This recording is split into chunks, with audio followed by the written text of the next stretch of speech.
Anyway, Cap.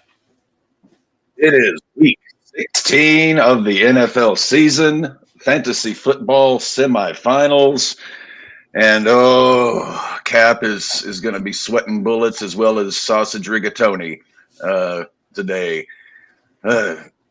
Our youngest member, Dev, is down in New Mexico. Dev, hope all's going well, and you have a very Merry Christmas. You've got a three-headed beast here today to be calling the games and giving our feedback here. Cap remains the only raw baller in the playoffs. However, I've got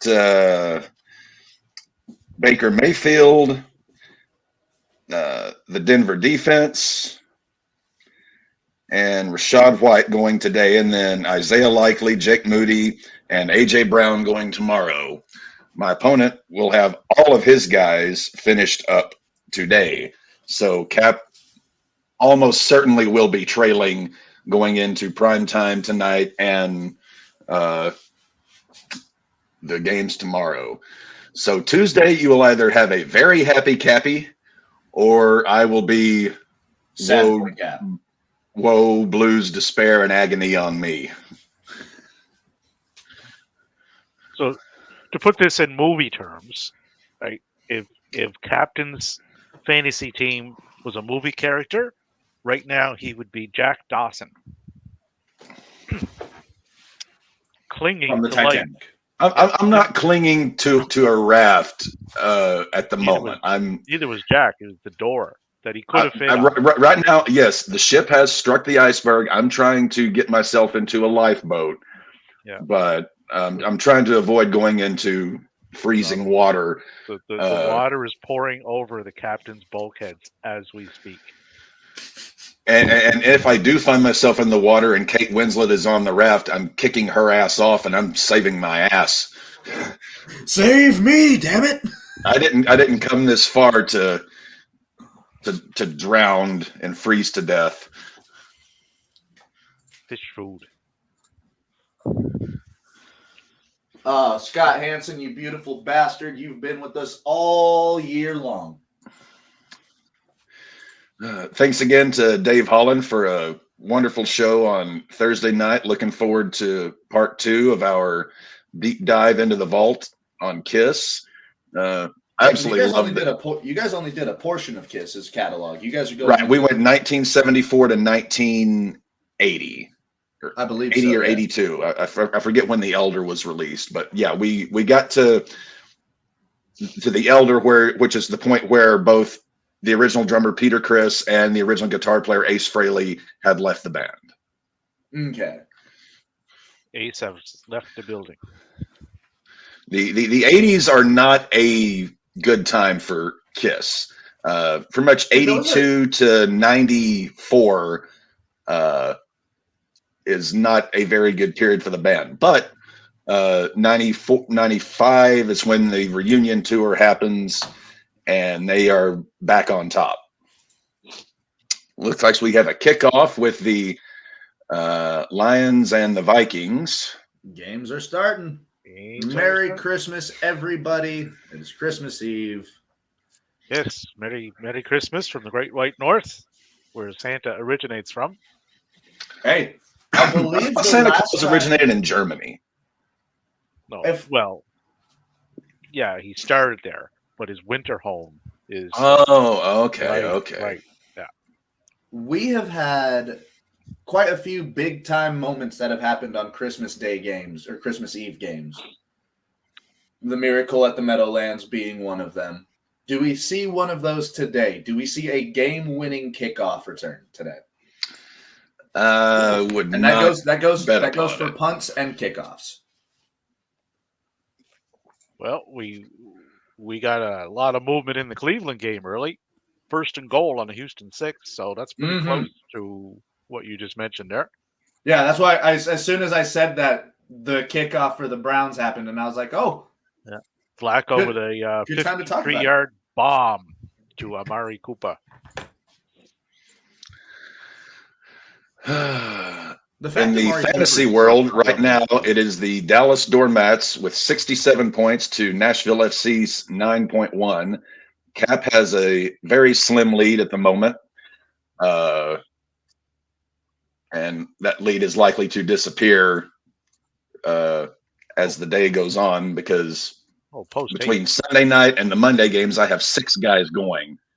He will be finished up fairly early in comparison. Boys, Mason Rudolph threw for almost 300 yards yesterday. He did. I was watching that. I'm like, how is this happening? Especially where I had the Bengals to win. Well, I wasn't happy. Oh, I had Cincy to win too. I also had Mason Rudolph to go under 190. See, since we don't have Dev picking a Wag'em today, Maddie, since you are the elder brother there, who is the Wag'em today? You know, I will look towards the second slate of games, as we already have games going on currently. And I am going to outright say it's going to be another quarterback. Tua's going to hand Dallas their ass, but Dallas is still somehow going to win this game. Ooh, Browns touchdown. Ford, 4 yards. Jerome Ford. 7-0. Cleveland pending the point after. Oh, it was out of a fucking wildcat. I have nobody going in the early slate on my fantasy team. I've got Barker Mayfield and Rashad White in the afternoon slate, and then everything else is all tonight and tomorrow. The other games. Got another couple of red zones here. Indy is in the red zone, 1st and 10 on the Atlanta 11. And we've got red zone Trevor that means now. Absolutely nothing. The Jets are in the red zone against the Washingtons, 4th and goal on the 7th. My opponent's quarterback today is Gardner Minshew, so I'm hoping he does not do. Don't you dare wish anything bad against my beautiful mustached man. Your obsession with the stash, Maddie. Jets with a field goal. 3-0 Jets. And for some reason, my red zone is freezing up. Well, here's the funny thing. My red zone on my Xbox is playing with no audio. So I'm using the Roku version of it, and I think I'm like 4 plays behind Davey. Yeah, Roku is, because I know from my TV downstairs is behind when I do it on my laptop. So there you go. I can see it on the Xbox, see if it's... Lions penalized with starting falsely. Minshew's 3rd and 8 on the Atlanta 14. So if we can get that first down, he'll get another set of downs.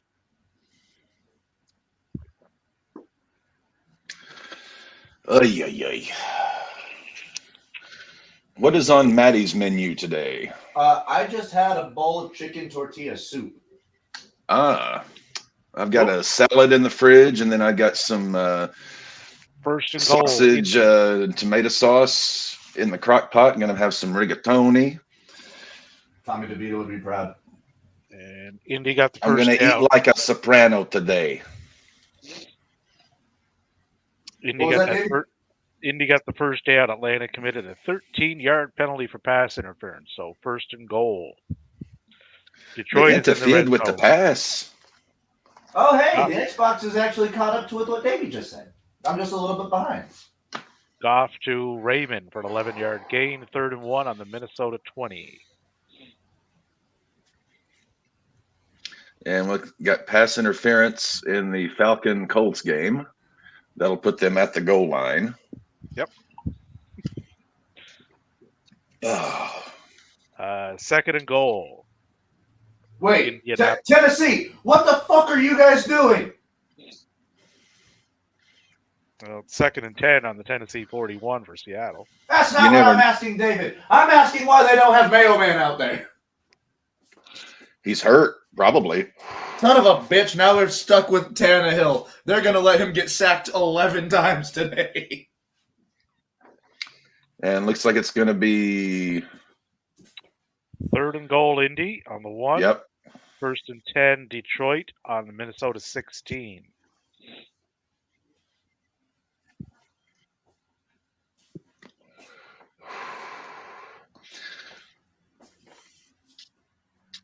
Lots of ball movement early on here. Maddie, by the way, your Christmas gift has shipped. It is presently at JFK Airport Okay. in New York. So it is on its way. New York. That was a horrible accent. Touchdown, Colts. Taylor for a 1-yard touchdown run. Okay, it wasn't 7-0 Minshew. No, 7-0 Colts, All right. getting the point after. Very good.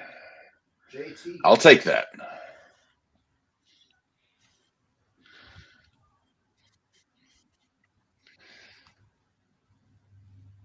Cap even got to bed early last night.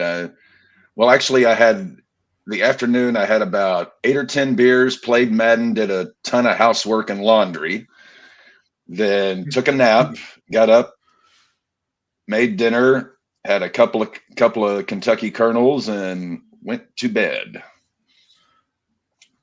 It sounds a little lighter than the drinking I did on Friday? Well, I knew I had a long day ahead of me, and plus I'm off tomorrow for Christmas, so I got blackout drunk on Friday during the drunk trivia match. It took me an hour and 15 minutes to get blackout drunk. I am impressed. 151. No, this and a bunch of beer. I can't read that. What is that? Black Velvet. Okay. Toasted caramel. It looked like Famous Grouse, which is a very good Scotch. For those of you who likes, there is a bit of a snobbery in the Scotch world that blended Scotches aren't worth your time, but Famous Grouse is one of the better blends out there. Famous Grouse, Cutty Sark can be decent. When you say blended, you are talking like, the people that like have those weird little stir things that they put into their No. right? A blended Scotch is a mix of different single malt Scotches, whereas a single malt is one Scotch from one distillery. You're going to pay a lot more for single malts than you will for a blend most of the time. Now, there are some very expensive blends, Johnny Walker Black, Johnny Walker Blue. Those are blends, but damn fine blends. Macallan, Glenlivet, those are all single malts. But versus, say, Famous Grouse, Cutty Sark, Chivas, those are all blends. But single malters tend to look down their nose at blends, which is horse hockey, because there are some damn fine blended whiskeys out there that won't bite you in the pocketbook too badly. I just like whiskey. Well, like Scotch is very different from bourbon. It's a whole different animal to get into. Oh yeah, the bourbon and a lot of it depends on what region of Scotland it was distilled in, because you've got the Isle whiskey is going to be very peaty, very smoky. You've got Speyside, which are going to be very light, fruity, sweet. Lowlands are going to be very grainy. David Montgomery, Cuddy. Well, now who gets the blame? Well, it all depends on if fucking I swear to shit, if Montgomery and Gibbs get the touchdown, but McLaurin doesn't, I'm gonna be a very salty boy. You're salty anyway. I am. I can't argue. But hey, tonight I am on Denver's side. I have Denver's defense. I need them to pitch a shutout against Uncle Bill. I wish I could tell you. For 3 hours tonight, I will be the biggest Denver Broncos fan on the planet. I wish I could tell you that that's what's going to happen, but don't jinx me, Matthew. That's why I'm not saying anything. They're playing Uncle Bill and the Patriots, who couldn't score on a drunk prostitute. The hoodie. It's that damn hoodie. He is the blood demon of the NFL. He has to be, man. Tyler Heineke is that quarterback for Atlanta. Let's go, Heine. I need him to get 200 yards. Cap has a case of beer and a fifth of whiskey to get me through the next 2 days, and I think I'm going to need every drop. Heineke is well on his way. He has 4. So 197 to go to crack the He's fucking 200. got this, man. Well, not an entire fifth. I had 2 drinks out of it last night, so almost a fifth. Case Keenum got the team to 4th and 12 on the Houston 47. That's promising. And those kernels last night, Maddie, were strictly for back pain. For some reason, I don't know if it was all the house cleaning and everything I did yesterday, but those were strictly medicinal because my back was screaming after vacuuming and, doing everything. So my back was hurting like hell. So those are medicinal, not for pleasure. They may be, and by the time this whole thing's over, it could be out of pleasure or just abject sadness. Touchdown, Jets. I could be calling up Matthew and crying, tearing my beer, a la Dale Gribble, if things don't go well. And the Jets have scored a touchdown. Am I seeing this correctly? The Jets. Jason Brownlee, a pass from Trevor Siemian, Denver Broncos legend. And Green Bay is in the red zone. 1st and 10 on the Carolina 19. Love to Kraft for a 27-yard gain. Is everyone who ever put on a Broncos uniform considered a Broncos legend? Is Champ Bailey a legend? Well, yeah. Is John Lynch a legend? Oh, yeah. Then Peyton Hillis is a legend.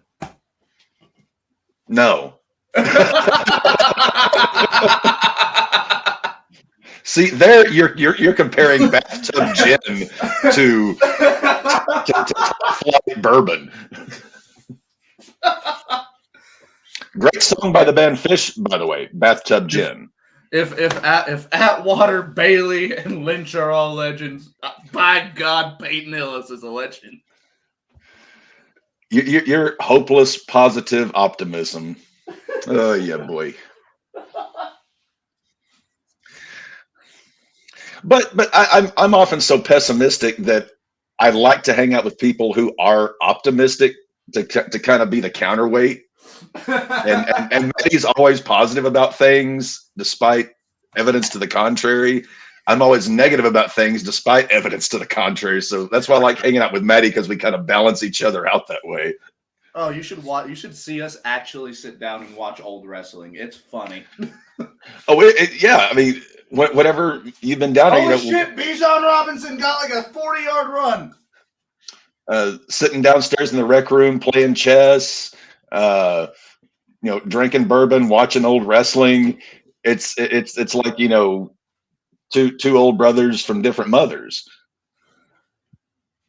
Sorry to interrupt that. Taylor Heineke just handed it off to Bijan Robinson for almost a 30-yard rush and capped that off with a 24-yard dot to Kyle Pitts. Well, you saw that the Falcons got fined $100,000 for not properly reporting Bijan's injuries during week 7. The team got fined $75,000. The coach got fired $25,000. So what you mean to tell me is the injury that Bijan totally didn't have, they just didn't want to use him? Well, it was an injury he had, but was not listed on the injury report. Oh shit! So he was actually hurt. He was hurt, but they didn't list it. Ah, the old Albert Hainsworth and Kelechi Osemele. Gave him the old Hainsworth there. A.J. Dillon, 1-yard touchdown. Packers go up 7-0 over the Panthers. Packers. Grossi did a video this week how the Packers could make the playoffs, and apparently, and he broke this down really well. He said if the Packers win out, they have a 93% chance to make the playoffs. But in order for that to happen, Detroit has to lose tonight, and Minnesota has to lose next week. And they have to win out their next 2. That would be correcto. So they're like, yes, Grossi did lay it out very nicely, very eloquently. As Grossi does with everything. In order for that to happen, he's wishing on a miracle. He needs Minnesota to beat Detroit tonight, which I don't see happening. And then he needs Minnesota to lose next week, as well as Detroit lose next week. Minnesota is in the red zone right now. Speaking of Tom Grossi, go vote for him, NFL Fan of the Year. If Grossi doesn't get it, from the fix is in. We love Grossi. He is a wonderful human being. Looking at some of the other fans that were on there, they're all like social media people, like Instagram fans. Like they're not people that put forth the time, like a urinating tree, a 5 Points vids, a Grossi, a Perna. Like those guys didn't get Fan of the Year for their teams. The thing is Tree is a Steelers fan, but he constantly posts nothing but negative shit about them. I was going to say, as Tree has claimed himself, he is a proud shit poster. Yes, and the Steelers have given him basically dick this year to be happy about. And the Vikings are within the 10.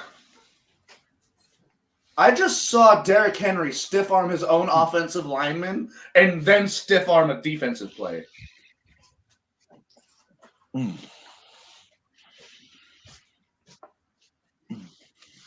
I will say it's good to see Justin Jefferson your playing rigatoni after is still in the microwave.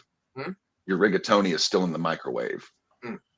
I will say I am very happy to see Justin Jefferson playing, especially after having his ass pushed through his fucking sternum the other week. His ass pushed through his sternum? You saw that tackle he took, right? Like the first play that he was out there. He was coming down with a pass and got hit in the tailbone, and he suffered a chest injury. Hey, I've suffered a broken tailbone in my life, and trust me, it is not a pleasant. Nothing worse than a broken coccyx. Yeah, when your ass is broken, literally, there is no comfortable position you can be in.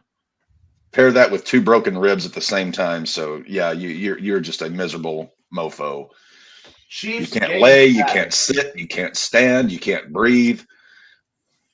It's like having sex with B. Arthur. Hey, guys, I just saw the injury line for the Chiefs for tomorrow's game.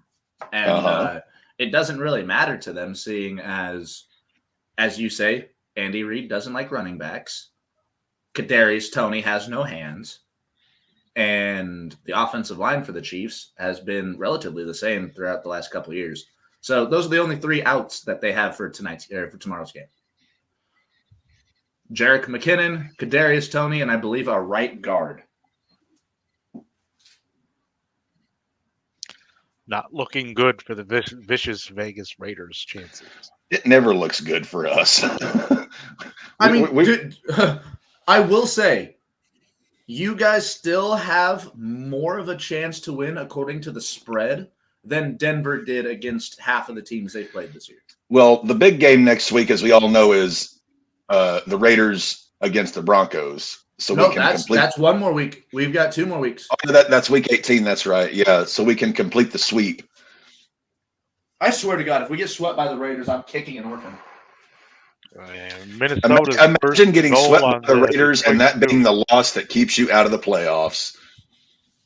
Don't bring that negativity into the World Cup.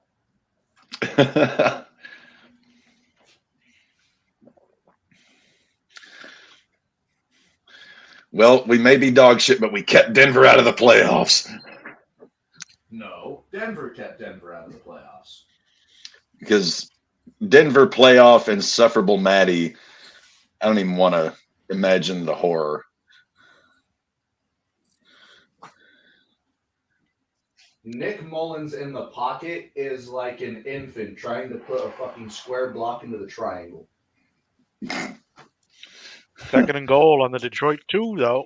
I actually bought my 2-year-old nephew some blocks for Christmas, so that actually makes sense. Viking touchdown. Chandler for a 2-yard run.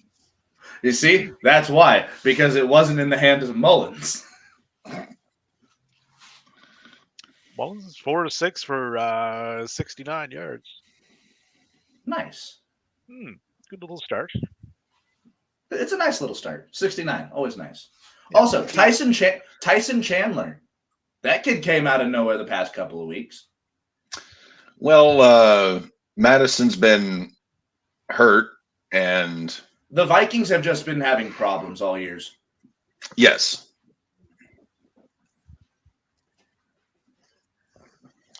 Slip sliding away. That was Paul Simon, right?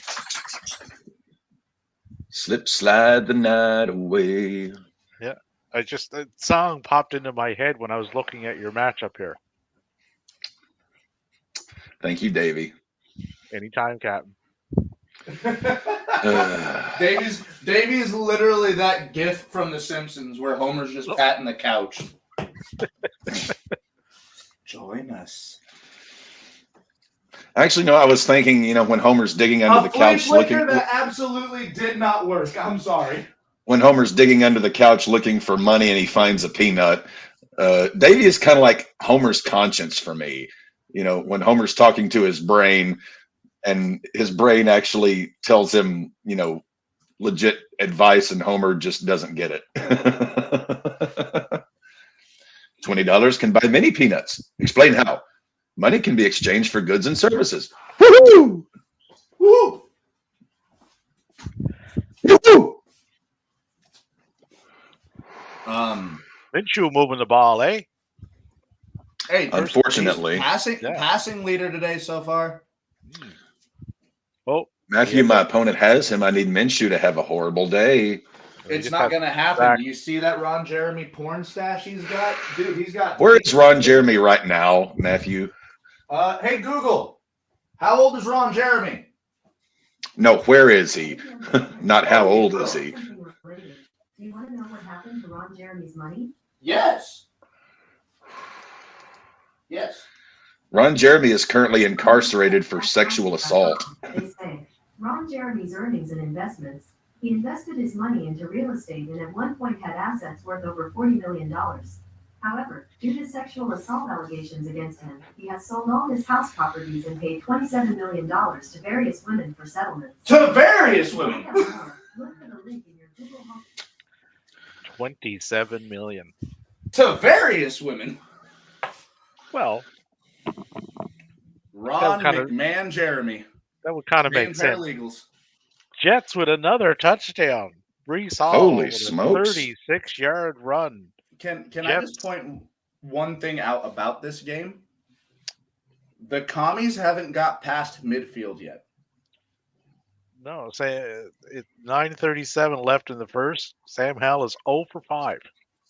They have not moved past midfield yet. And I swear to God, if I see Jahmyr Gibbs get a touchdown and Scary Terry gets it in like the last 5 seconds, I will be fucking livid. I've seen Matty livid, and that's not a sight you want to see. Holy fucking dog. Guys, the man whose neck is highest to the heavens is playing quarterback for the Texans. We have Davis General Mills out on the field right now. Oh, good God. Yep. What is Matty's favorite cereal? My favorite cereal is Captain Crunch Berries. Cinnamon Toast Crunch is my favorite. Cinnamon Toast Crunch is in my top 5. Second would be Raisin Bran. Growing up as a little kid that had a sugar rush, and But then Raisin Bran with the almond clusters. Ooh. You see, my second all-time favorite cereal came from whenever I started smoking weed. It's Honey Bunches of Oats, the ones with the almonds. Ah, I do like Honey Bunches of Oats. Honey Bunches of Oats are so good. And then number 3 would be a cereal called Honey Nut O's. So it's like I've heard of Honey Nut O's. Yeah, it's like Cheerios, but they like put oats inside the little Cheerio. So those are really good. Cookie Crisp at number 4, and then Fruity Pebbles at number 5. I was always a Cocoa Pebble over a Fruity Pebble. You see, I grew up, I never really liked chocolate all that much. Really? See, I am much more of a white chocolate caramel kind of guy. I'm not much into chocolates. Fair enough. Fair enough. The Jets did get that touchdown. Did they score that field goal, or did he shank the shit out of it?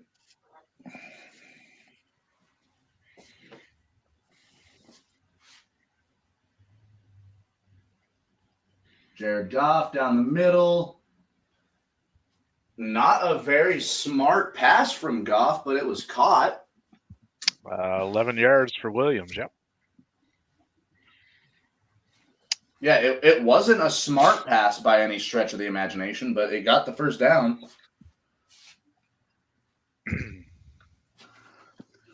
Because as somebody who's played both sides of the ball, you never want to throw a slant route down the middle when you've got both both linebackers still playing zone. That can be a recipe for disaster. Fumble! Minnesota's got the ball back, it looks like.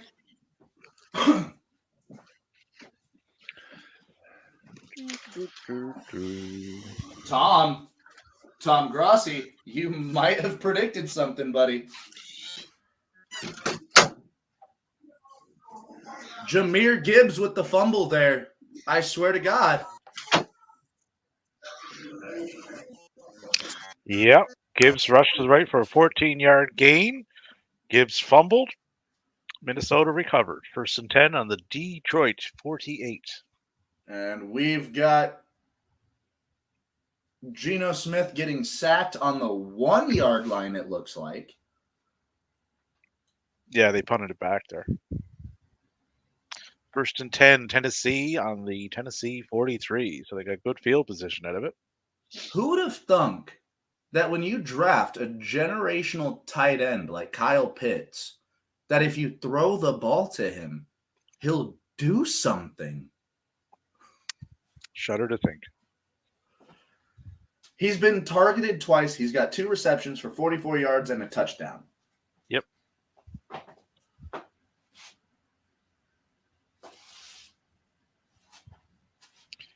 Oh, Sam Howell completed a pass for 16 Holy yards. shit. So he's 1 of 6. Yeah. To who? Curtis Samuel. Damn it, I need it to be Scary Terry. Green Bay's charging again. 1st and 10 on the Carolina 23. I currently have ATL handing it off, going absolutely nowhere. It'll be 3rd and 7. 3rd and 6 on the Atlanta 26. Hey, we got some Dirty Bird going on the fucking sideline in Atlanta. Love to see that.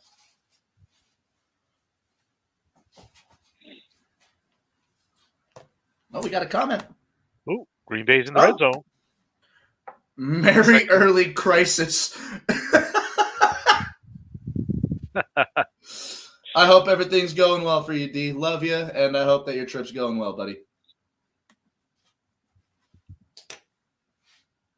New Mexico, right?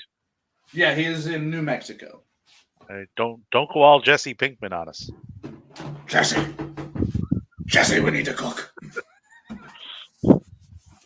If Dev shows up back home in a fucking Winnebago or something, you'll know something. Hey, about no, I will let you know if D shows up in a Winnebago. Maddie and Devin are about to have the greatest fucking story ever told. Maddie and Dev, the Walter and Jesse of Colorado. Jesse. Maddie would Your have to shave boss his is head. going to need me. 2434 Wisteria Court. Yeah. One of my abs, I mean, that's not the right address, but whenever they're about to kill Walter and he gives them that address, he's already sending Jesse to go kill Gail Boddicker. Gail Bedecker. Yeah. That was one of my absolute favorite Walter moments. One of mine would have been when he was in the garage with Hank. And Hank finally realizes that Walter is in fact Heisenberg. My advice to you would be to tread lightly.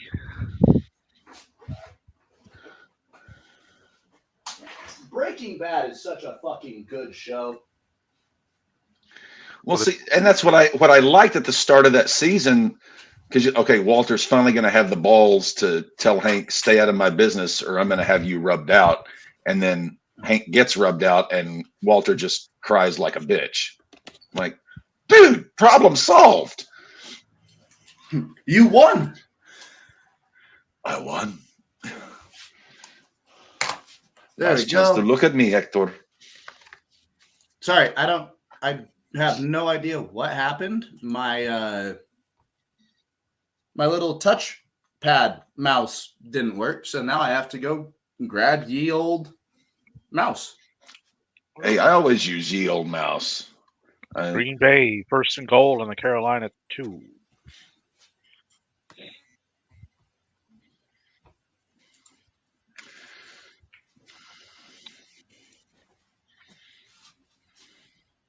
So Green Bay is looking to add to that lead. Currently up 7-3.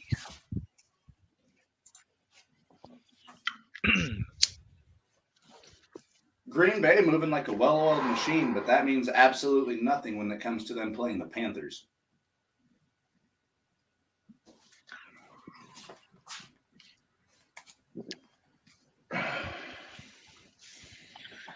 How times have changed. Garrett Wilson and something Johnson both suffered injuries in the first quarter. It is 17-0 For the Jets? For the Jets. You don't see that very often. Well, I need that to turn around. Must be one of those miracles. I need that shit to turn around because I kind of had money on Washington today. You actually bet on the commies? I did because it's the Jets with Trevor Siemian at the helm.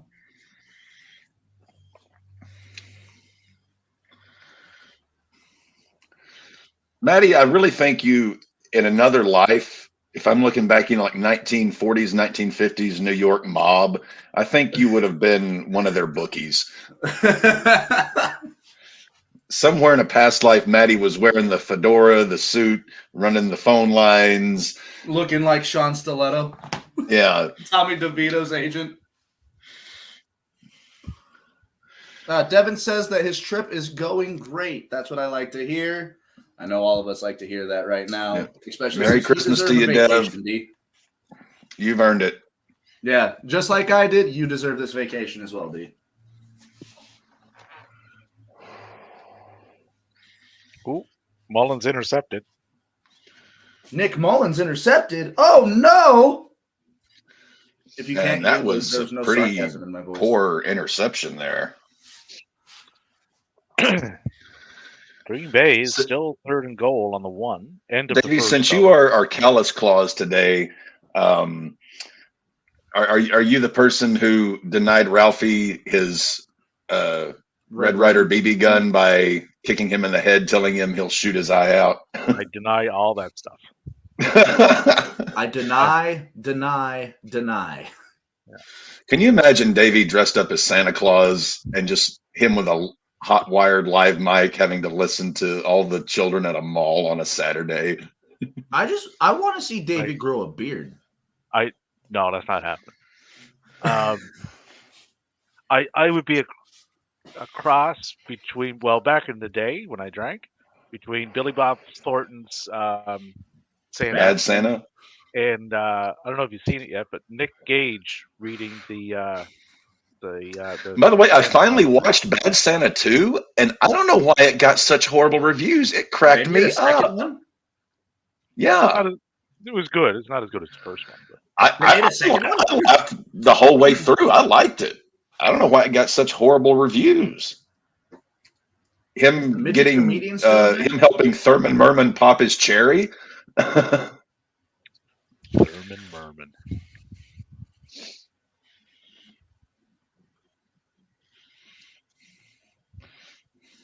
And I've always said, if ever a movie is made about my life, I want Billy Bob Thornton to play Captain.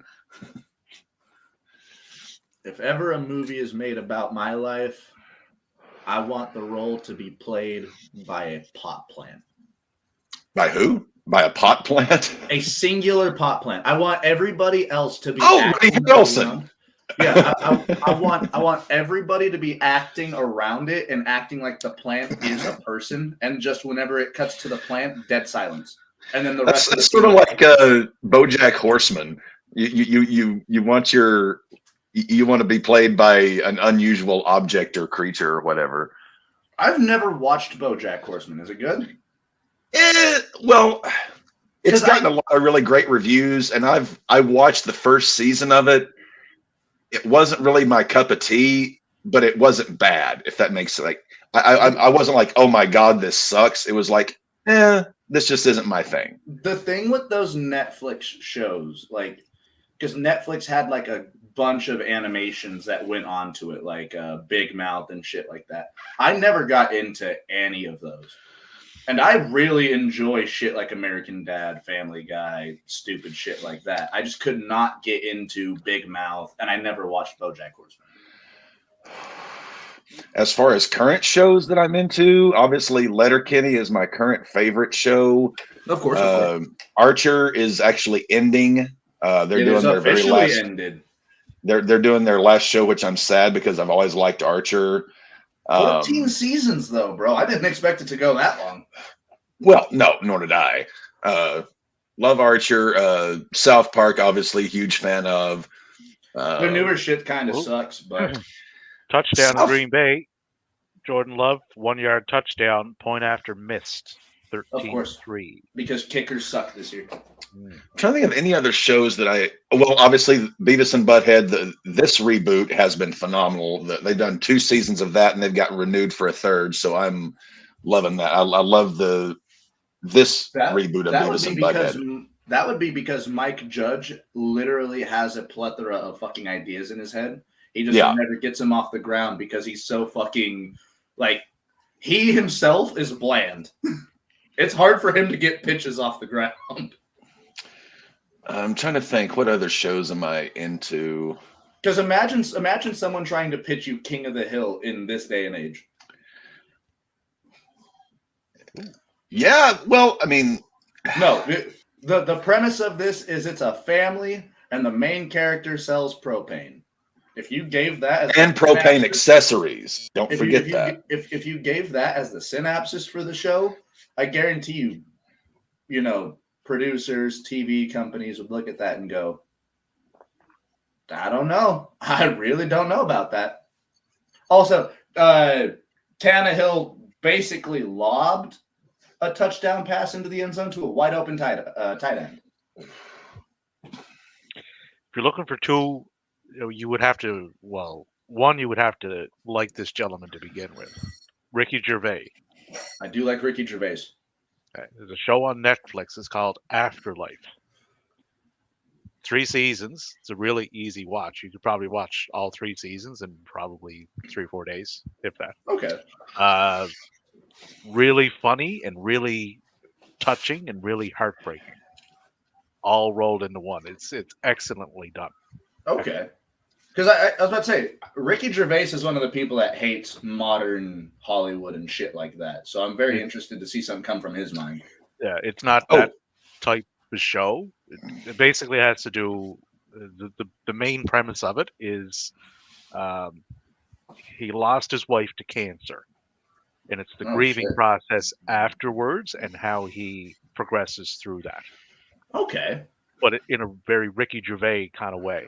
Yeah, in his type of comedy, his type of humor. Yeah, that's blended. I'm going to say, really well done. Another current show I do keep up with is Curb Your Enthusiasm. I love Larry David. Just got renewed for another season as well. I watched that show, and I think the way Larry David looks at life and the way he talks, like, that's my inner conscience and how I wish I could interact with every human being that I come in contact with. But I don't have his financial resources, so I'm not able to do that and get away with it. Yeah. Sorry to interrupt, but it wasn't Tannehill that threw that pass. It is a running back who now has 3 touchdown passes on the year. Derrick Henry threw that pass for the Titans. Yep. Oh, so Cap, it still says I'm doing fantasy football shit. How and what is going on there? You're in the consolation bracket.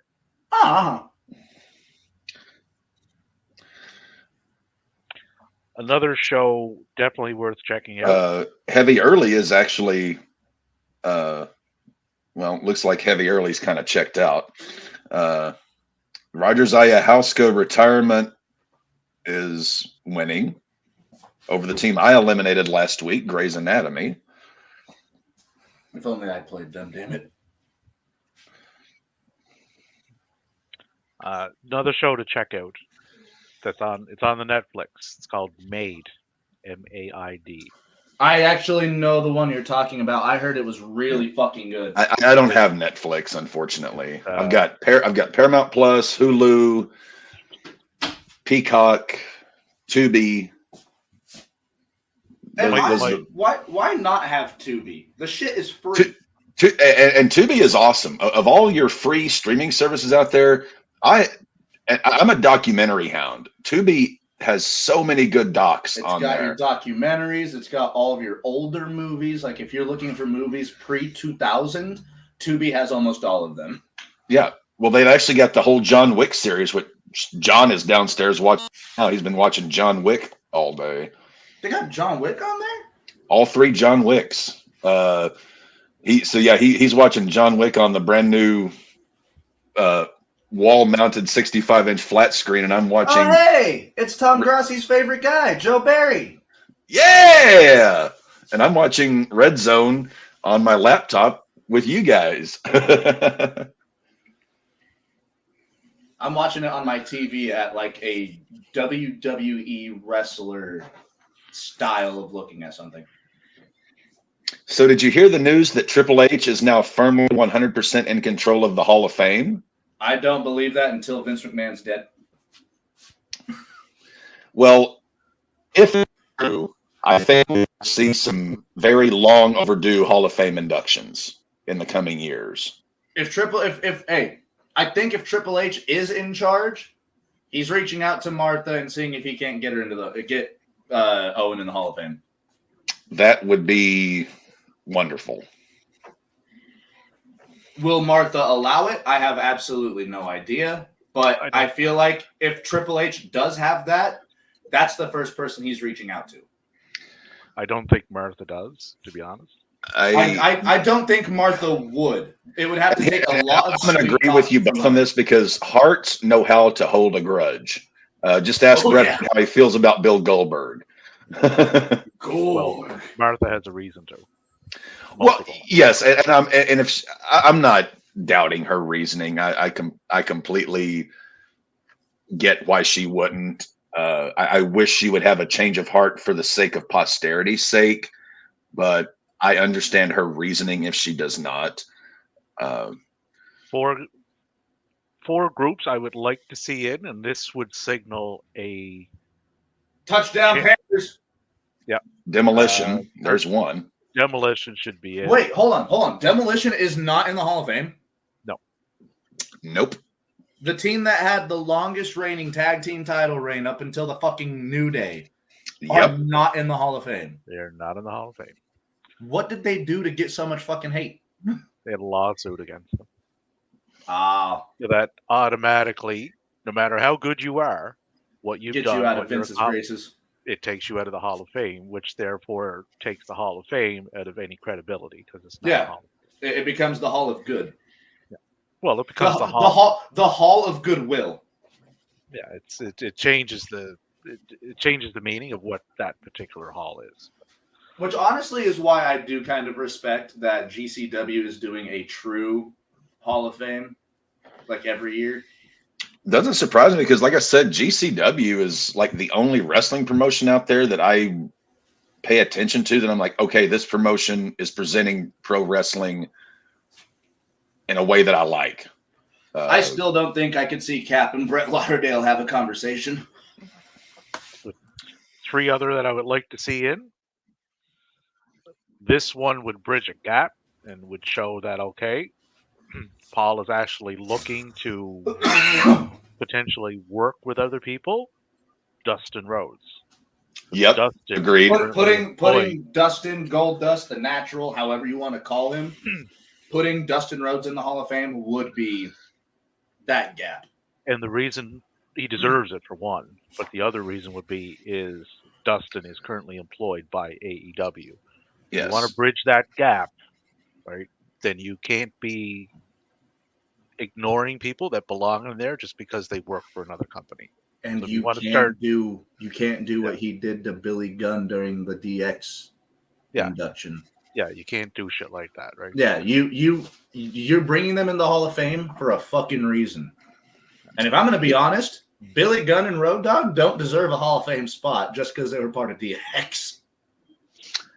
You mean the New Age Outlaws as a tag team themselves? As a tag team, yes. As part of DX, what did they do? Other than pat Triple H's stats.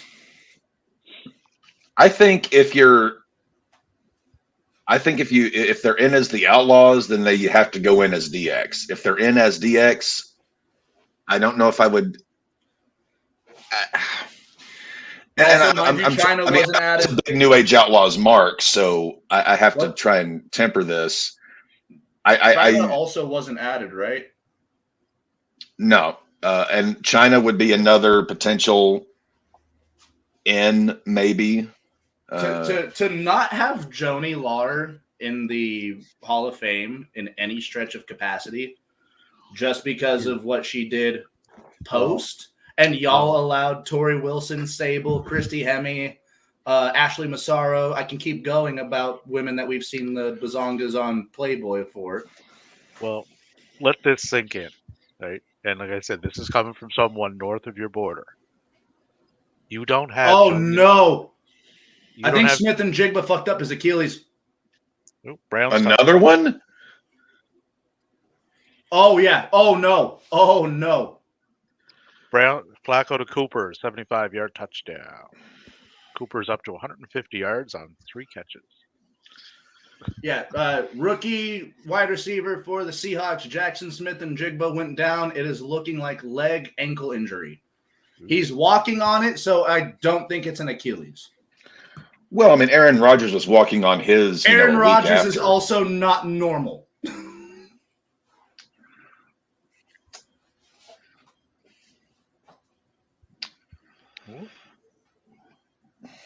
But on the Joni Lauer thing, like, if you're keeping her out of the Hall of Fame because she made some fucking porno movies, right? Sonny's in there. Sonny's in there. Yeah, Sonny is in jail for a couple of decades for what was it? Vehicular manslaughter. Yeah, manslaughter. Oh, if we're gonna bring up manslaughter, Jimmy Snuka is in there. Jimmy Snuka is in there.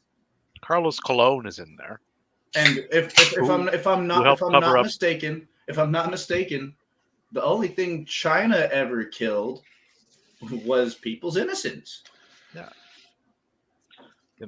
But if you keep her out, you have to look at who you have in, who have a far worse resume. Worse resume. Right. Well, you have a gentleman in there that tried to overthrow your own government. Yes. Think about that, right? In the celebrity wing, which, by the way, there shouldn't be a fucking celebrity wing for the Wrestling Hall of Fame. No, there should not. Unless we're looking at people who might actually be in the ring for a while. I don't know if Bad Bunny's going to make a return. Logan Paul seeming to be doing this for a little bit, so I hate the guy, but we'll see what he does. But Joni should be in there, yes. No, she should be in there twice over. A couple of other names I'd like to see in. Perry Saturn. Yes. You don't have modern, like, on-air strong style in America without a Perry Saturn. Agreed. And Raven. Raven deserves all the fucking flowers. Yeah. That man has put himself through hell for 40 fucking years. But if you want to see growth and like positive movement from Paul, those nominations Start there. Those nominations will do that. Stop being fucking petty. Not that hard. Especially whenever you're looking to celebrate their career.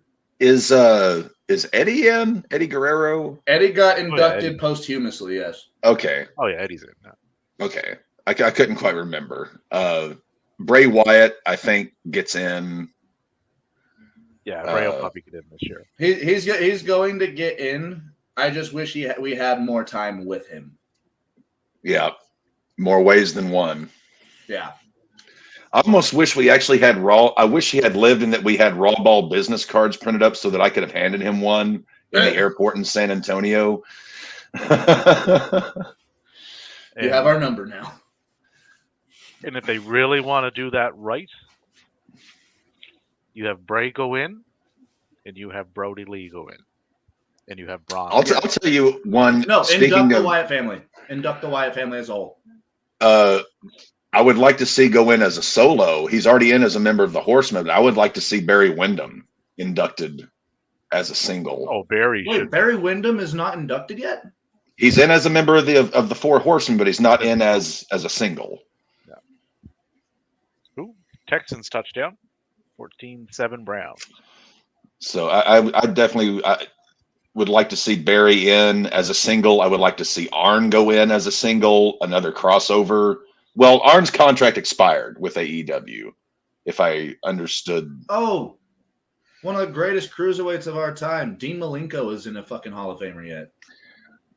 Well, Dean actually just had brain surgery. Yeah. I did not know he was suffering from, was it Parkinson's? Parkinson's, yeah. I did not know he was dealing with that.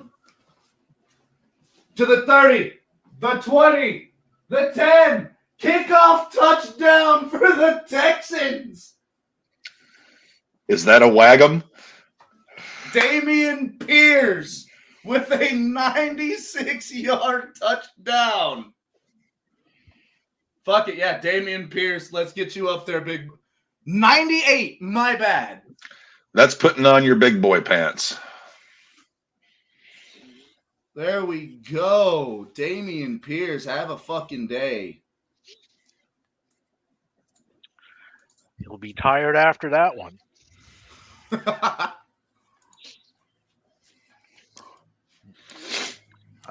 But yeah, it'll be interesting to see what Paul does with the noms this year, as to who's in, who's not. They got a little working. Well, I don't know what it is actually. What they're doing, something with All Japan Pro Wrestling.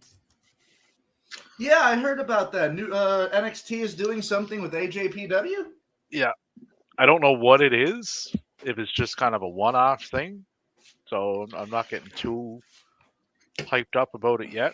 Well, Maddie is going to do a little bit of research real quick to see who's all currently on the AJPW roster. I looked when the announcement was made, and it wouldn't be anybody that any diehard WWE fan would know. Oh, no, they got Miyahara, though. Yeah. Kento Miyahara.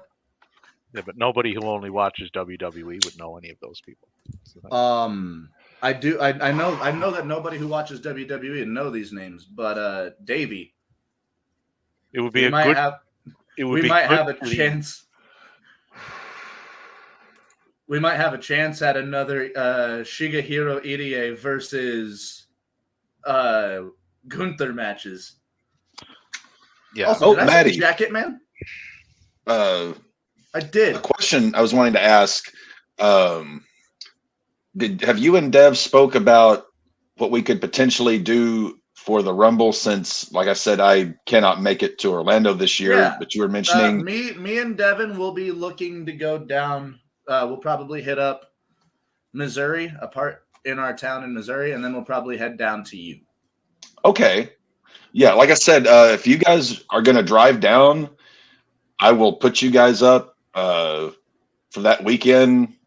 Food and bevs, you can stay here unless you guys want to get a hotel. But yeah, if we want to do Rumble AFC title game together, yeah, we can still probably do that. Because the Rumble's on Saturday, the AFC title game's on Sunday. Yeah, if we can pull something together there, then yeah,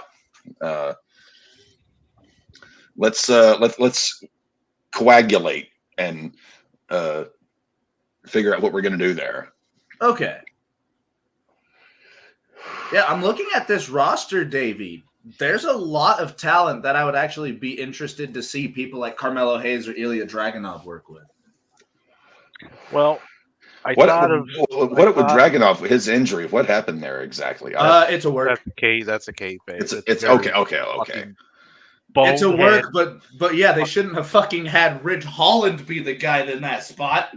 Yeah, like Ridge was getting death threats from what For happened Big E. with Big E, and they like you could have done that with anybody on anybody but him. Especially if you're gonna do something as simple as a fucking DDT. Yeah, like that's just a fucking bonehead, idiotic booking decision. Whoever came up with it should. You know- have their you fucking know head what? checked. Sean You runs could've put- NXT, so You could have put any, undercard guy from NXT in that spot. Like a big body Javi. And guess what? It would get blown off because nobody gives a shit about him on TV. No. Yeah, But just literally because anything. Ridge Holland was the one that did it. Yeah, let's It draw blew up. attention to the fact that this is the guy that fucking ended Big E's career. I forgot. And almost fucking killed someone else. Yeah, like you don't do that, man. I mean, Sean overall has done a really good job down there, and even Paul's doing much better on the main roster lately. Like it looks like Dunn is going to get teamed up. I'm guessing it's going to be Tyler Bate to go up against Pretty Deadly. I'm all for Let's that. go. It looks that way. They haven't announced Oh. it yet. But I don't even care. Davey, you've got me excited because that match is going to be good.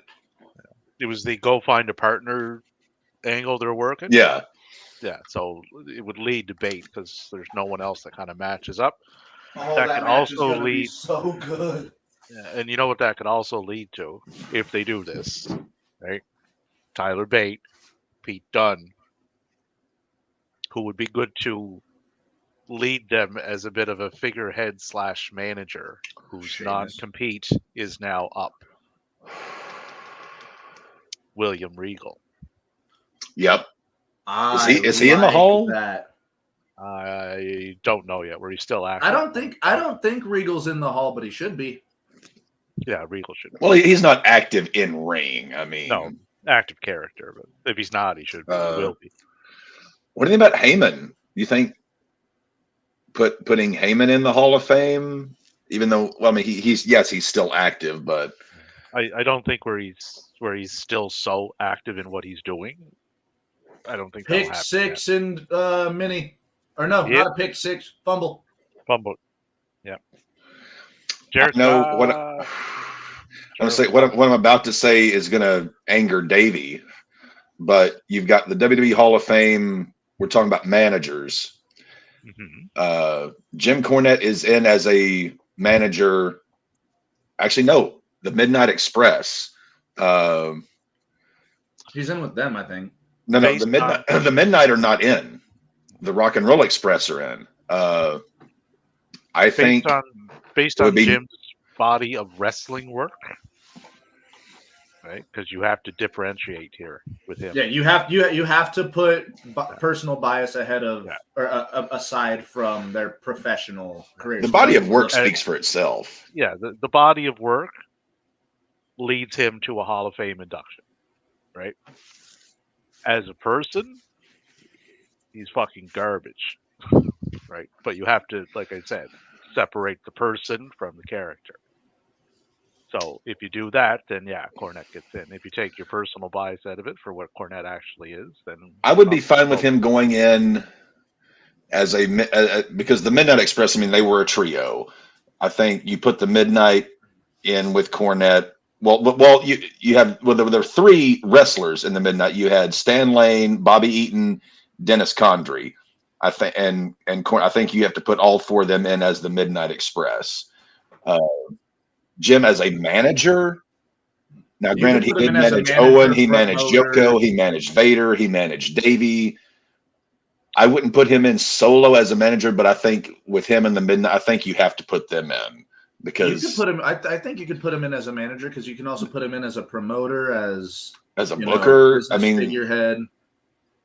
He's had a career in pro wrestling that most people only dream of. Yes. I mean, I personally, I love Corny. Davey doesn't agree there, but the body of work, whether you like him or not, speaks for itself. Yeah, the body of work does. As a person, he would fit into that hall Yeah. based on who they've inducted in the past.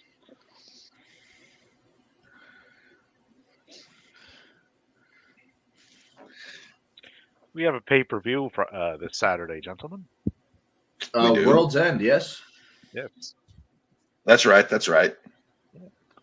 Would you be on board for that one, Captain? I know Maddie will be floating around somewhere. He has 1,002 things on the go. I was about to say, I think that is what I'm doing on that Saturday. So, Well, there's two. There's me and Maddie.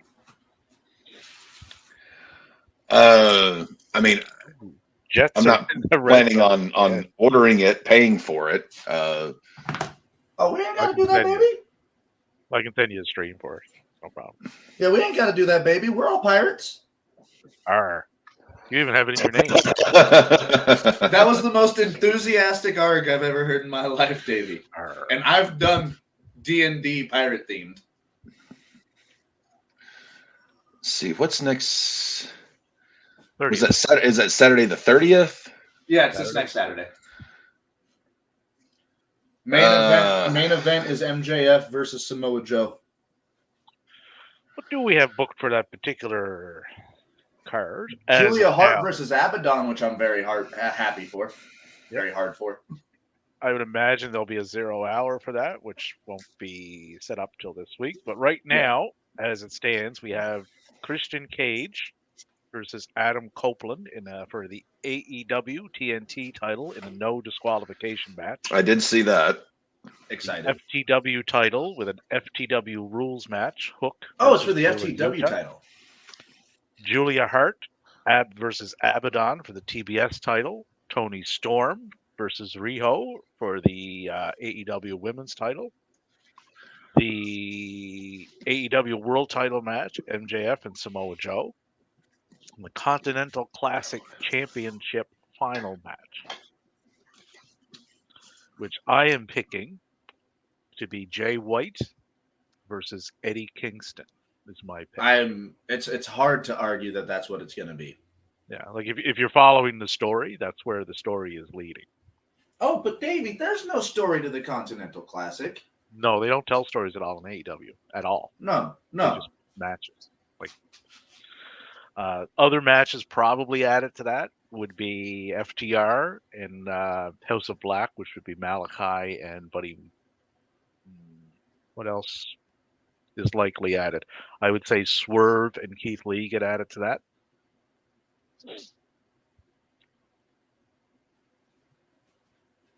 Moxley probably won't be on this card because Mox has to shuffle off to New Japan for his three-way match with David Finlay and Will Ospreay.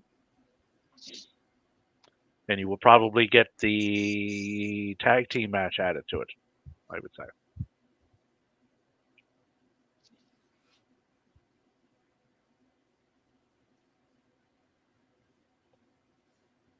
It will be jam-packed with in-ring action, as is the usual.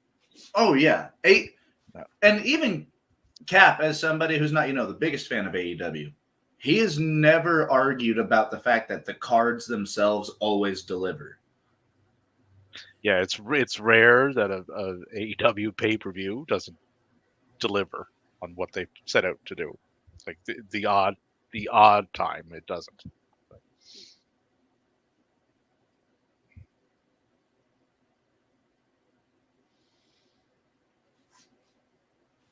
And that New Japan, that Wrestle Kingdom card. Ooh. Oh, bro. Is Wrestle Kingdom 2 nights this year? Because I'm only seeing it as a one-nighter. Yeah, usually they break it up. One moment. Let me check. Yeah, because I'm only seeing like the 8 matches that they've announced. Yes, Maddie. The cards always look good. It's the booking. You don't thereof. follow the product enough to know the stories going into them. That's the And problem. I mean, Davey makes a fine point. Yeah, I'm only seeing the one Wrestle Kingdom. Usually there's one the week after. Yeah. Or the night after. Like the last couple of years, they've been doing the 2-night Now, hold on. Here's what they did. They got Wrestle Kingdom on the 4th, which would be the Okay. 3rd over there, and then New Year's Dash on the next day. From Oh, they're Tokyo. doing New Year's Dash the next day. Okay. Yeah, so they did it that way. There's no matches announced for that one yet. Yeah, New Year's Dash is usually like, the week after. Yeah, but no, it looks like that's what they're going with on this one. Okay. And meanwhile, I guarantee you WWE is still doing 2-night WrestleMania for Philly. Yeah, They make way too much money because of that now. Oh, they'll never break that up. That's.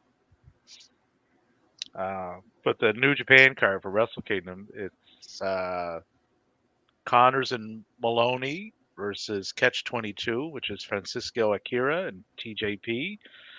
That's for the IWGP Junior Heavyweight tag titles. You have the IWGP tag title match, Bishiman versus Guerrillas of Destiny. That's El Fantasmo and Hikuleo. What are they called? Guerrillas of Destiny, GOD. Oh, so they just hopped into GOD, like the name. Okay. How long do you think? Go ahead, Davey. Never open weight title, Shingo Takagi versus Tamatanga. New Japan Pro Wrestling World Television title match, Sabre Jr. versus the new president of New Japan Pro Wrestling, Hiroshi Tanahashi. Also, congratulations, Ace. Yes, well deserved. IWGP Global Heavyweight title. So this is for the new belt. That's Jon Moxley versus David Finlay versus Will Ospreay.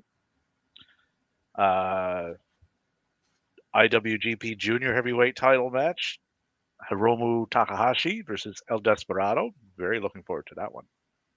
Oh, dude, Takahashi and Despy always deliver. Danielson versus Okada. And for the World Heavyweight title, Sanada versus Naito. There was another match added not too long ago. Just the last couple of days. I believe it's Yota. No, there's a couple more at it. Yeah. He's going up against Yumara. Ooh. We have Shoto Umana and Kayomaya going up against Evil and Ren Narita. I did see that this being part of the new deal that all the Japanese fucking companies have basically merged. Kaito coming over from Noah to help Shota. Yeah. But that's because Evil and his band of misfits showed up on a Noah show and attacked them. They did, yeah. So they're cross promoted, which is good. I follow shit still. Yeah. No, you're good. No, I know I can say stuff to you and you'll get it. It's like, okay, no, Maddie got it. How long do you think before WrestleMania expands to 3 nights? I pray to fucking God not. They're already trying to call fucking that SmackDown before WrestleMania SmackDown. It'll get too. No, just don't do that. The cards themselves and the shows will get too watered down. Nick Mullins has thrown another interception. Atta baby, Nicky. They're already incredibly watered down. Well, that's what 2 I mean, nights, right? Like, they're 4 hours long, right? But you're getting like half the show doesn't even feature any actual wrestling on it. So if you do it over 3 nights, like it'll just be. No, don't do that. Can we get Jahmyr Gibbs in the end zone, guys? That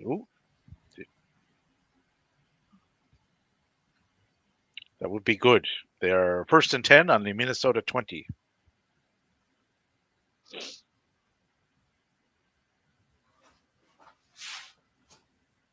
So here's the receiving leaders, guys. And I'm just going to give you guys the number 1 and number 2 receiving leaders this week. Amari Cooper, 150 yards, 2 touchdowns. The next closest receiver, Tommy Tremble, tight end for the Carolina Panthers with 50 yards. Don't forget George Pickens yesterday. Well, that doesn't count for today's games. Very true. Yeah, I was about to say that is what the RedZone likes to throw up. They don't show up the whole week like they used to. But yes, no, Wrestle Kingdom, that's going to be a banger of a show. It always is with all the in-ring that they put forth. This actually looks like a more solid top to bottom show than last year's. Well, here's the thing. Wrestle Kingdom is basically New Japan's WrestleMania, correct? Yes. It is, yeah. But the thing is the last 2 years, they've tried to go more towards Gaijin. They're trying to bring more Gaijin in for the last two Wrestle Kingdoms. This year, they didn't really do all that much other than, continuing to build the story between Danielson and Okada, which has been building for over a year. Well, they got Mox there. But Mox is almost a fixture of New Japan now.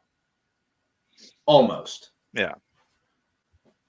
So, they're the last 2 years, they brought in a lot more outside names.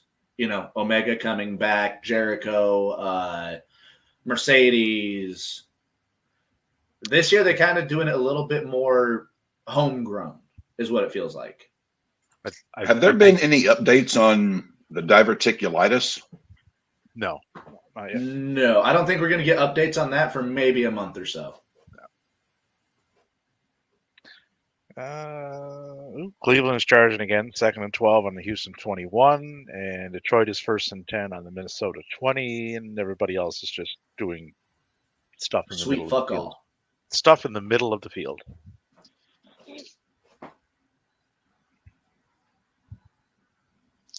Joe Flacco has 202 passing yards. Now, if I'm reading what they're doing correctly, this is how I see the Continental playing out. It's going to be Jay White and Eddie. Jay goes over. That essentially avenges the loss that he had to Eddie at Battle in the Valley last year. That kicked him out. That kicked him out of New Japan Pro Wrestling. Right? A year ago today, right? No, that was at Battle in the Valley. Oh, okay. That would have been last January. Winning that belt puts Jay back in New Japan Pro Wrestling. Making him a menace again. Right. And I think it's Mox that he ends up pinning, thereby igniting that feud. And this could also open the door to Jay showing up at Wrestle Kingdom. An injury update that Maddie and I both will find interesting because Maddie hates kickers and my opponent has this kicker. It appears as if Cleveland's kicker Hopkins is not coming back into the game. He is hurt. Oh, no. Browns up 20-0, though. They just scored a touchdown. Let's see if they make this field goal. Flacco to Njoku, and they went with a 2-point conversion, which was converted. So I think that answers that question. They're just going to keep beating the shit out of them. Yeah.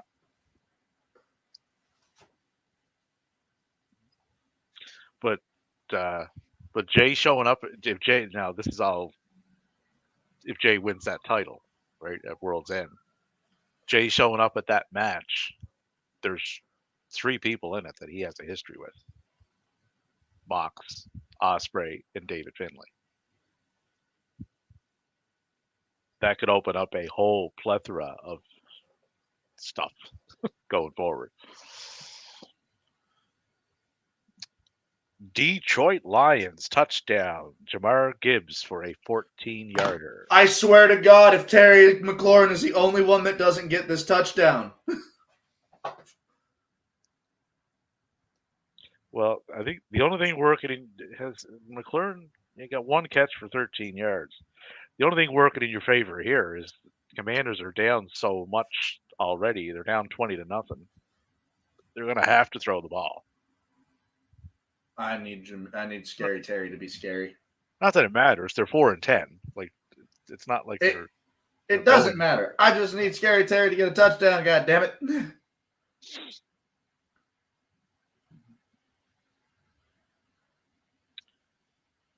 But the Colts are 8-6, and they're losing to the 6-8 Falcons. And Seattle is somehow losing to Tennessee with fucking Ryan Tannehill at quarterback. Like, Seattle got to get their shit together.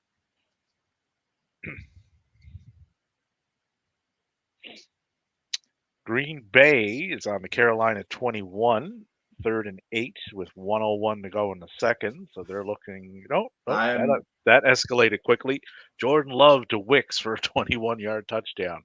I was about to say, I'm getting that play as we speak. Yeah, so pending the point after, 23-10, Green Bay. Again, Green Bay looking like a well-oiled machine, albeit they are playing the Panthers. Yeah, playing the Panthers.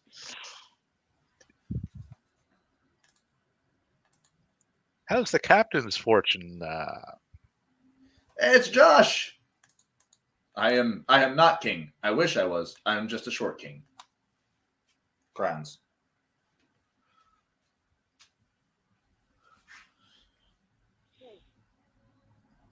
Oh, the Dallas Doormats have a 44% chance to win. Is that because all of John's people are still yet to play? No, it's just based on the projections of what people are projected to get, which are not always exactly accurate. Dev's winning, though. New Mexico Dev. New Mexico Devon. New Mexico Dev. Devin, Maddie is winning. Devin, let's cook. What were you saying, Davey? I'm what? Oh, you're winning and projected to remain winning. Of course I am. I just had to not do it the fucking week that I needed to.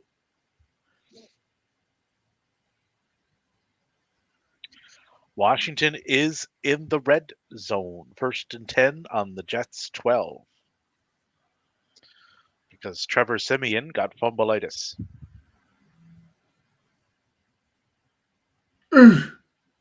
Trevor Siemian, 9 of 18 for 68 yards, and he's up 20-0. Only on the Jets could that be a thing. Only can the Commanders give up some stats like that, because again, for the first half of the game, they could not get past the fucking midfield. No, like Sam Howell is 4 of 14. Like you would have to try to put up that. Commander's touchdown, unfortunately, was Rodriguez, who rushed to the right for a 12-yarder.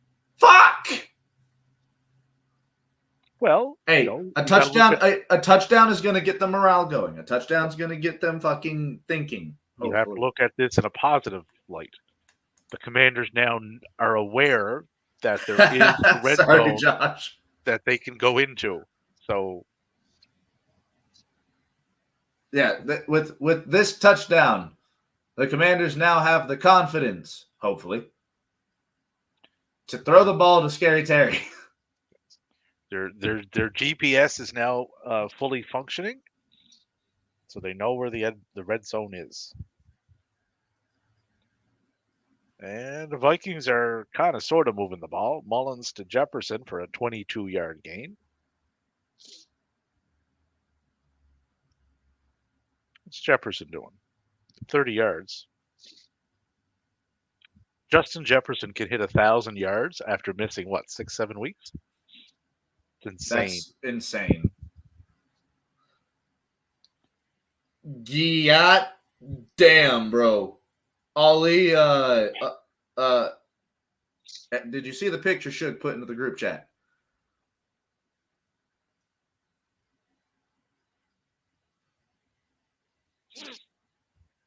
That's a heavyweight. Yeah, that's heavyweight Ollie. Good Lord.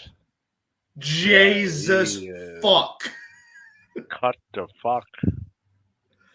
That is going to be. He looks like he put on 50 pounds. Well, that's going to be a major fumble. Major. How do you fumble someone like that for 7 fucking years? And you knew how good he was because you made him the face of your cruiserweight division. You know exactly how good he was on the mic and in the ring. Yeah, like I don't get it. You had him set up to win a elimination chamber. Had he not broke his face. Like, he can talk. He can work as a face. He can work as a heel. There's never been a question of his in-ring. Like, I don't know what more else they could have wanted.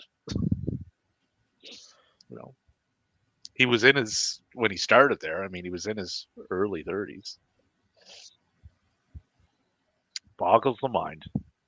And I think another one that they're going to really regret is Mansoor and Mace Steel Madden.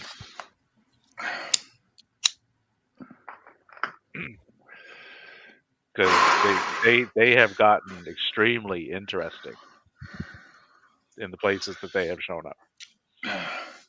Had a minor disaster downstairs. Maggie made a mess downstairs. Apparently lost control of her bodily functions,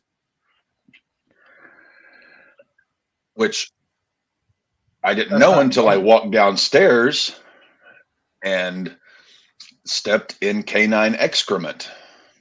That is her first in-house mistake in years.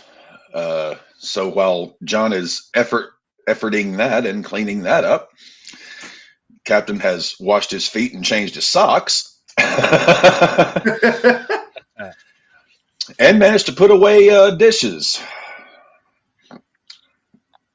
Enjoyed my salad.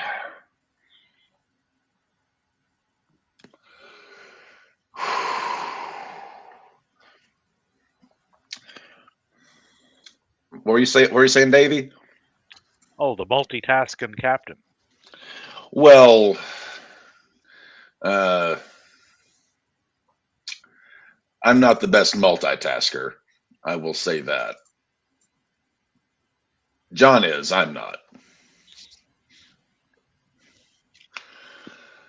Oh, yeah. That was a good salad. Had just a little bit left from the lettuce last night, and threw in some carrots, radishes, red onion, Roma tomatoes, croutons, little Asiago cheese, and some Olive Garden dressing, and that was tasty.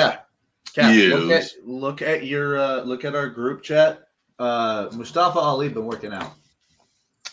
Look at our group chat. All right, let me pull that up here. Holy mother, Moses alone. Yeah. Devin, I just saw that. He's a fucking wagum. That is very wagum. Yeah, Mustafa Ali has gone from a cruiserweight to from a junior to a whole ass grown man. Oh, Detroit with a touchdown. Mullins to Jefferson for a 26-yarder. Minnesota with the touchdown. Or Minnesota. Detroit giving up the touchdown. Yes. Detroit did their part. They just didn't get the points for it. Fuck it. Justin's down there somewhere. But yeah, Mustafa Ali, he is going to go on a tour that is going to make people forget how he was booked for the last 7 years. Touchdown Jefferson. This will potentially be the biggest fumble WWE has had in the last decade. Yep. Maddie, you were supposed to sing Baby It's Cold Outside with Mansfield last night. I had no idea what the fuck the song was going into it. You've never heard that song? I haven't. It would be the perfect duet for you and your simp, apart from maybe Islands in the Stream. Interception. Joe Flacco threw a deep bomb just for it to get intercepted. Islands in the stream, that is what we are. No one in between. How can we be wrong? Sail away with me to another one, and we'll rely on each other.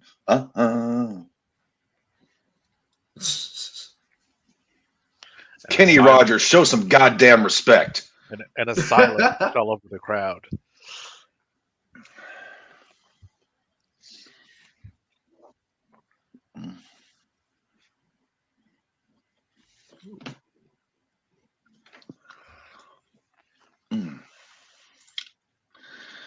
Something I just noticed. Cap's 37th birthday falls on a Tuesday this year, January the 9th. Yes. I will be live for my birthday. Who knew it? You will. Yes.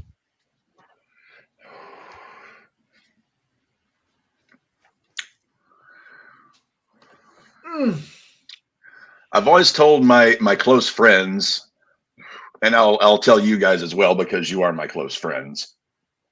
If I make it to 40, if somehow I make it to 40, what I want for my 40th birthday is an old school man of the hour roast. I'm pretty sure one of us could do that. And I want to be dragged over the coals as well as one possibly can be. Because if I make it that far, I want to be good and roasted. Oh, I'm always roasting. Are we talking about that type of roasting? No, like old school man of the hour roast, that type of Comedy roast. Central roast. I got you. That is what I want for my 40th birthday party. Is a old school roast.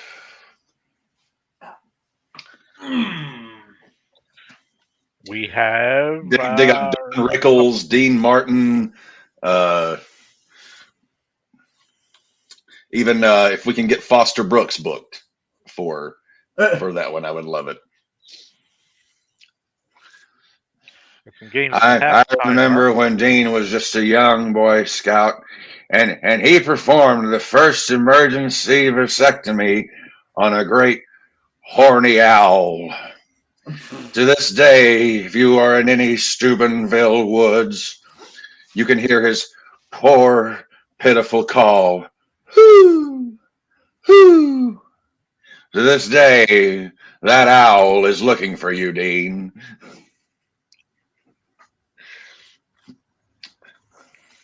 Oh, Foster Brooks. God, I love him so much. He and James Leahy, or well, John Dunsworth was his real name, but the two greatest drunks ever. Oh. Nice stop. How is Captain doing? Hanging tough. Hanging tough. Backstreet Boys, right? Cap Street's back. All right. Goddamn.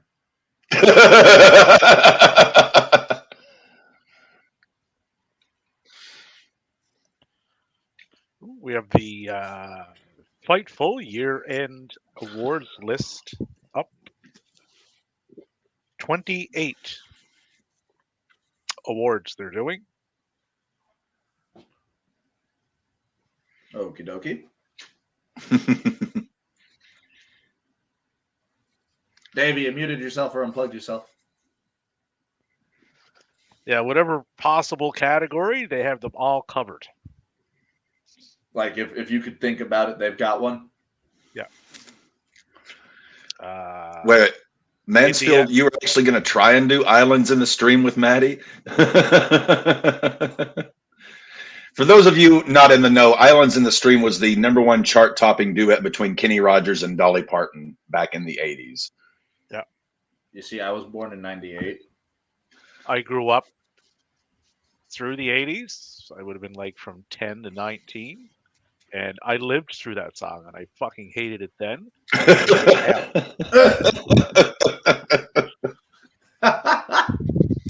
It was one of those songs that was what you would call a crossover hit between pop and country, and it was everywhere. Oh, it was. Grammys, ACMs, CMAs. It was the song of that year. Yeah. But it's Dolly and Kenny, and I love them both, so I'm not going to be. Well, I liked them individually. I just hated that fucking song.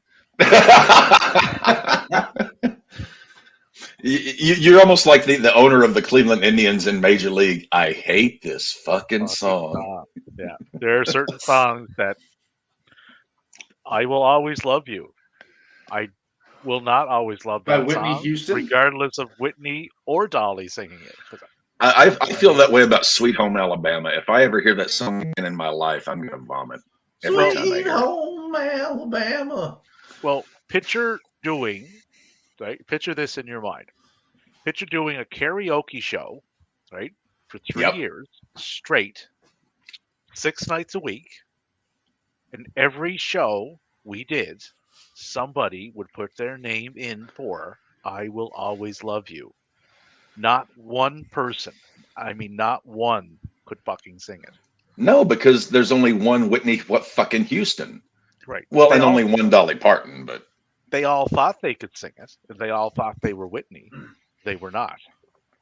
and no amount of alcohol was going to change that. No, and I tried, like, a lot. Like, can I have 4 shots of dark rum and Coke in a draft glass, please? Please, thank you. They would put the 4 shots in, and there was a little bit of room at the top where they could add a little bit of pop into it. Just a little bit. But we would do 4 of those on a show that ran from 9 to 2. I've only done Another karaoke touchdown for the once. Jets. Brees Hall has 2 touchdowns today. I've done acoustic shows where I was doing vocals, either backup or singing. But as far as karaoke, the only time I ever did karaoke, the 2 songs I did were "Fat Bottom Girls" by Queen and "The Gambler" by Kenny Rogers. Needless to say, I did not win that competition. I only ever did one song that I ever sang. The thong song. Nope. No, it was Bobby Darin, Mac the Knife. Definitely not the thong song. The only song I was ever featured on in any band I was in vocally was Bob Dylan's "The Man in Me." The Man in Me? It was the opening song in The Big Lebowski. "The man in me will do nearly any task. As for compensation, there's a little he will ask."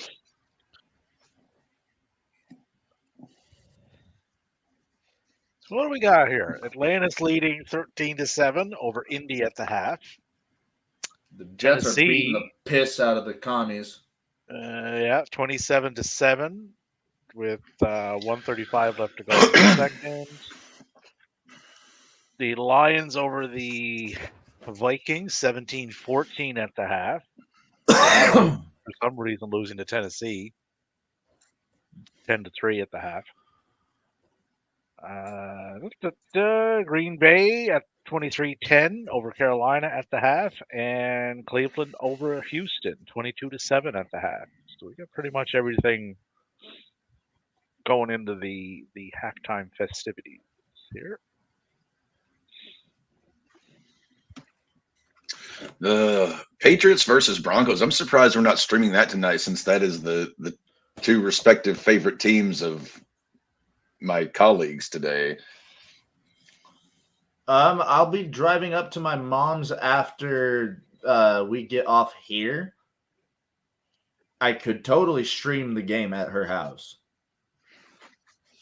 Davey, if you're interested. Cap, if you're interested. No, I'm going to be watching that one on pins and needles, chewing my fingernails. But if you 2 want to stream, I will. Oh, come on, Cap. Come on, you chicken shit.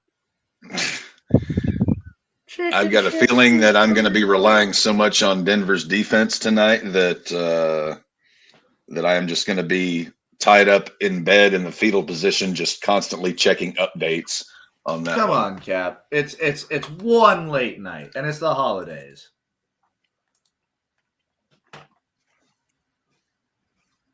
Ugh. And it's on the cock.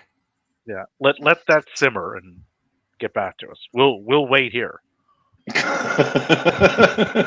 Where are you going?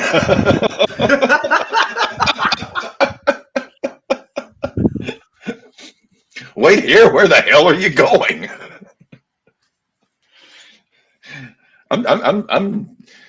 I'm trying to win that Buckeye Newshawk Award this year. That damn Les Nessman, he keeps winning it every year. He has a stranglehold. Yeah. Maybe it's one of those awards that is just so infamous you don't want to win it. Like the Tank Bowl.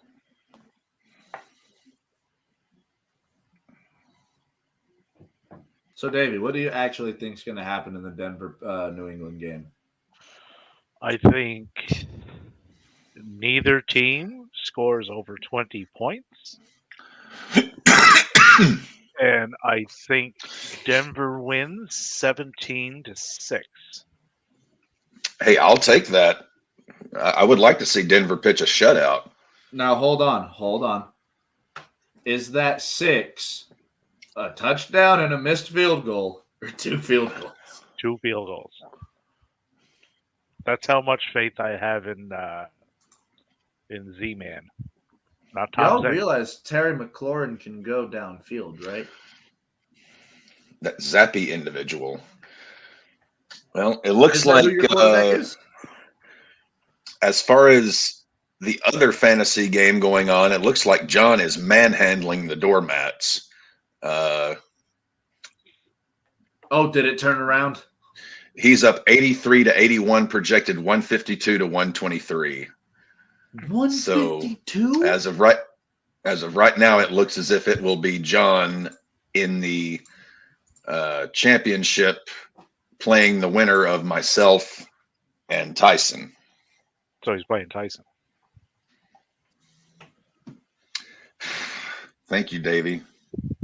I'm just saying, if Tyson does make it to the championship game, that's insane because he started off the season with 4 losses. And he's also one of only 3 teams in the regular season to defeat me. He has ran the fucking table. We had a guy in our Yahoo pool. This is probably 3 years ago. You'll see him in my comments every now and then. Donnie. I think he's popped in here occasionally. He's popped in a couple of times, I believe. Donnie started the year. He's a big Atlanta Falcons fan, but he started the year 0-7 and made playoffs. Damn. Yeah, All it was right, like boys. a tale of 2 seasons. He did fucking nothing, like just dumb luck after dumb luck matchup, right? And then after the 7th loss, he ran the table to get in. Jesus. Yeah, needed some help to get in. Like he needed other people to. Well, yeah, But he that's got about there. anybody's going to need some help. But yeah, I love him though, man. All right, boys. Most of these games have gone into the second half. Let's do live parlay. Try to make some money somehow. Who's scoring a touchdown in the second half? The second half. Big boy pants. You think Big Boy Pants? I would say big boy pants and Bijan. Okay. Let's see.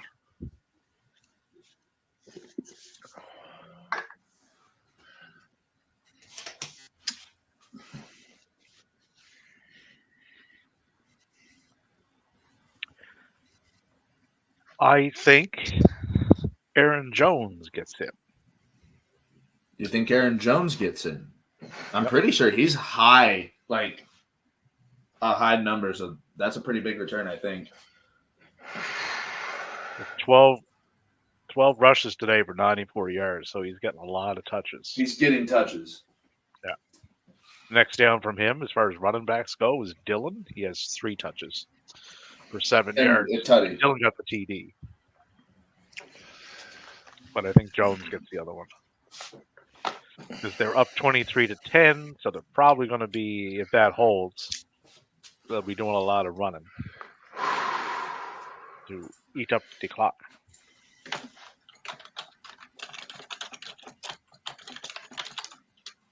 Jones. Kenneth, Big Boy, Pants Walker busted one out for no yards.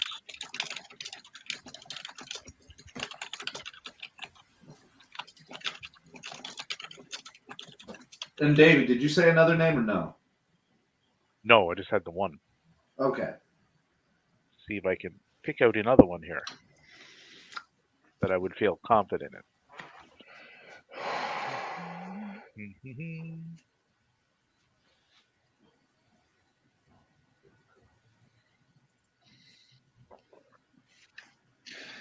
Wow, Cleveland is up 22-7. I'm kind That of would leaning give- towards Amon St. Brown, the Sun God. Sun God? Will this be Cleveland's 10th win or their 11th win? I believe this would be 10 if they do it. If they hold, they'll go to 10-5, and it'll drop the Texans to 8-7,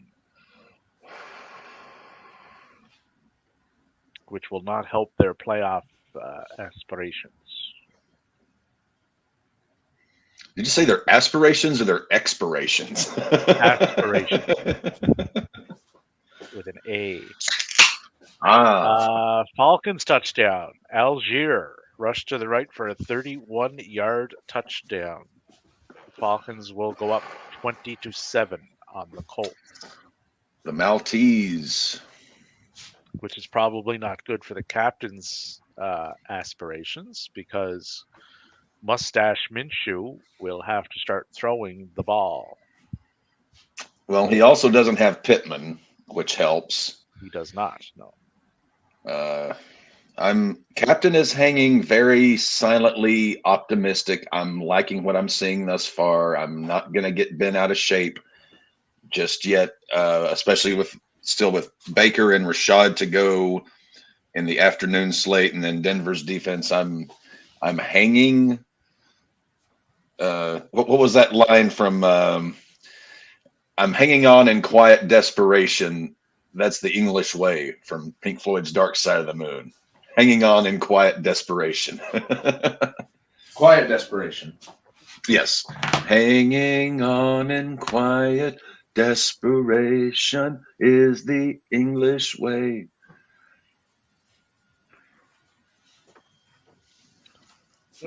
Seattle's in the red zone, but it's 4th and 8 on the Tennessee 9, so they kick a field goal, and they now trail the Tennessee Titans 10-6. It's basically kind of more or less a must-win here for Seattle, I think, at 7-7. I believe the Rams won. Yeah. Yeah, so the Rams went to 8-7. The Rams are a very dangerous team right now. They are healthy. They are well coached. They are well quarterbacked. Yeah, don't be surprised if the Rams not only get in but win a playoff game. Yeah. It depends who they match up with in the first round. If they could hook the winner of the South in the first round, which is a possibility, that would be ideal for them. Minnesota's moving the ball, 1st and 10 on their own 44. Mullins to Hawkinson for a 24-yard gain. Mullins to the Hawk.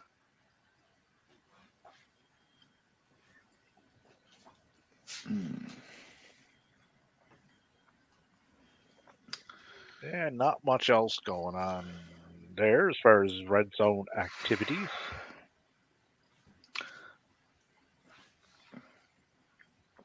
Yeah, as the holidays have continued, they have just started to neuter the Sunday slate in favor of these prime time matchups. Oh yeah, I hate it. See, I don't mind the Saturday games.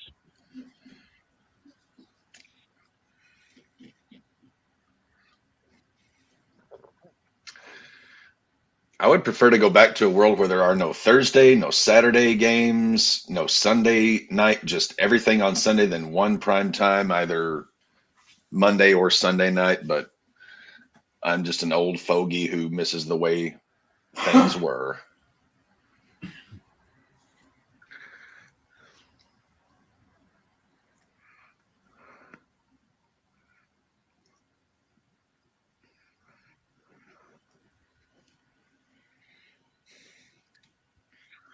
TJ Hawkinson to the medical tent. That's not good. KJ Osborne with a catch down to the Detroit 5.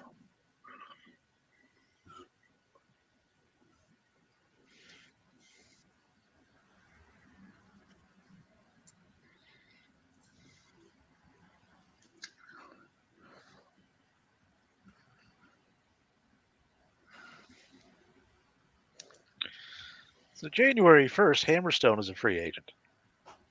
I see him going to WWE. I think Hammerstone is perfect for WWE. I don't know. I mean, he would fit in any one of the three if he stayed in the States. Right? Yes. Touchdown Vikings. Yep, 21-17. Detroit is Detroit, and man, they just keep letting people hang around and hang around. But yeah, like he'd fit in WWE. I don't know how they would change him would be my thing there. Like, what character are they going to put on him? TNA, he could be the face. He could be whatever. He could be one of the faces of that promotion if he went there. As long as, and apparently they got the money to do it. So, and they've been teasing a big signing. Hammerstone would qualify. Hammerstone would be a big signing, and I'm not even joking there. Yeah. AEW, he would also fit because he does have tie-ins with MJF, like from their history. Yes, he does. And honestly, that would also be a good way to bring in what's his name? Richard Holiday. Yeah. Yeah. And you would have a nice little kind of that would work too, actually. The only thing with him there is where that roster is so top-heavy, top-tier talent, it would be harder for him to break through that, and it would take longer. So, plus and minuses to all three options for him. But he got options, and he's going to get paid regardless, and deservedly so. Cap, if you don't know who Hammerstone is, look up his pendulum suplex on Cruel. Okay. Yeah, I have no idea who he is. Yeah. No, you would like him. You would be impressed with Hammerstone.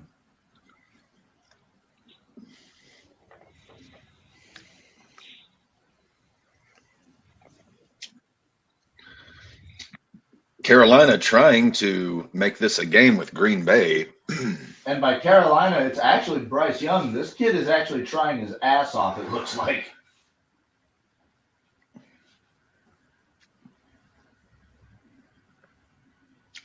Bryce Young he looks tiny. I know Russell Wilson's only 5'10", but Bryce Young just looks too small to be quarterback.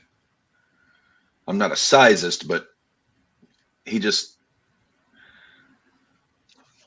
doesn't strike me as a quarterback just based off of his size, at least as far as the NFL goes.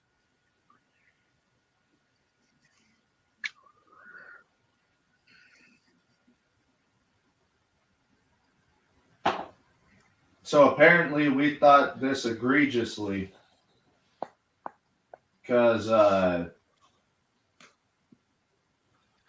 for $2 down, that I'm actually worried this probably won't hit. Cap, you put Bijan. It won't let me put Big Boy Pants in, but it's okay. It just makes this a 4-leg parlay. So Bijan, Aaron Jones, Devin Singletary, and Curtis Samuel. I'll probably take Curtis Samuel out if I'm going to be honest. Make this a 3-leg parlay. And Carolina gets the first down. With those three in there, this might net us back $230. Well, hop along, Cassidy. Come on. We need 3 people to score a touchdown. Let's go, boys.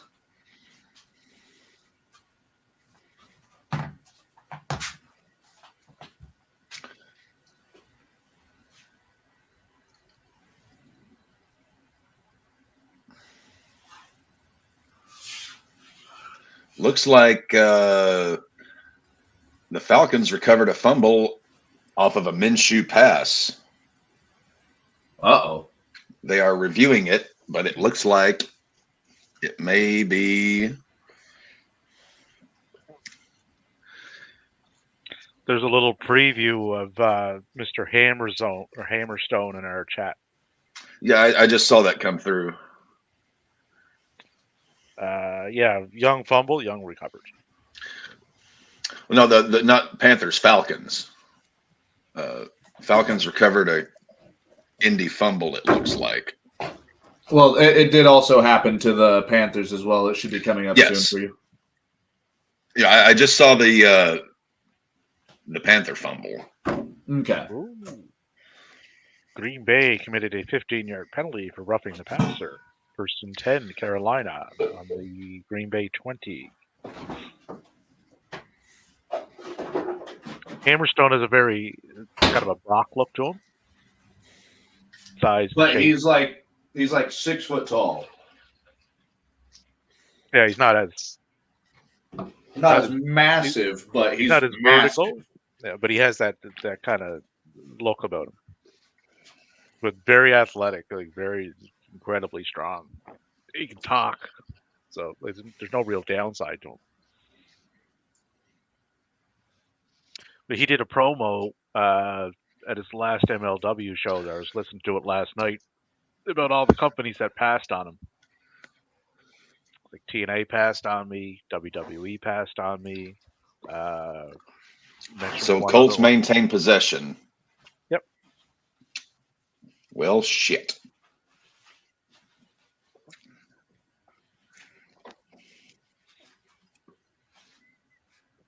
Bryce Young with a nice little scrambled egg there.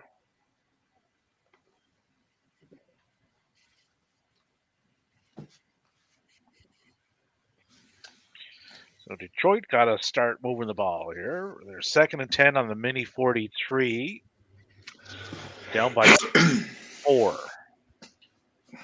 So, Cap, Yes. have you decided who your quarterback is going to be? I'm rolling Baker. I'm not what you would call with happily a or 4-yard rush. Minshew with the how many yard rush? 24 yards. 24. 1st and 10 on the Atlanta 15. That a baby, you sexy mustache motherfucker. It's the mustache that makes it work. Thank you, Davey. Yeah. Mustache Mountain. Ah. Well, we know the first 2 on Mustache Mountain are Burt Reynolds and Tom Selleck. Let's just get that out of the way right now. Dude, I actually looked that up. I thought Mustache Mountain was a legitimate place. It ain't. No. Oh, sad. Same as Parts Unknown. Doesn't exist. What? Yeah. Chuba Hubbard No way. with a 4-yard touchdown. 23-17 Packers.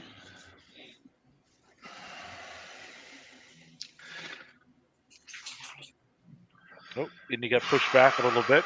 5-yard penalty for ineligible pass. Don't see that one very well. Ineligible pass. What the fuck is that? I don't know. Maybe he tried to throw it with 2 hands, like those people who bowl like with 2 hands. I have no idea. He threw to an ineligible receiver. Or maybe he had crossed the line of scrimmage. Okay, I was like, what the fuck is an ineligible pass? Ineligible receiver downfield.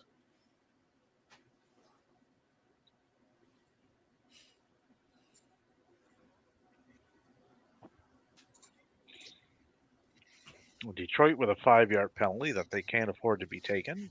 3rd and 8 on the mini 41 for delay a game.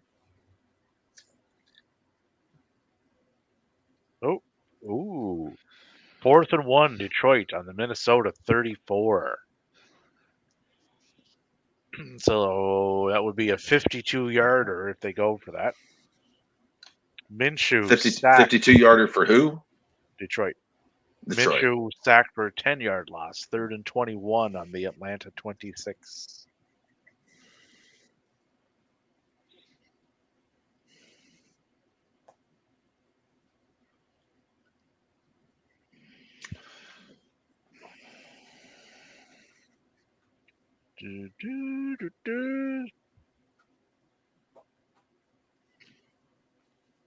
Oh, there we go. Gibbs with an 18-yard gain. 1st and 10 on the Minnesota 16. New set of downs. Gibbs is Gibbon. I need Terry to be scary. Oh, No, so Cap, while you went to the restroom, yeah, no, Jahmyr Gibbs and David Montgomery both got a touchdown in your guys' game. So if Terry McLaurin doesn't get it, you guys can blame me. Ah. Fuck. Minshew looks like he got a long pass. They are still in the red zone. yeah, Matt Gay with a 33-yard field goal. 20-10 Okay. Well, better that than a Minshew.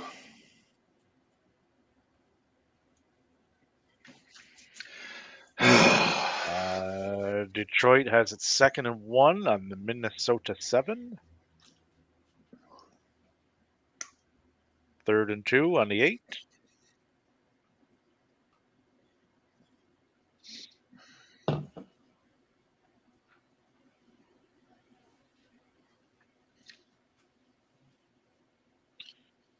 Some of these awards here. Wrestling News Story of the Year. It would have to be CM Punk, right? Yeah, I would argue that. I would say so, yeah. And it would probably you could probably combine 2 of them, really. Yeah. You know, getting himself fired and then piggyback that with showing back up in WWE. In WWE. Because they're both connected to one another. Well, unjustly yeah. terminated, but however you want to phrase it, Davey. Right.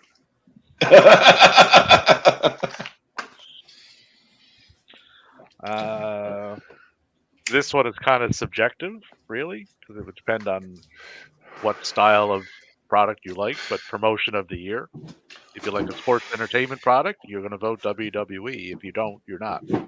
That goes to Big Japan Pro Wrestling. I like my deathmatch wrestling. Event of the year. I would imagine that would be event would lead me to believe pay-per-view or Pay-per-view PLE. That one would have to go to Forbidden Door 2 this year for me.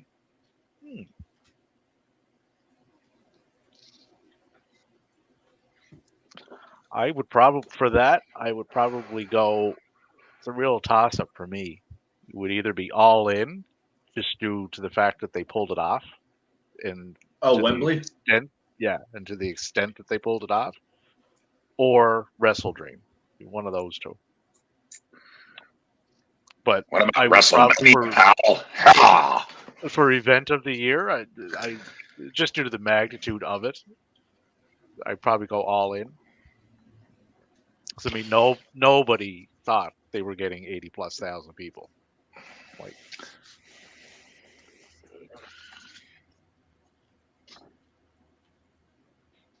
I would probably, even though I didn't see the show, I would probably agree with you on All In. Just All because In was a fantastic show, but it didn't have Danielson versus Sabre. The fact that they put on that event, drew the crowd that they did, and really made us.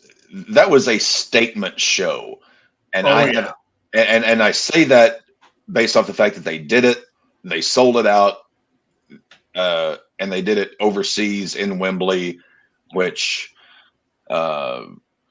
British wrestling fandoms are crazy. It's sad that WWE has not done a show in Wembley since SummerSlam '92.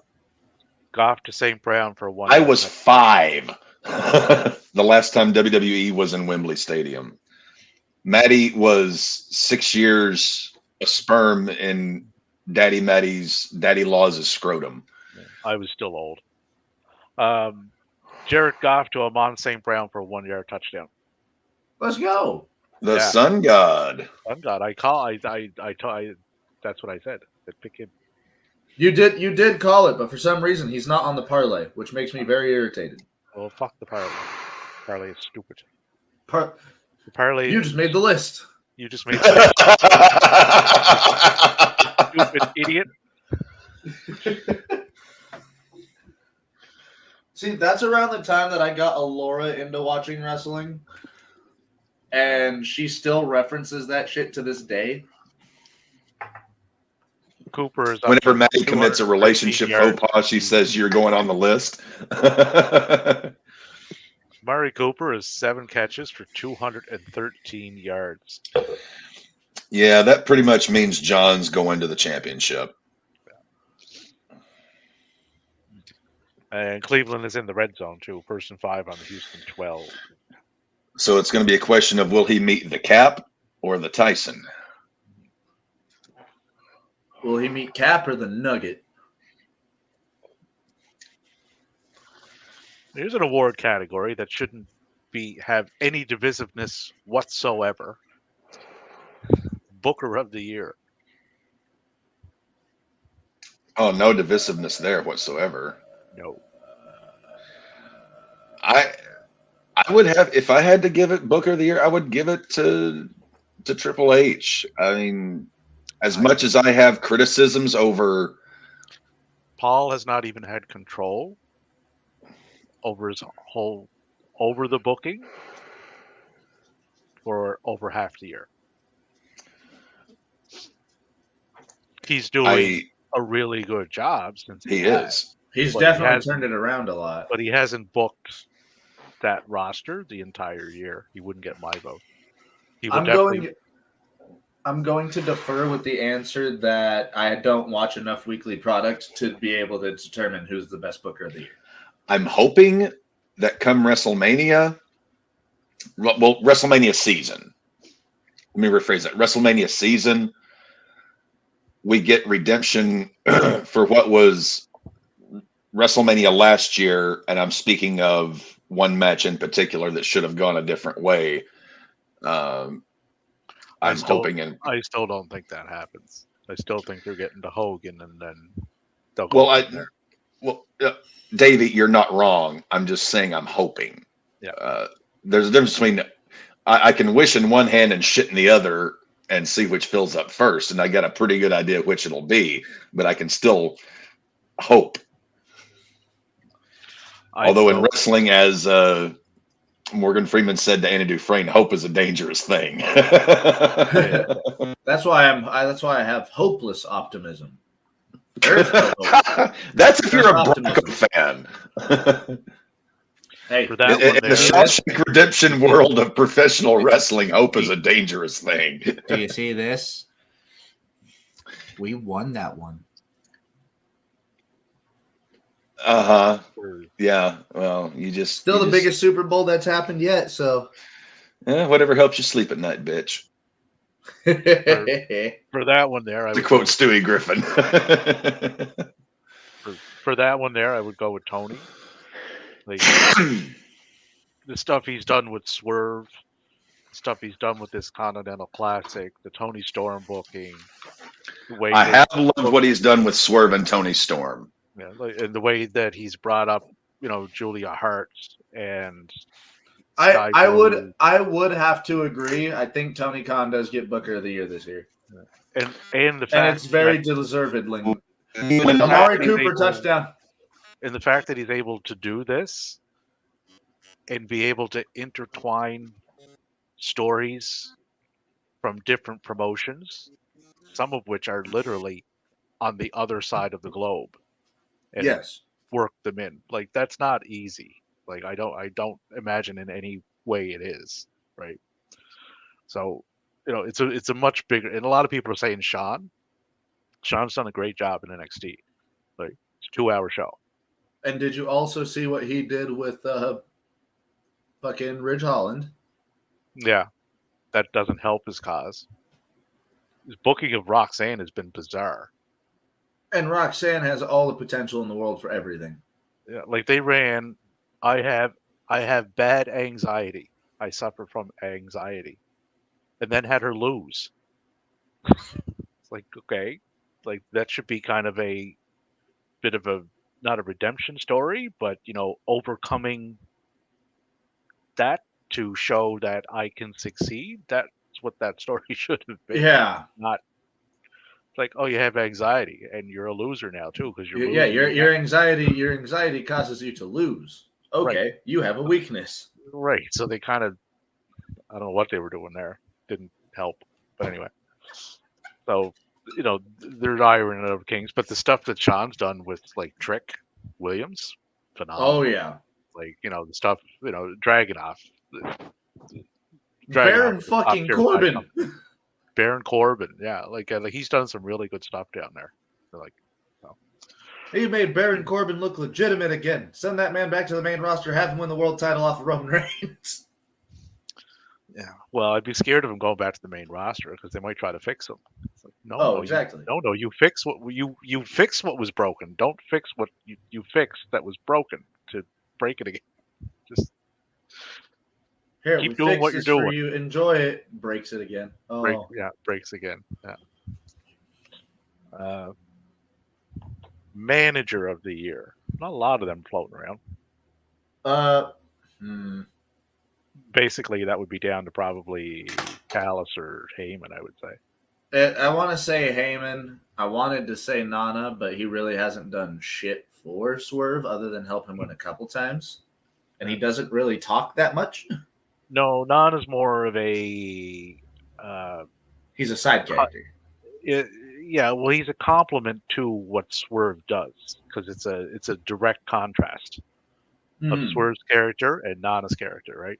They're like Swerve is intense, serious, and Nana will is put your teeth down your throat.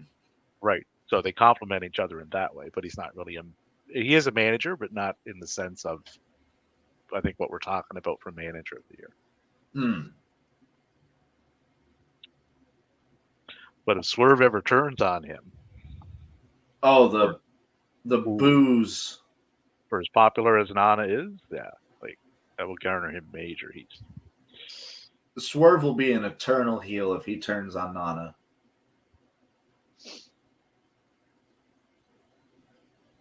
But the manager of the year award, that was more prevalent years ago, like when Heenan was around and if they used people like Scarlett Bordeaux, if they used Zelina Vega better, in more of that traditional role, there's people there that can do it. They're just not utilized. MVP does well in that role, but he didn't have hardly any fucking TV time this year because Omos is greener than dog shit. Yeah.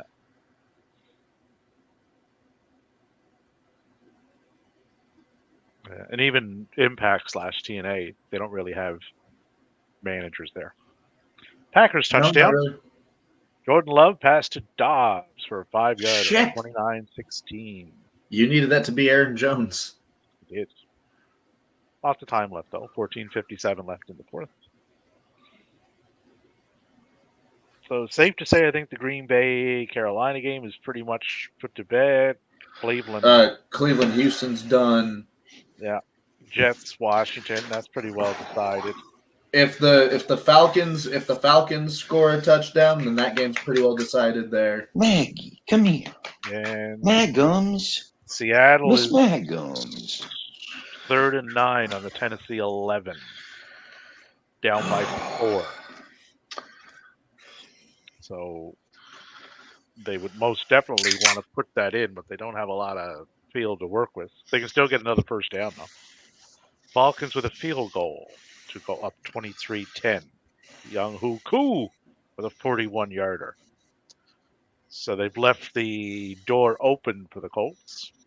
This is the 2-score game that would put the Colts up by 1 as it currently stands. Hi, babies. Is your stream still going? Okay. It just kills me how Maggie, as big as she is, tries to curl up like the tiniest little package ever. It's like, you gigantic furball, you are not a chihuahua.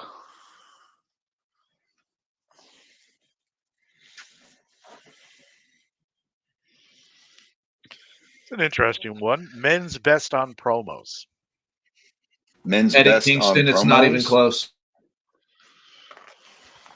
Yeah, Kingston would get my vote because when you hear Touchdown Metcalf.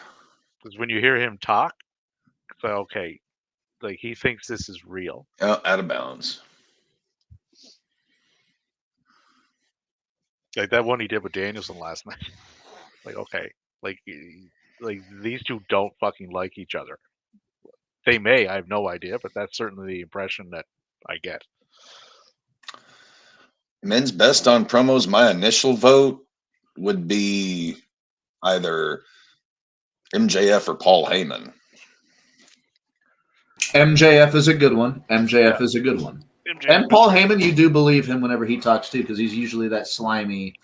The work he did in the lead up to Rhodes and Roman at Mania, that was some of Paul's best work of his career. Well, Paul can put the crowd in the palm of his hand, right? Yes. Very easily, right? Don Callis would be right there too. Don is quite excellent on the mic. I haven't watched Cyrus the Virus much in the last year or so, but that's no indication on him. I've always liked his work. Don Callis, Cyrus, I've always liked his work. He's never, whether he was in WWF, ECW, AEW, he's never disappointed me. Yeah, no, he always delivers. But Eddie would get my vote. Like, regardless of where Eddie is, he just, he's like the every guy, right? He sounds like a regular guy. You know, we are forgetting though the greatest promo of the year. Seahawks touchdown. And it's one that Davey references very often. I'm home.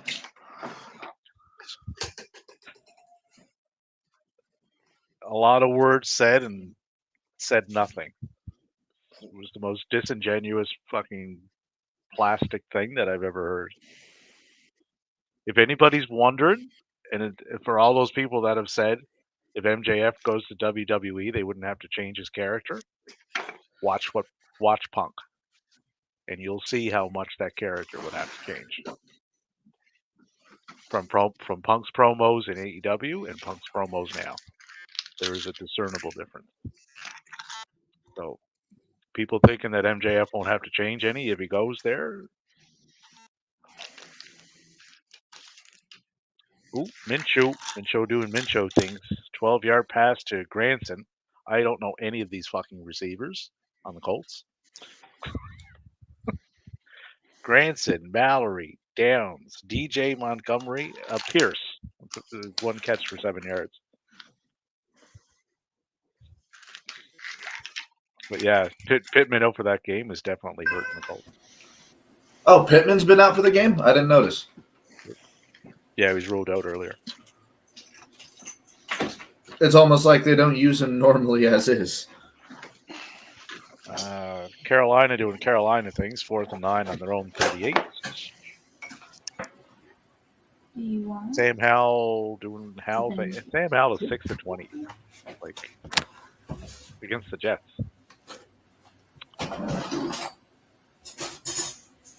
Amari Cooper has scored John 40.6 fantasy points. Yeah, Cooper got 241 yards and 2 TDs on 9 receptions. That is awful. That is also him and Damian Pierce might have to co-hold Wagon of the Week this week. Flacco is up to 338 yards passing, 3 TDs and 2 interceptions. Granted, 241 of those is to one guy, but still.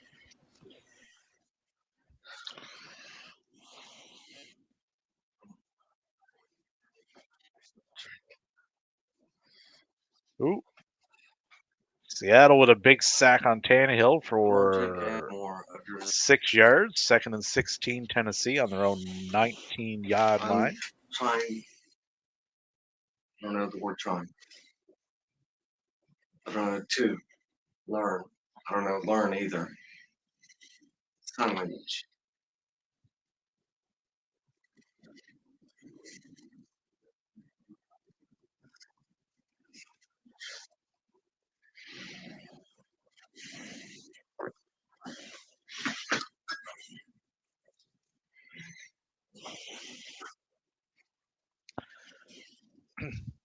I'd say match of the year, but I already know mine and Maddie's pick. Saber and Saber Danielson, yeah. Which is a testament to how good that match was in the same year that Omega and Osprey happened twice. Yeah.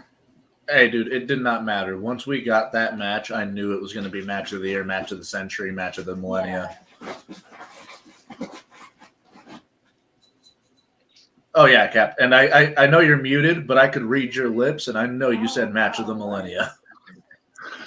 Oh, no, I'm unmuted. Okay. Well, when I see Maddie start to do the South Park Cable Company nipple rub, I know exactly what we're talking about. Hello, Maggie. Oh, hello, Miss Maggie. She's been hanging out on the floor all day. She's in a shy mode. She knows she messed up earlier. She had an accident.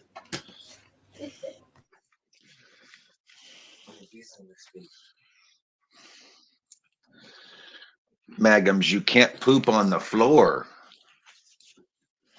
You can't do that, baby girl. You can't do that. You can't do that, honey. You're too smart.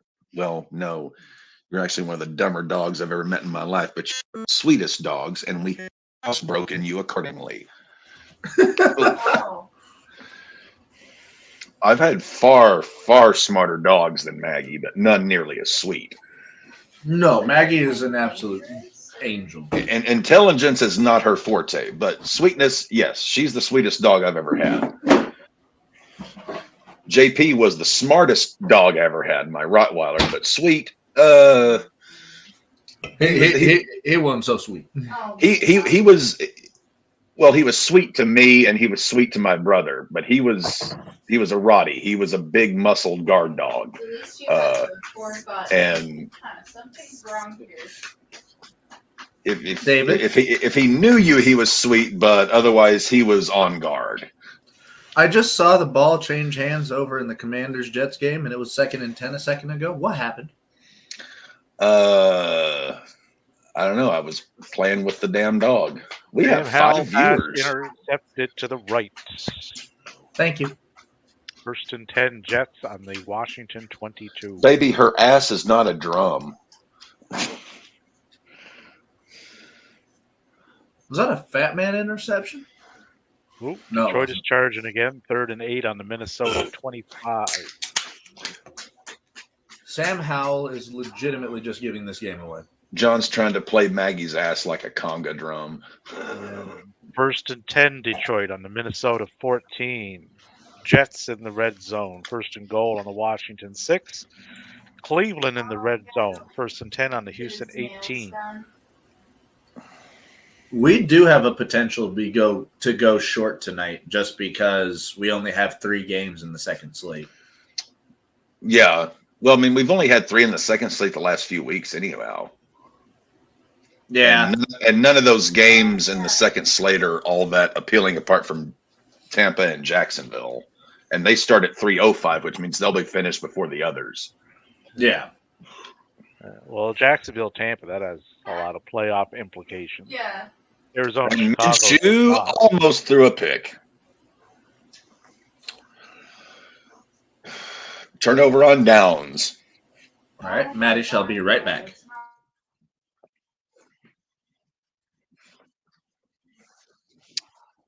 And 3rd and 6, Cleveland on the Houston 14. And Detroit is 3rd and 4 on the Minnesota 8. Up by 2. So even a field goal here Puts Minnesota back in needing a touchdown mode. 11:43 left to go in the fourth there.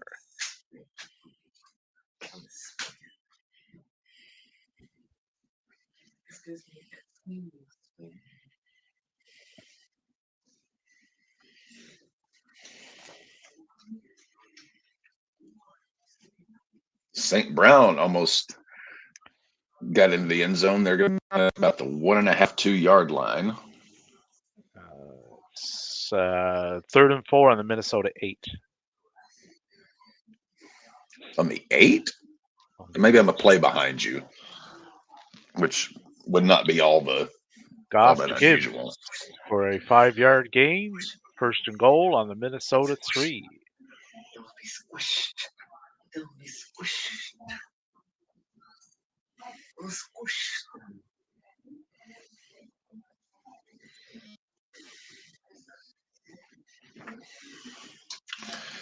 Cap's percentage has actually increased as the day has gone on. I'm now at 48%.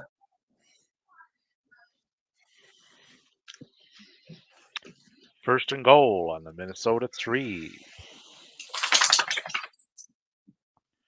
You are getting much closer. Well, let's just hope things maintain this steady positive trajectory for the Cap.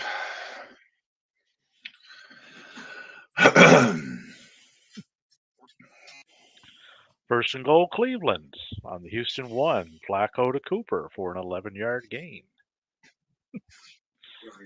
252 yards for Cooper. What is the single game record? Was it 328, I think? That would be more than I could tell you right now.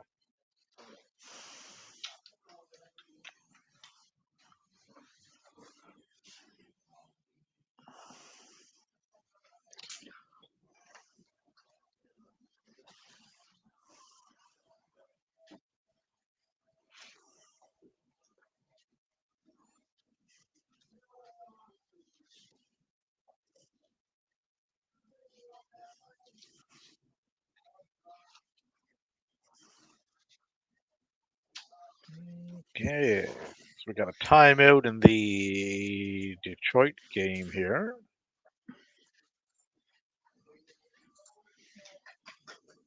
Although it's not a team timeout, because each team still got their 3. Trying to adjust my screen here so I can see more of the game, but still see you guys.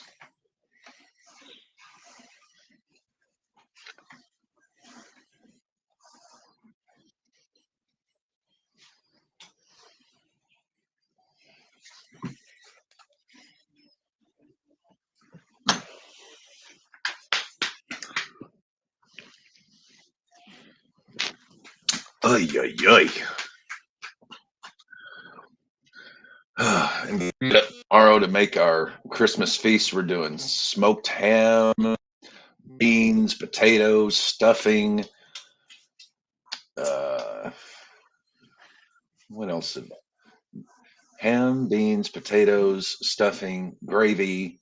Oh, and I'm making my my mother's apple turnovers.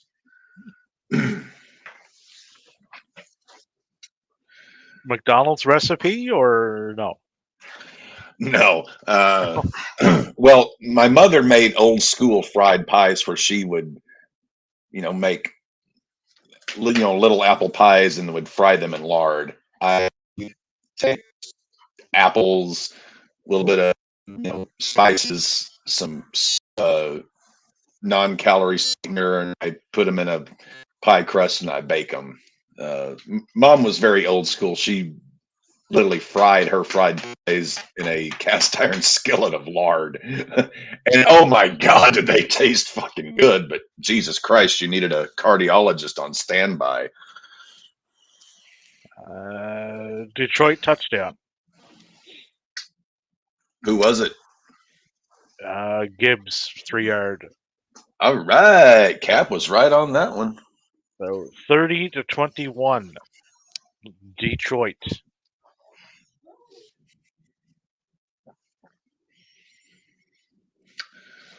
And Detroit is looking pretty good at this point. Are they going to go for 2 and make it an even 10? Detroit? Well, they're up 30-21. Bagley made the point. Okay, well, I just saw the touchdown. I was thinking it was 29-21 if they went for the 2, that would make it an even 10. You're always a play ahead of me, Davey. Stop doing that.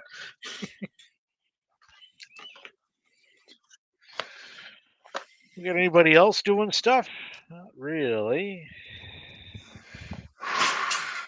The Colts have the ball back. Yeah, 1st and 10 on their own 16.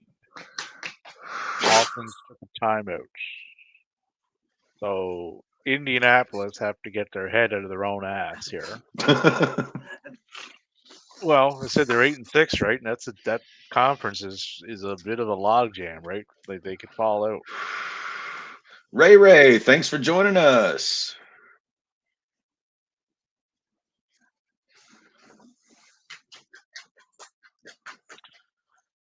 Go Cowboys! Are you nuts? No.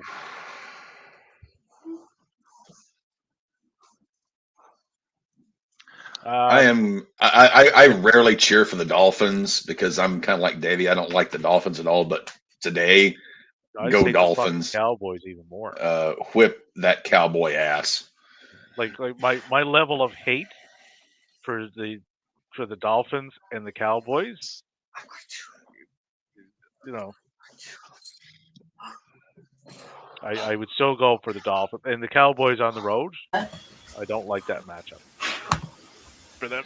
If you two could only see what's going on between John and Maggie right now, it would be the most hilarious thing ever. But unfortunately, this camera on my monitor won't spin. Won't rotate. Captain can't. It's literally like watching a toddler play with a toddler. The captain can't spin and rotate at the same time. Oh my gosh. I'm not Brenda Lee. I'm not a spinner.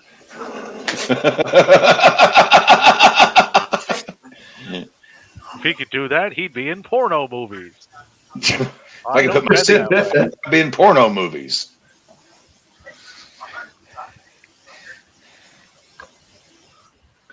Please continue to observe the non-smoking sign until well after into the terminal. Yeah. If Tommy DeVito beats the Eagles tonight, if the Giants beat the Eagles, I don't know what the rest of the NFL season will hold for us. No, but I would absolutely love to see that because I don't fucking like the Eagles either. Was it for that one Super Bowl? Could be. They're dead to me now. Yeah, no, if I went up there, I'd be stuck. Tennessee is 1st and 10 on the Seattle 11. 2nd and 4 on the 5 for Tennessee. They're down by 3. Washington's in the red zone, Matthew. 3rd and 12 on the Jets 15. Could this be McLaurin time? Could be. Did you say Clarentine or Clementine? Jacoby Oh, Brissett my darling. Oh, my darling. Logan Thomas oh, my for a 15-yard Clementine. touchdown. Brissett to Thomas for a 15-yard touchdown. 27-14. And Minshew threw a pick. Jacoby Brissett is in the game and he threw a touchdown, but he didn't throw it to Scary Terry. I'm fucking appalled. No, well, there's lots of time left. 3:26 in the third. So 27-14. Yeah, maybe Tuesday, possibly Wednesday. I'll see if they go ahead and open. Carolina's in the red zone. I don't really think it matters. 30-16 Green Bay there.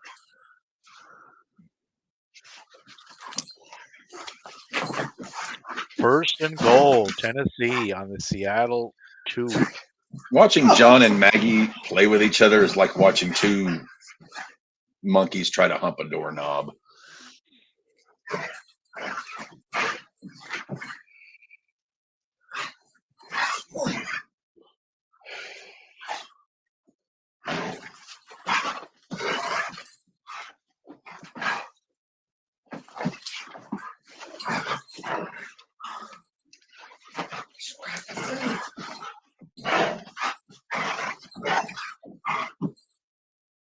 If you bite my nose,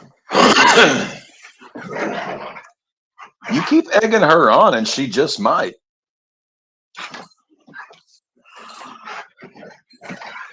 she tried to bite. She witches. Derrick Henry touchdown. Well, that would have made Dev happy a week ago. Yep. Go. 17-13 Titans. 3:21 to go in the fourth. So Seattle stands a very good chance of losing this game and quite possibly putting them out of the She's trying to playoffs. bite me. She's trying to bite me. Look, she's trying to bite me. Because you keep egging her on to do it. She's biting me. She's biting me.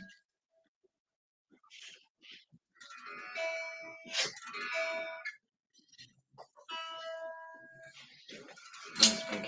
That's her skin. That's pink.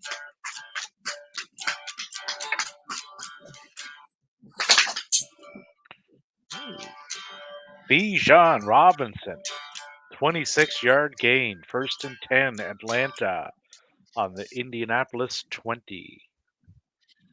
They score here. That I think that'll pretty much end the Colts' day.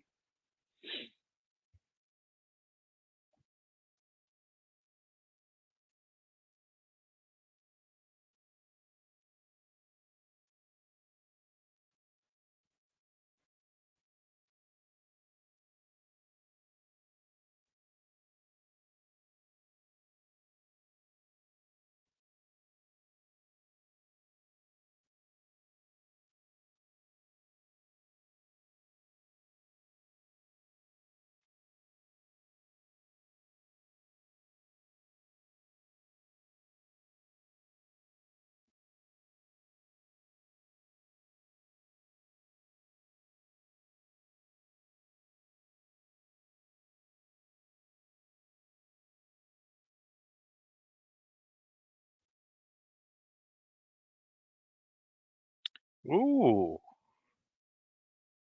This is interesting.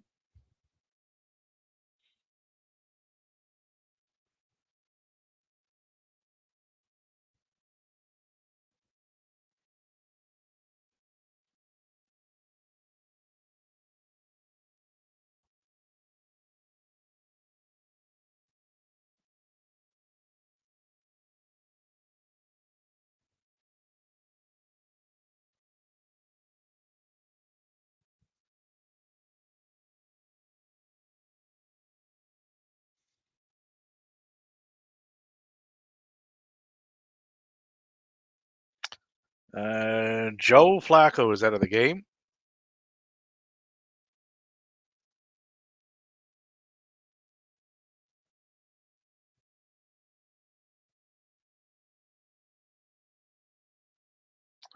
Carolina touchdown. Bryce Young to Chark Jr. for an 11-yarder. 30-22.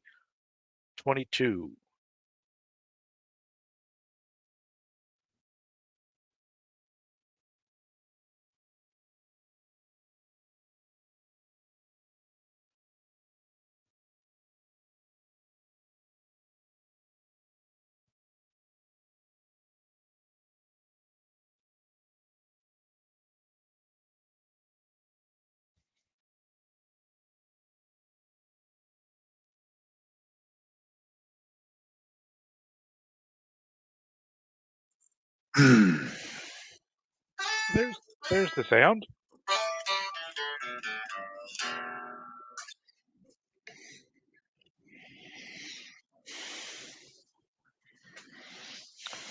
Looks like Joe Flacco's out of the game. Thompson Robinson, quarterback. They have this one well in hand. Oh yeah, it's 36-7. You don't want to anymore. Did you And guys- if they had did you this guys thing see anymore, Houston getting it would beat? look like me at the end of prom night. Did you guys see Houston getting beat 36-7 with 8 minutes still left to go in the game?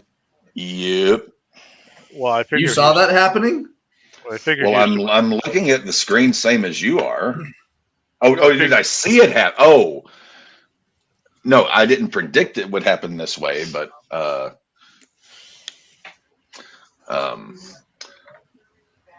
yes, I've seen it happen. But did I see it happening? No.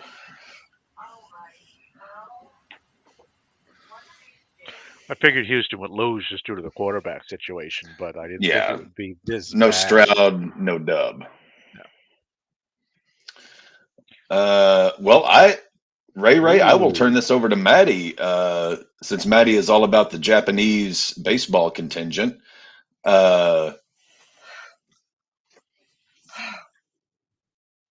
Remember, it's a whole new fantasy strategy this year. Well, last year was the Japanese mustache strategy, but Yamamoto signing with the Dodgers, just another big feather in the cap for the Dodgers. But ultimately, Dave Roberts is such a shit manager that it's not going to matter who they sign because he's just going to fuck it up royal. They all but locked in Yamamoto going over there whenever they got Ohtani.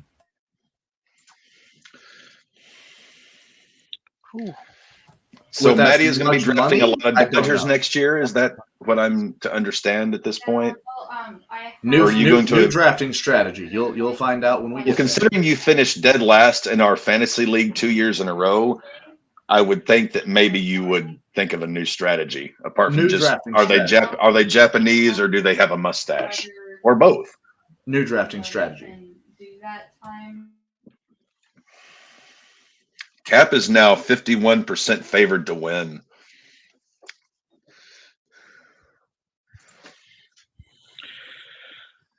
You know, when you're walking in the desert and you see like way off in the distance, it's like, ooh, water. The mirage. You mean a mirage, Davey? Yes. Much like your 51%. That's a model for Mitsubishi. You see, I've been through the desert on a horse with no name. It felt good to get out of the rain in the desert. Fourth place Mets hit with a record $101 million luxury tax. And they did sweet fuck all with that talent. I'm putting in quotation marks.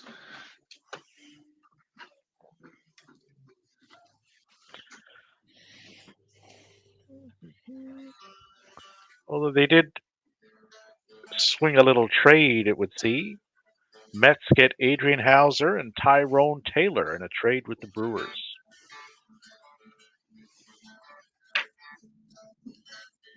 I did not know that last name. Outfielder. Okay.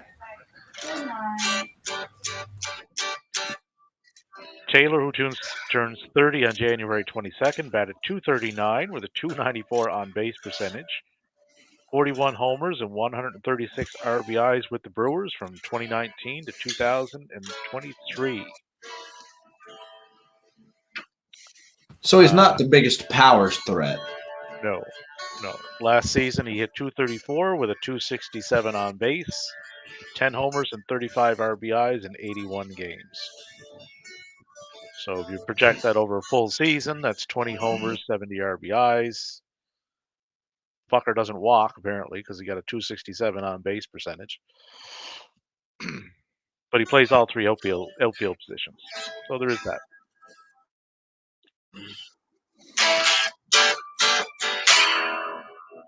And Hauser went 8-5 last year with a 4.12 ERA and 96 strikeouts and 111 and a third innings. Good back end of the guy or a swing starter though.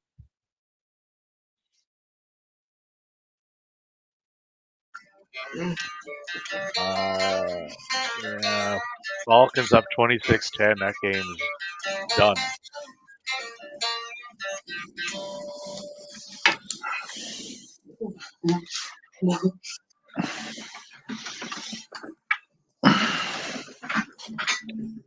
We got our first 2-minute warning. Warning of Seattle, minutes 2. Seattle and Tennessee.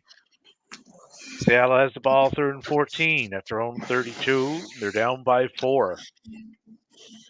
1st and 10 on the Tennessee 50. Smith to Smith and the Jigba for an 18-yard gain. Good to know he's not hurt. Yeah, but they got to put that in the end zone because they're down by 4. Field goal does them no good.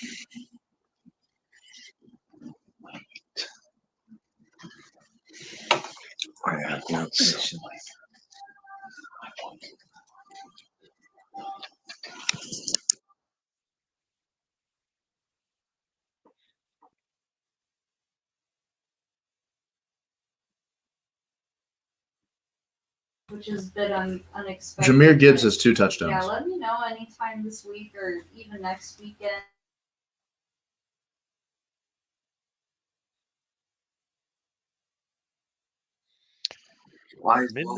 Minnesota's down by 9. 6:52 to go in the 4th. 2nd and 15 on their own 25.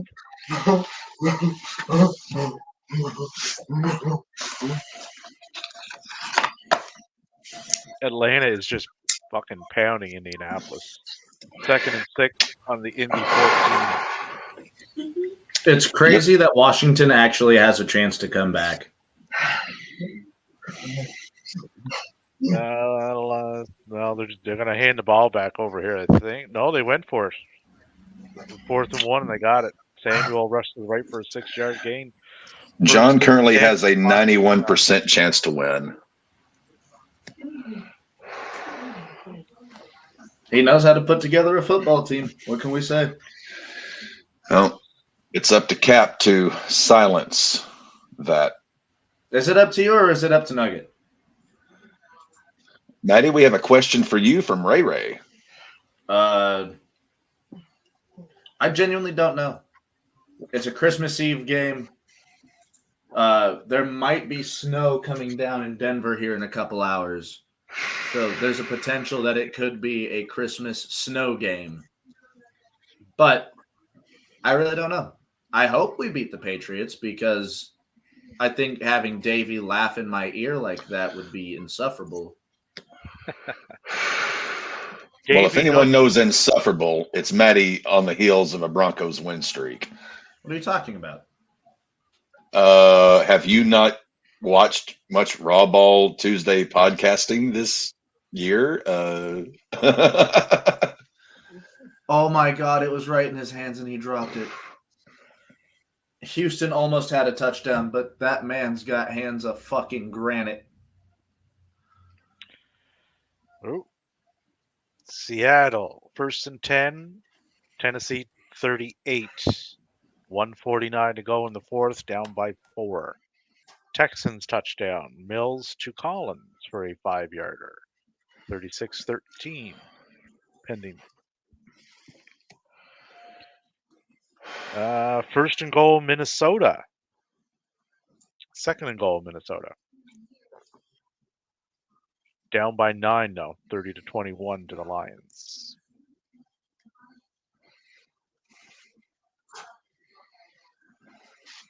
See? Davis Mills. What did I tell you, Maddie? Denver should have been all over him. He even converted a 2-pointer. Denver's been all over a lot of quarterbacks in recent years, and none of them have really done jack shit. Yeah, Davis Mills, though, could have been the guy.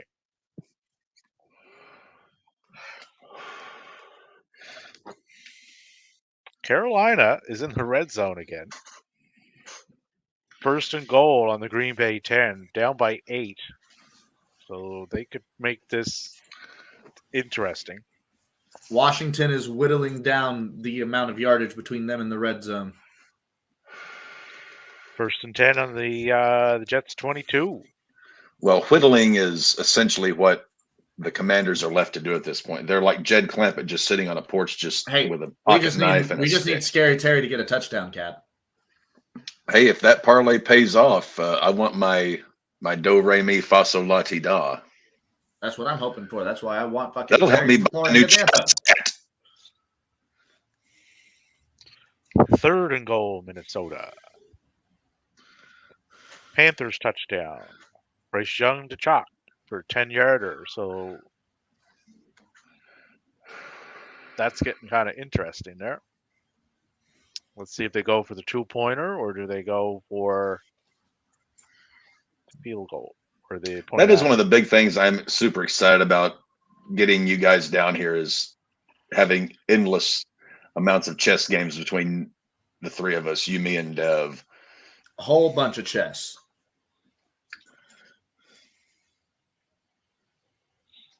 Scary, Terry, scary, Terry.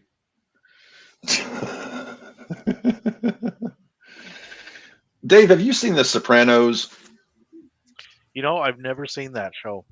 Oh, you're Really? kidding me. Oddly enough, it's always been on the list of things to get into. Well, there is a degenerate gambler in the early seasons of The Sopranos named Dave Scatino. Maddie reminds me of this man on a near weekly basis. Come on, Terry. 2nd and goal, Washington on the 1. Pass to Terry McLaurin for a 1-yard touchdown.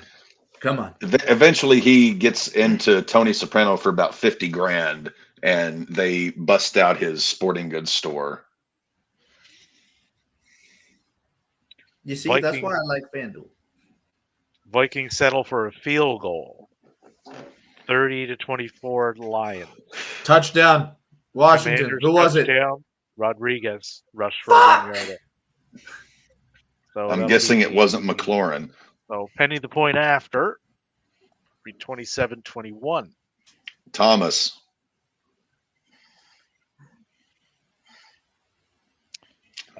Carolina converted the 2-pointer, so we have a tie game between Green Bay and Carolina, 30-30. Davey, your favorite running back, Alexander Madison, has -1 yards today. It's a little chilly. Alexander the Great? Seattle in the red zone, 2nd and goal on the Tennessee 2. Would that be the Tennessee two-step?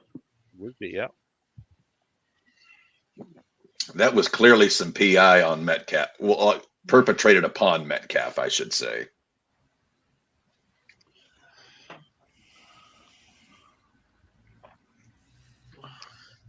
We got some interesting endings here. The Atlanta Indy game is done. Falcons with another field goal. They go up 29-10. Houston trying to come back. Yeah, no. That's 6:01 left. No. Carolina tied it. Yep, 30-30. They went for a 2-pointer and they got it. Grossi needs clean shorts. So Panthers have all 3 timeouts. Packers have 1.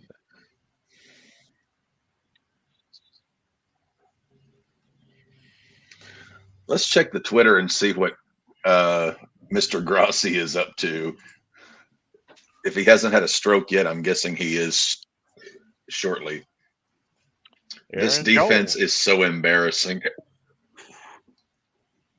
Seattle's 3rd and goal on the Tennessee 5. I didn't break the entire chess set. I literally just broke one little piece, but I told him I'd get him a new set because it'd be a little wonky to have every other piece look, older and more used. And then also it was a very expensive chess set. Yes. That Matty broke, even a piece of. And I've had that chess set for years. Yes. It was the first really nice set I'd ever bought myself.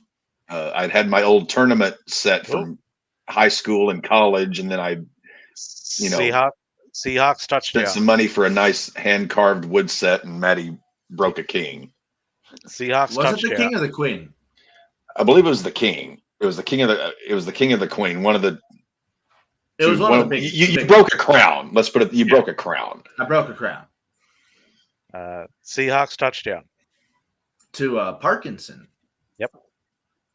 2017 with 57 seconds Which left. I completely forgive, Matt. I know. It's not an ill will grudge. If Matty doesn't buy me a new one, I'll get a new one eventually. I was about to say to be in 1000% It's more of just an ass jab than anything. in 1000% fairness, I was the one that said I'd buy it back. He's like, you don't have to worry about it. We can just super glue it back on. No. That's essentially how that conversation went. I mean, if you decide to purchase me a new set of similar value, I will be most grateful, but you are not obligated to do so.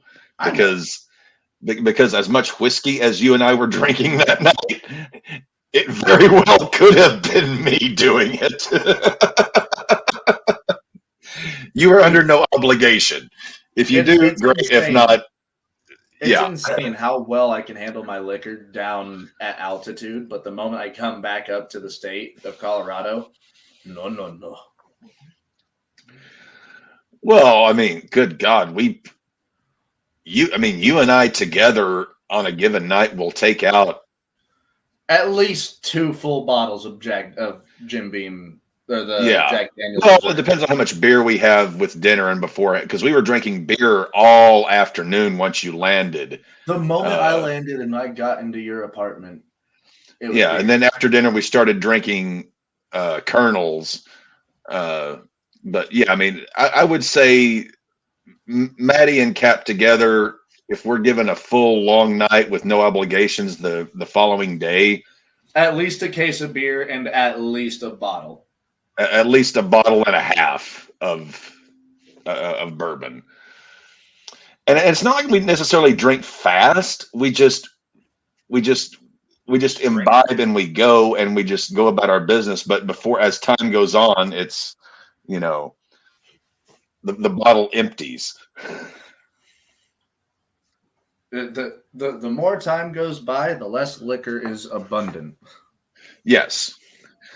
Well, I mean, gosh, that last time it was the night before the draft, the baseball draft.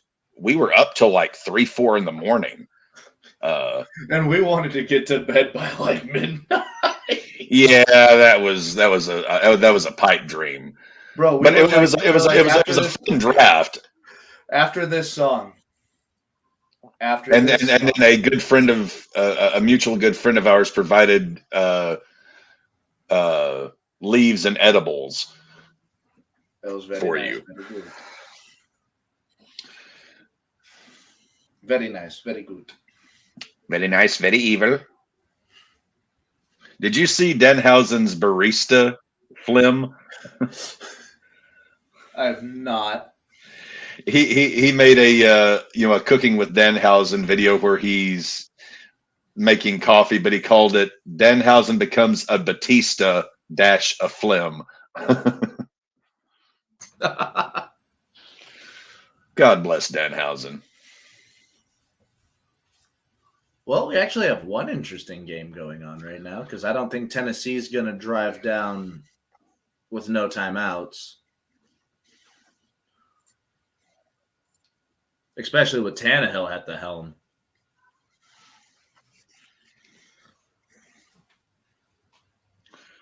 Well, Tampa Bay and Jacksonville should be kicking off momentarily. That is the big game for Cap this afternoon, fantasy-wise.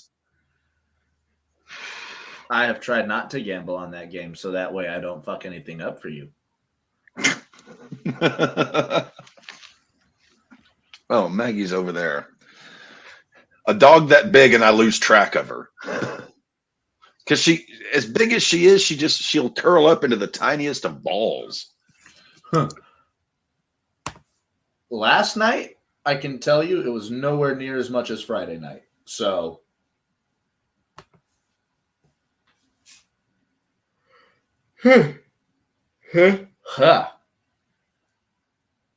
starting to get tired too. I slept all night and morning.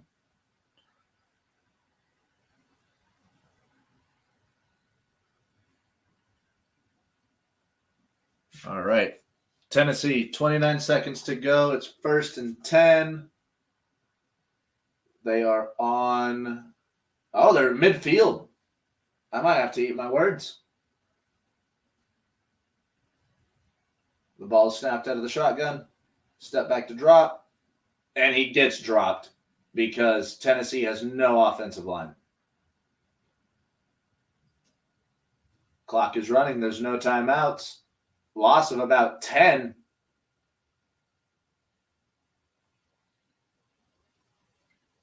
Quick dump off. He got out of bounds. Like Jake Roberts said in that Joe Rogan interview we were watching that very same night, Maddie, I don't buy beer, I just rent it. Drank 48 beers, didn't have to piss. I mean, damn, I don't care if you outdrink me. But shit. In terms of gunfights, yeah, Dolphins Cowboys might be the gunfight of today. Yeah, that's the preeminent game of the day.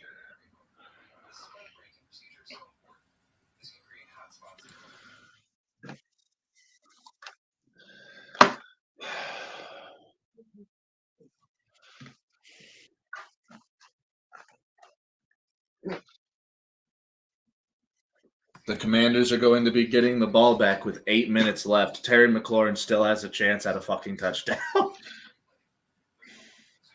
Hell, if we split $230 three ways. Oh no, this is the $62 one. That $200 one was the one that we threw three names together: Bijan, Devin Singletary, and Aaron Jones, and ain't none of them have sniffed the end zone. Which is surprising because of how impactful Bijan was in the first half. And the Panthers have tied it up. This one may be going to OT. And yep, that $230 one goes down in flames as Atlanta has beat the Colts 29-10. Gardner Minshew with all of 12 points in that one. That really helps Cap out. Well, it totally helps you out, especially since his wide receiver had how many points? A lot. Olave had 18. What about Amari Cooper? He didn't have Cooper. Oh, I thought you said he did have Cooper. John had Cooper, or has Cooper. Green Bay is in the red zone. 2nd and 13 on the Carolina 16 with 1:52 to go. Washington has the ball back. Scary Terry actually has a chance at getting a touchdown. 1st and 10 on the Washington 37. So Cap is only down by 13.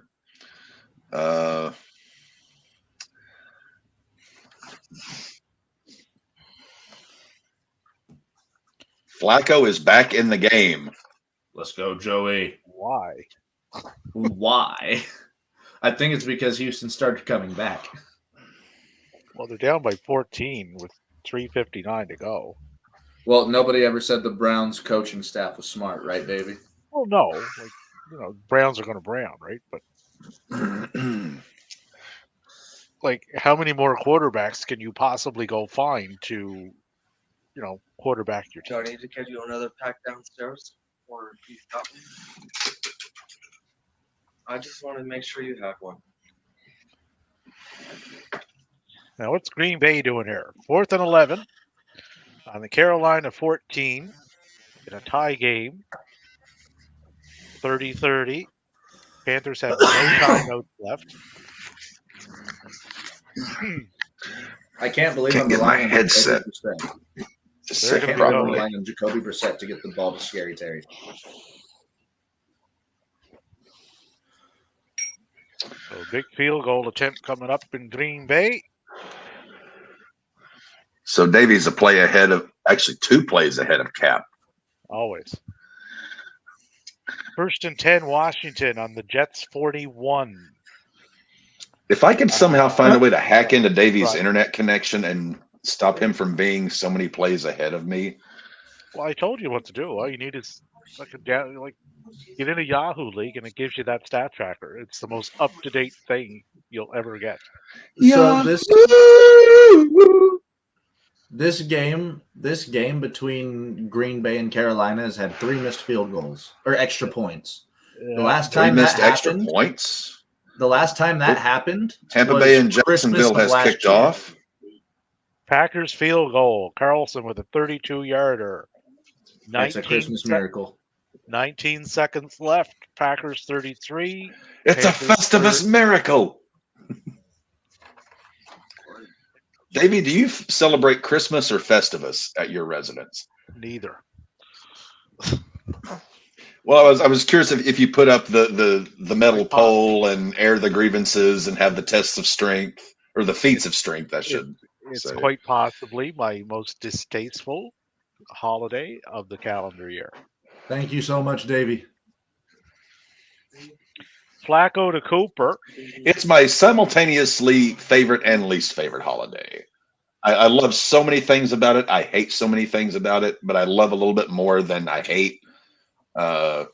Because ultimately it gives me an excuse to spend time with people I love and, get them some little trinkets that they will hopefully be appreciative of. And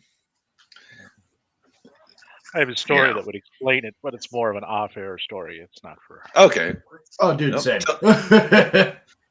Why do you say penises so much? Amari Cooper passes Josh Gordon for the franchise record for the Browns. 265 receiving yards today. 46 fantasy points. Is that the highest we've seen from a receiver this year? John is up 147 to 78.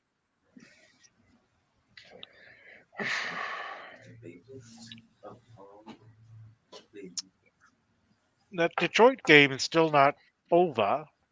It is not. 2nd and 10, Minnesota on their own 12. 2:23 to go in the fourth. Minnesota has no timeouts, though. I'm just first down, no. I'm just surprised in the fact that Detroit has been playing so poorly these last few weeks. Well, it isn't that their offense has been so bad. It's that their defense, as Dave alluded to earlier, just continues to let teams stay in games. Yeah, they just continue to prop the door open, and whoever they're facing just keeps coming through the door, right? Washington is in the red zone. 1st and goal on the Jets 10. Come on. I just need a fucking out route to Scary Terry.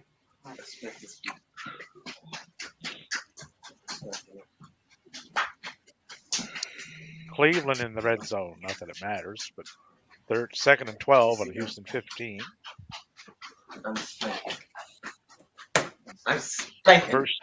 First and 10, Washington on the Jets 11.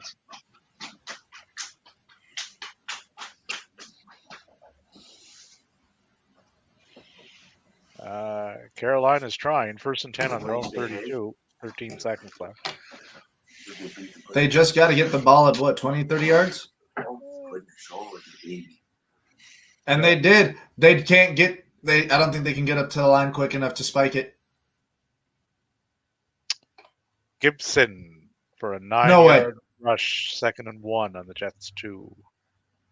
Did they get it in time, or is that end game? What, in the Carolina Green Bay game? Yeah, because I saw them spike it, I think, before the clock hit 1, but I don't know. Nope. Nope.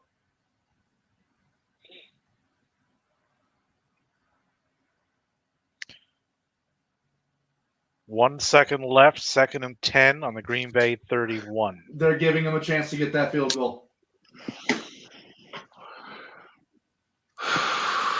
They did not get it. Green Bay wins 33-30. Okay. All right. Which is good because I had Green Bay to win. We haven't seen your ticket today, Davey. Oh, I mentioned it to Maddie. I got we talked early. Commanders touchdown. Gibson for a 2-yarder. Oh my fucking god! Is Terry McLaurin non-existent to you guys out there?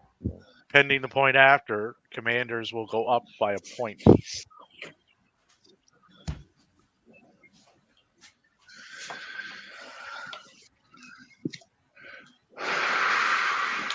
God, that irritates the piss out of me. Mayfield to Godwin for a 22-yard gain.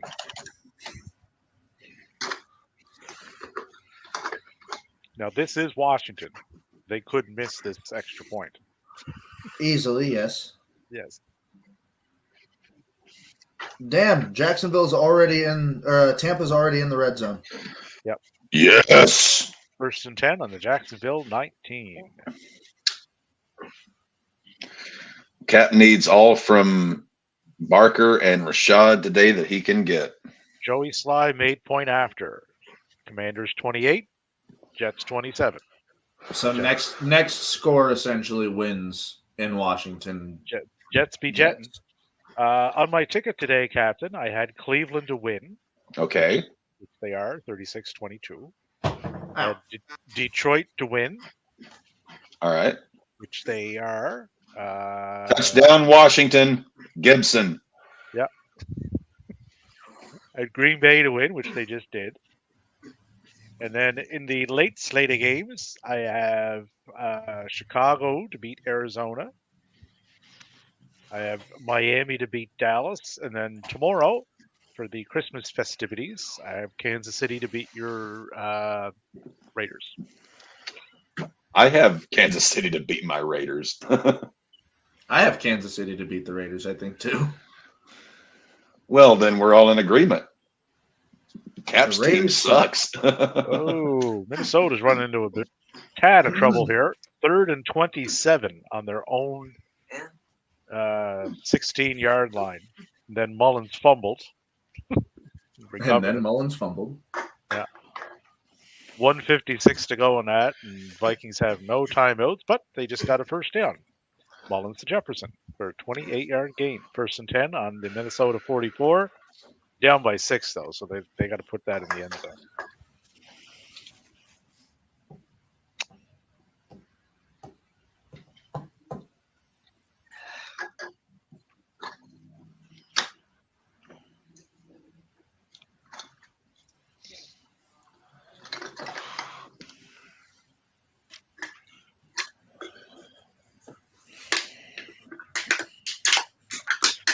Jacoby Brissett with 10 less pass attempts has out-yarded Sam Howell 94-56.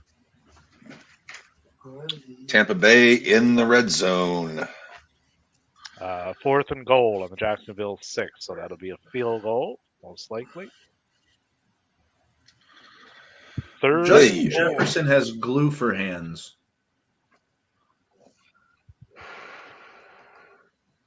What is Jeffy doing today on the whole reception front? 6 for 141.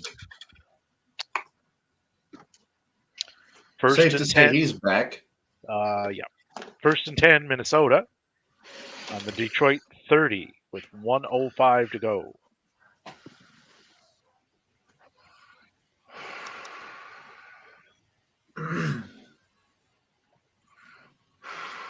Ooh. Jets got decision time, 4th and 1 on their own 34.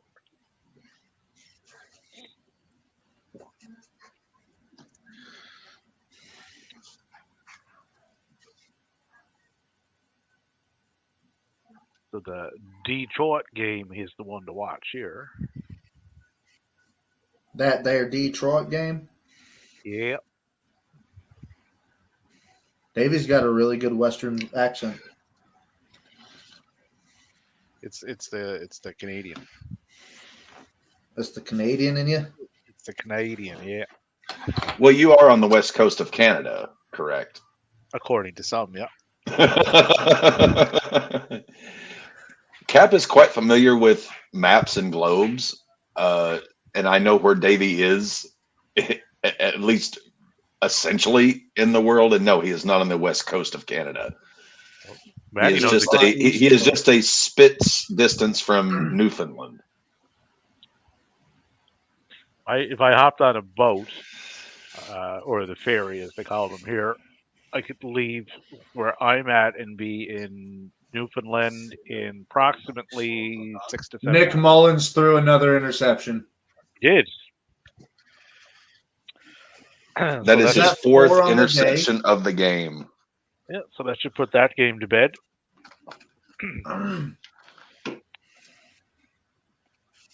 All right.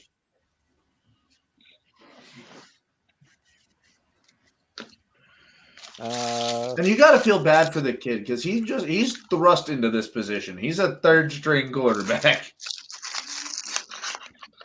Well, the Dobbs experiment didn't quite work. Do the trick.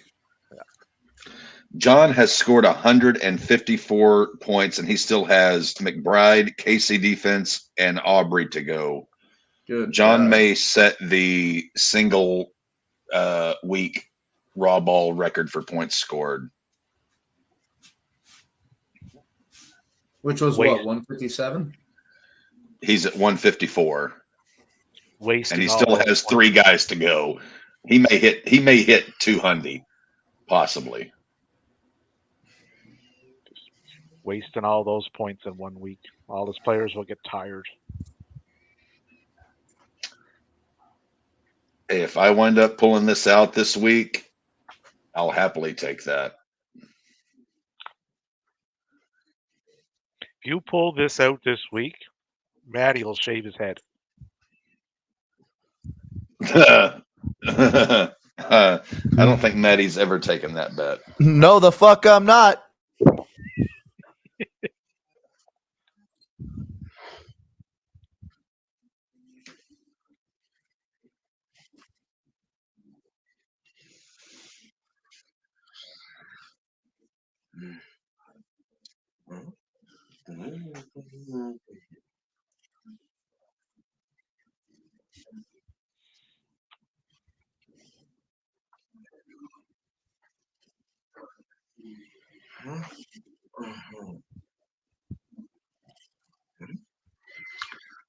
First Lions division title since 1993.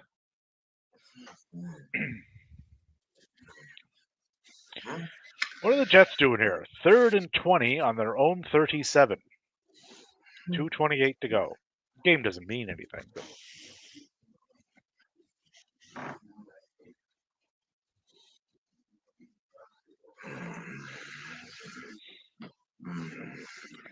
and in about 7 minutes or so, we will have the other 2 games starting: Arizona, Chicago, and Dallas, Miami.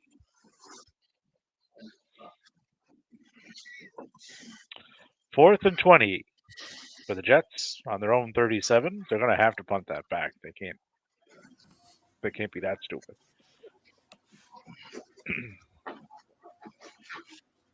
Cleveland will beat Houston. It's like 36-22. Some of these games became really weird this week.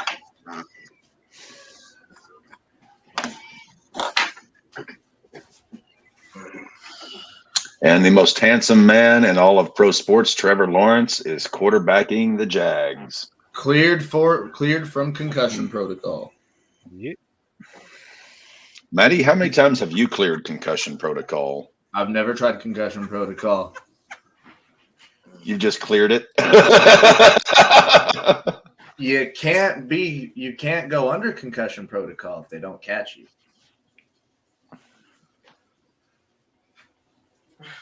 Sometimes it sounds like jelly beans rattling around in my head. Enter color? Ronald Reagan. What color jelly beans, though? Blue? Do they make blue Orange? jelly beans? They do make blue jelly beans. They make buttered popcorn jelly beans. They make any kind of jelly beans. I'm not a fan of sweets by any means at all. I don't know if I've ever even had jelly beans. Oh, bro, they're so nice. Apart from, well, we used to take LSD and we would drop it onto candy and let it absorb, and we would eat them that way. So I've probably sampled a great deal of candy, but it was what was loaded into it.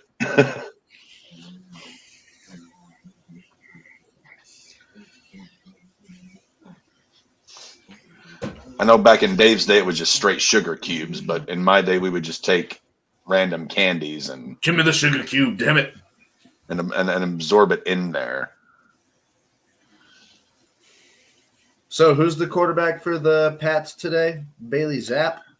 Zappy, Z-Man, not Tom Zink. not Tom Zink. Nope.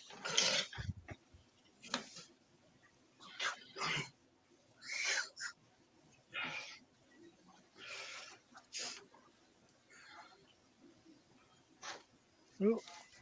Jags kind of stalling a bit. 3rd and 15 on the Tampa 47. Oh, that would be due to a miscommunication on a handoff. A little fumbleitis, yes. Little fumblerooski. But recovered. That's all good.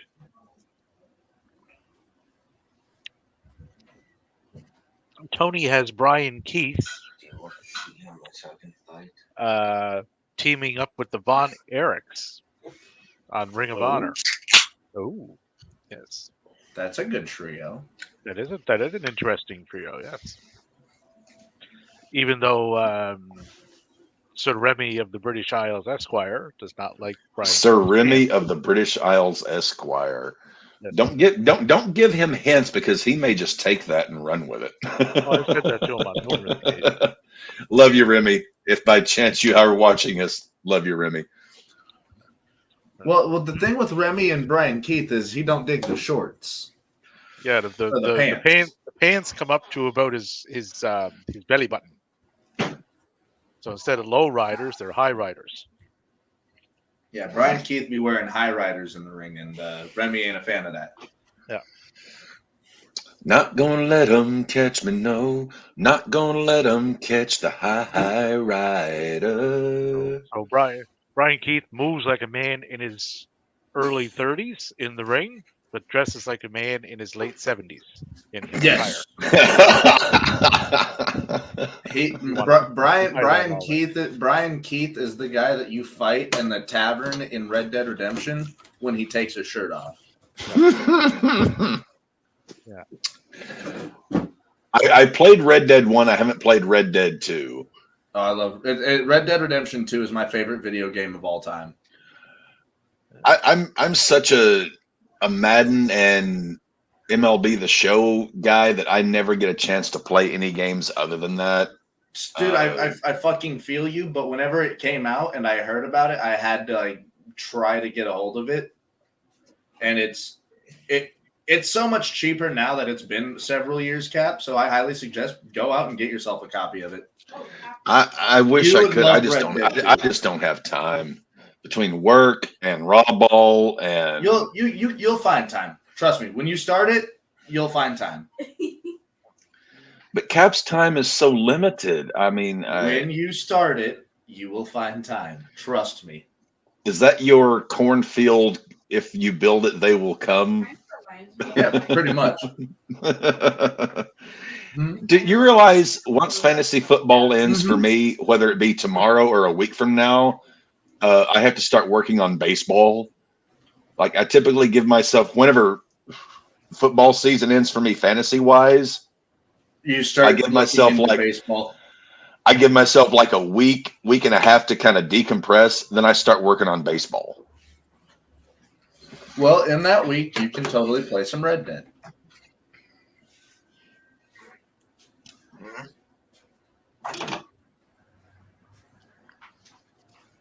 Fourth and 8. Are you meaning to tell me that the Jets are actually going to get the fucking ball back? Of course they are. The Jets. What is this fucking football game? Why is Aaron Rodgers not on the field at this point? That's what I want to know. Why hasn't Terry McLaurin seen the ball? Yeah, Jets got it back. 1st and 10 on their own 33. Down by 1. 1 timeout left.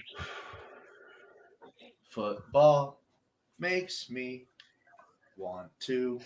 Maddie, since you'll be moving down here around April or May, and we mentioned, doing our 2-man acoustic bar show, have you begun to think of any potential songs that you and I could do together?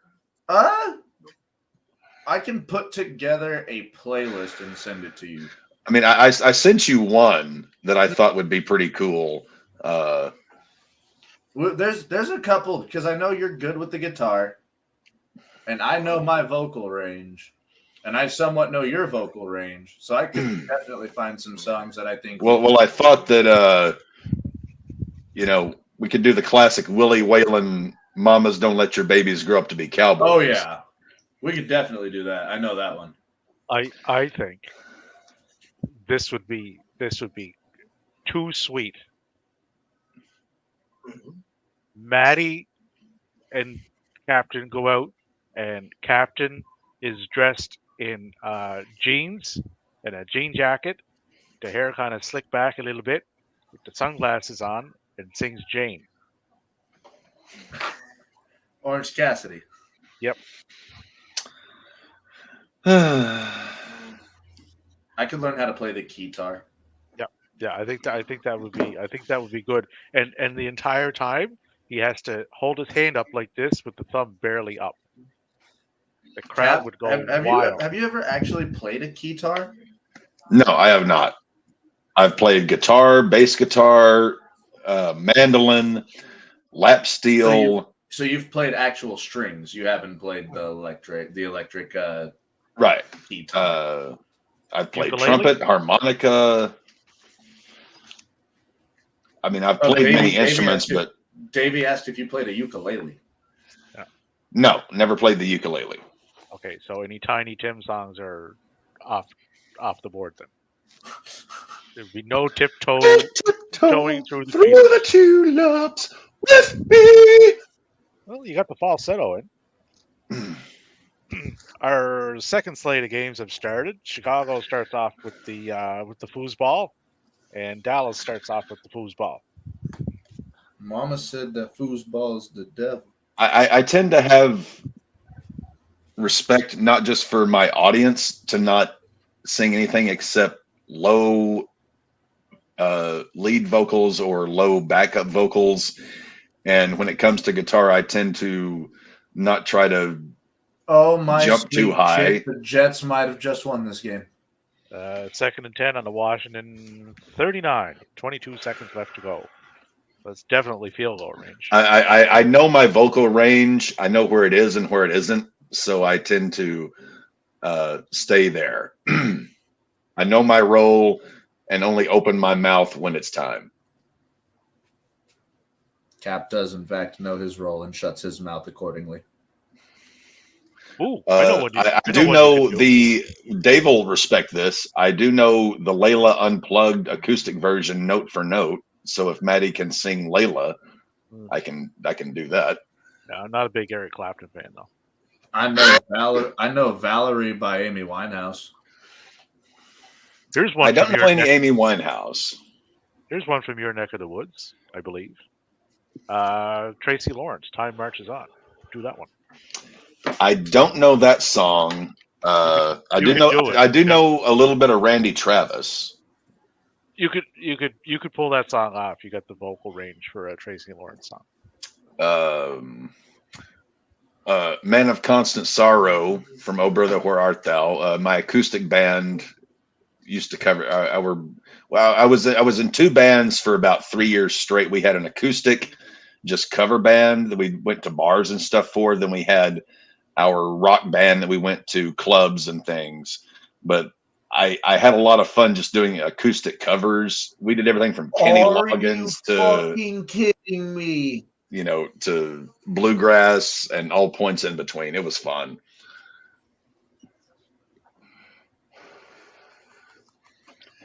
Oh my God! If he doesn't Highway to the danger zone.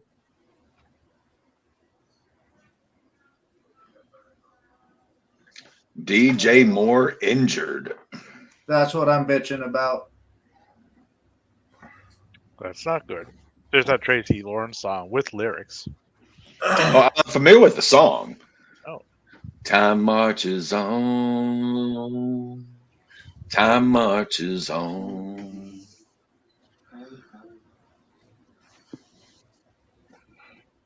Jets field goal. Jets up 30-28 with There's 10 seconds left. 5 seconds. Yeah, 5 seconds, 54-yarder too. So it wasn't by any means a chip shot. So Throw a fucking bomb to Terry McLaurin.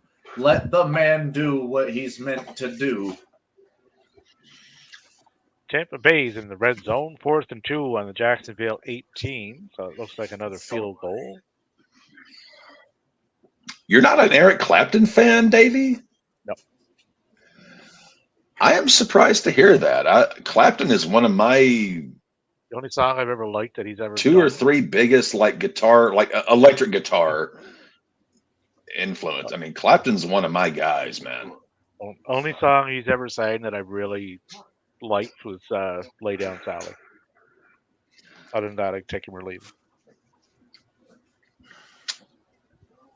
I think you're narrowing your vision there a bit much, but each to their own. Yeah. You like John Moxley, I don't. I like Eric Clapton, you don't. There we go. But you both like porn. Who wouldn't? Chicago did nothing with their first possession. Arizona gets it back on their 9. Jacoby Brissett, I am putting all of my will and power into you right now. Throw a fucking bomb to Terry McLaurin. Or put Scary Terry out as the fucking kick returner. Prescott moving their ball out. 3rd and 2, Dallas on the Miami 31. So you weren't a fan of anything he did in Cream, Derek and the Dominoes, Delaney and Bonnie? He's just not someone I gravitated towards. No. Same as the show you did the other night there with Dave. Christmas Kiss. I don't dislike Kiss, but like you said, from a certain point in the 80s on. Yeah, there are spots in their history where, I mean, there's spots in Clapton's, trust me, the 3 albums he did with the drummer from Genesis, whatever the hell his name is. Clapton had a shitty era too. I'm not denying that. Kiss had a shitty, but also in that program, I'm not picking the bands. Dave is. Yeah. Oh no. I thought a Kiss was another one. I don't dislike them. They got I could easily do. If I was back in the day, right? I'll make you a mixtape or I'll make you a disc. I could easily fill up, a 60-minute tape of greatest hits for Kiss, and the whole thing would rock, right? Could I do 2 of them that I would like? Probably not. It's Dave's classroom. I just kind of manage it. And he was my guitar teacher for a good decade. And I mean, I would never have had the chance to do anything I did musically, professionally without him. He taught me so much. I owe what little bit of a musical career I had to that man. Because he taught me how to navigate a guitar. I mean, Kiss is one of the best marketed bands that have ever been around. They knew how to get out there and make the bag, right? Ooh, Dallas in the red zone, 1st and 10 on the Miami 11. The Commanders are absolute dogs. As long as all of their tutties do not go to CeeDee Lamb, I'm happy. Because my opponent has Lamb. I do not want him to be able to make shepherd's pie. Tampa Bay, 1st and goal on the Jacksonville 3. Although, Maddie, I would say we do need to at least pick a couple of Johnny Cash tunes that the two of us can do together. Oh, yeah. Cowboys converted a 4th and 1. Buccaneers touchdown. Baker to Evans for 3. Yes! Give it to me, baby! Well, I mean, Maddie and I are both huge Johnny Cash fans. So if we actually start a duo, a bar acoustic duo, there will have to be at least a couple of Cash tunes in there.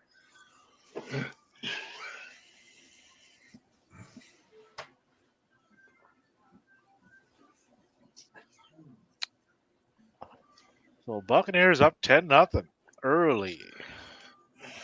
And 5 minutes into the game, neither Justin Fields nor Kyler Murray has ran the ball.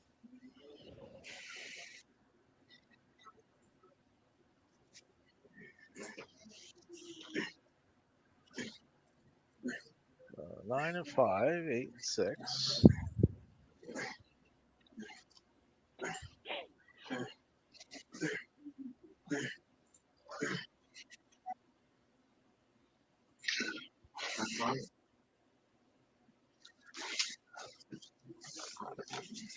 Touchdown, Tony Pollard. Oh, nope. Down at the 1. That was what? First and goal. That motherfucker was in there, I think. But the ball didn't cross the plane. You have to take the ball with you. It's not that complicated.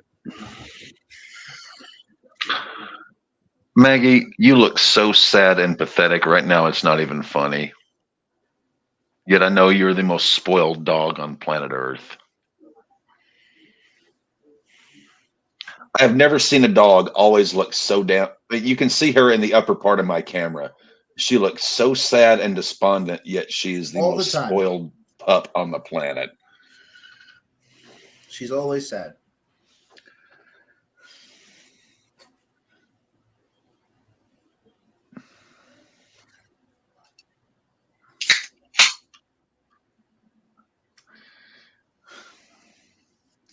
I mean, she had to spend an entire, I think, 30, 45 minutes in the kennel just this week when we went to the grocery store. It's like, you got to be kidding me. It's like, pup, come on.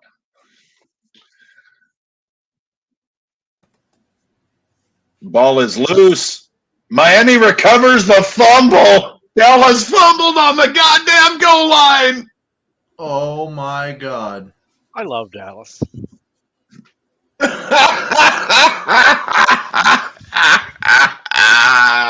right, let's see a 99-yard touchdown pass from Tua to Tyreek. I said it on Twitter the other day. Tua has the prettiest rainbow pass I have ever seen. Didn't you have Mostert on a thing?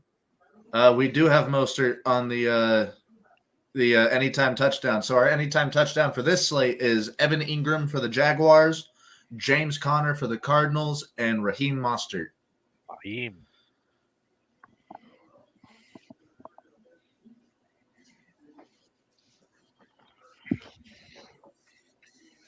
Tampa Bay kicked off.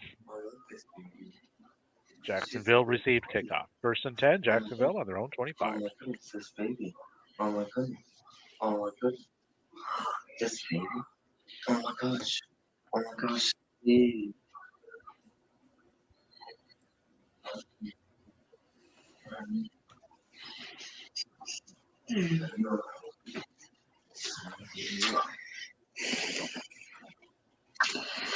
Cap is at a 56% win percentage at the moment. John is at 98. So I think that one's pretty well done. Justin Fields passed to Cole Kmet for a 53-yard gain. First and 10 on the Arizona 21. My opponent has Kmet. Thank you very much, Davey, for just instantly pissing upon my bonfire there. I have Justin Fields for legs. God damn it! I am the Josh Donaldson of the fantasy football world. I am the bringer of piss rain. But he goes for a 6-yard gain. This is good. Keep giving the ball to him. I mean, Davey, we've been working together now for about a year. I would think at some point you would have positiveness and be singing my praises, but you continue to just continue to drown me out. You would think so, eh? However.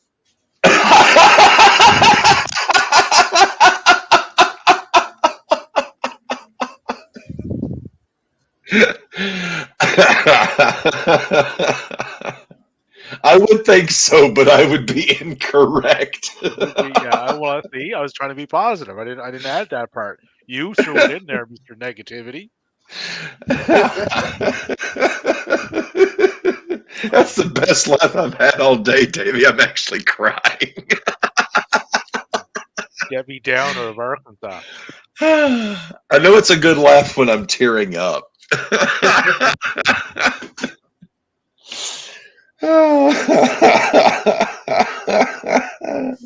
See what? Well, you're still over 50%, according to the I percentage. know it's rare that someone makes me laugh and cry at the same time, and Davey has the ability to do that. I do, yeah. Yes, you do, and God bless you for it. It's just very rare that I laugh so hard I cry. Depending on the person, I can separate those two talents too.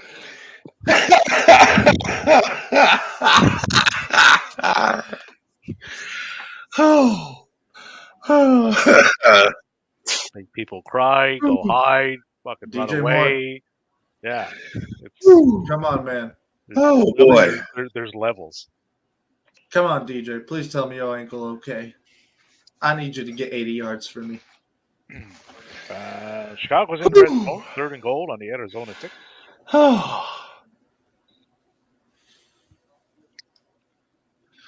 Oh boy. Ooh, what's going on here? Tua Tagovailoa pass to Waddle for a 50-yard gain. 1st and 10 on the Dallas 47.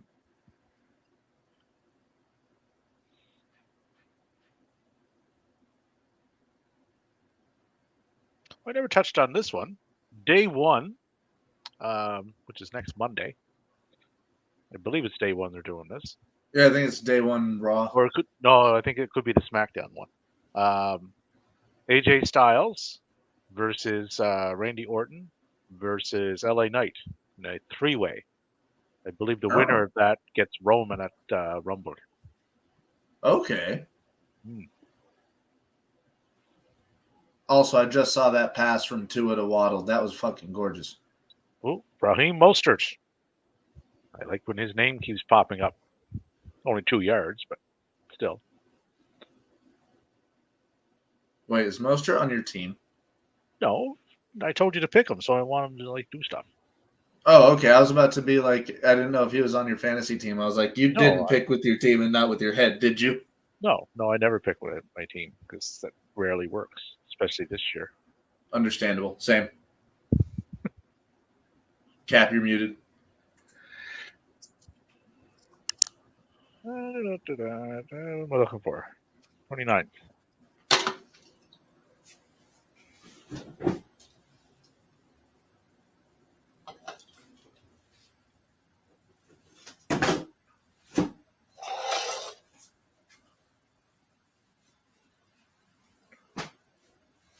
So I need Jacksonville to turn this around.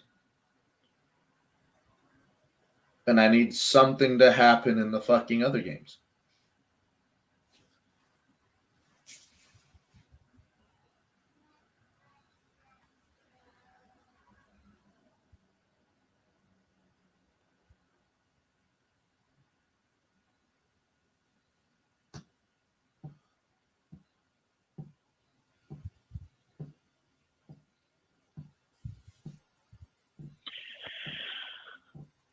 Tua Tagovailoa. First 4-yard pass to Wilson. 1st and 10 on the Dallas 36. Justin Fields rushing touchdown. Yeah. Go Bears. Da Bears. No bad news going on there on that drive, let me tell you. Oh my God. Trevor Lawrence to Cooks. And then to Etienne. 2nd and 7. Jacksonville on the Tampa Bay 39. Down by 10.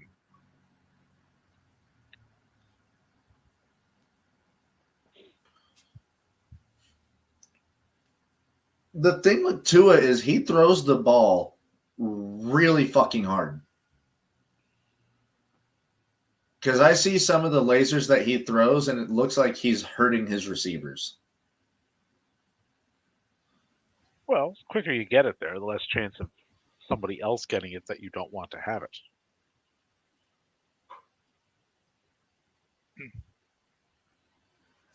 Oh, Mostert went backwards for a 3-yard loss.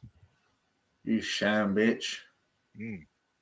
3rd and 13 on the Dallas 39. So that'd be 49. That's a 57-yarder right now. 4th and 13. So they got it stalled out.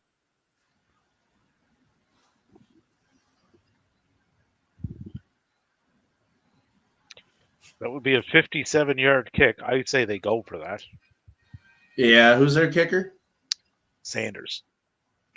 Ah. Lawrence to Cooks for a 13-yard gain. 1st and 10 on the Tampa Bay 27.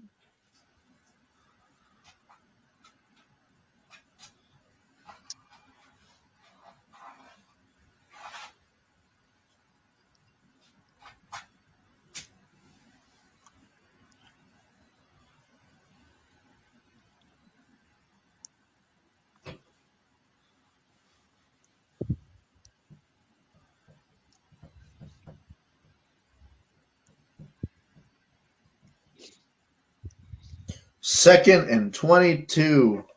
Jacksonville on the Tampa 38. That's a fair amount of. Yeah, Ridley rushed to the right for a 12-yard loss. How in the fuck? That would be because they ran a dumbass sweep. Cap, you're muted.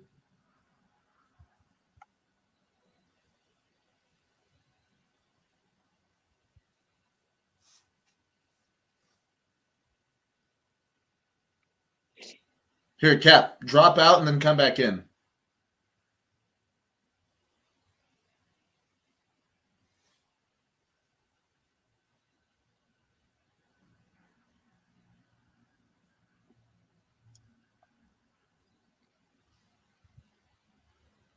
All right, he has returneth.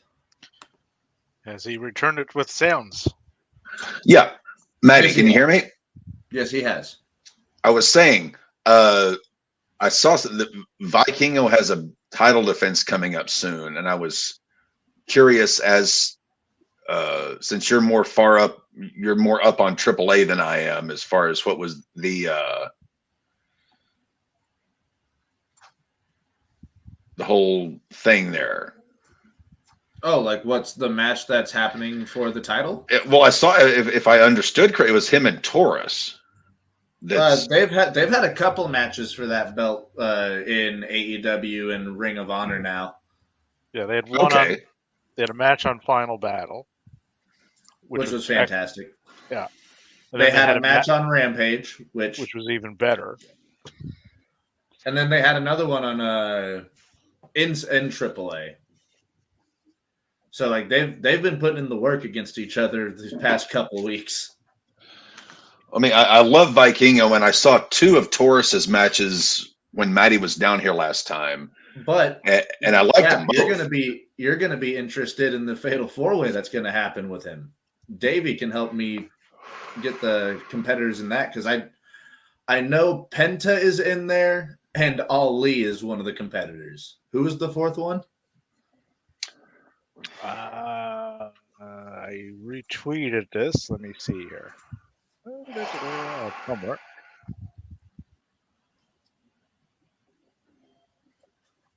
McManus missed a kick. The world is the Broncos legend. Broncos legend Brandon McManus. Yep, Penta versus Vikingo versus Gringo Loco versus Mustafa Ali. February 10th, 2024. If you watched a GCW show, you might have seen Gringo Loco. Yeah. Mustafa you'd be familiar with. Vikingo you're familiar with, and Penta you're familiar with. I'm not familiar with Penta. I don't think. I remember Vikingo and Taurus. Penta is one of the Lucha Bros in AEW. Him and his brother Phoenix. They were in the Lucha Bros. One of the matches that we called the ladder match. Okay.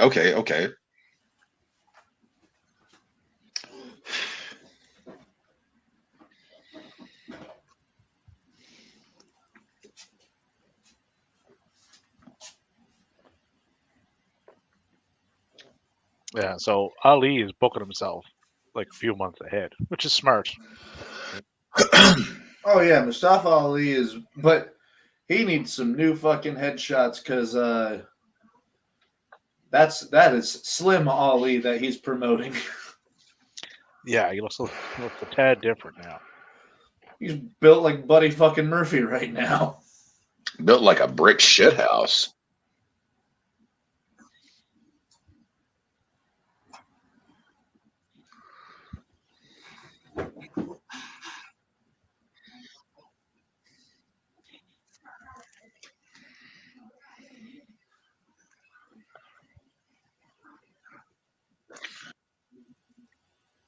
And Matt Riddle is with MLW.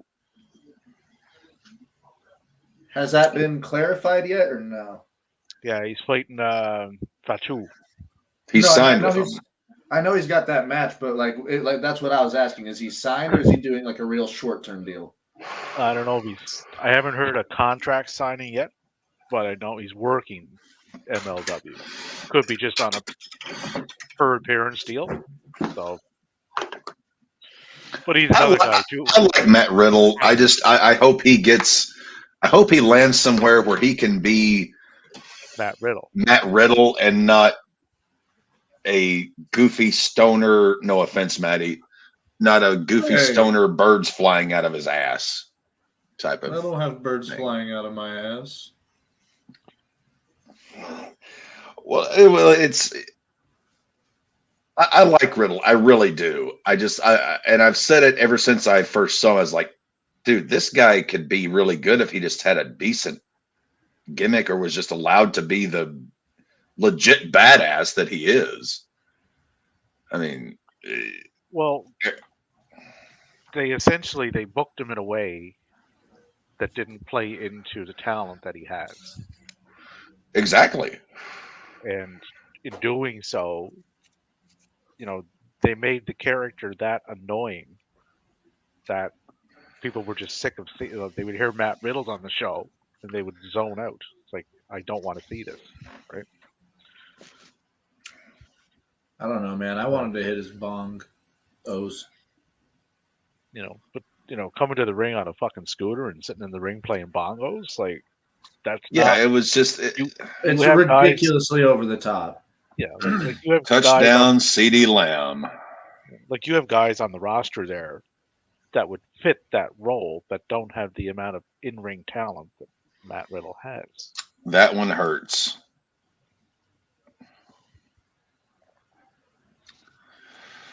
It was a long touchdown too. Oh, was. Yep. 49-yarder. Was that touchdown? So 7-3 Cowboys over the Dolphins. Chicago up 7-0, and Baker Mayfield did absolutely nothing. 4th and 5 on the Jacksonville 34, but they should get a field goal out of that. 52-yard if they can get it.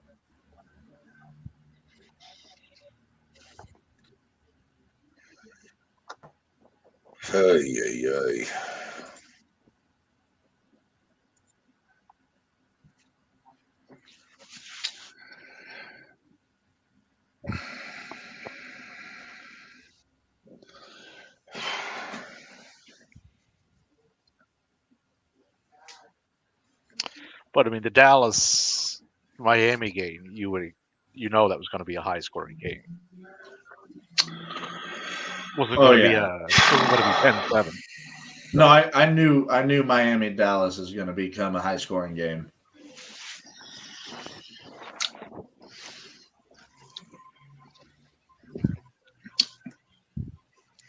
Cap is back down to 42%.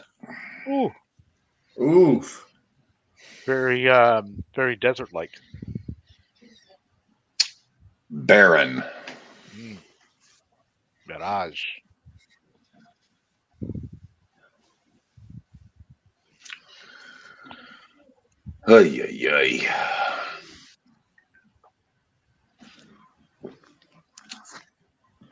Well, Tampa Bay's into the red zone, and I've got Barker and Rashad, so that bodes well for me.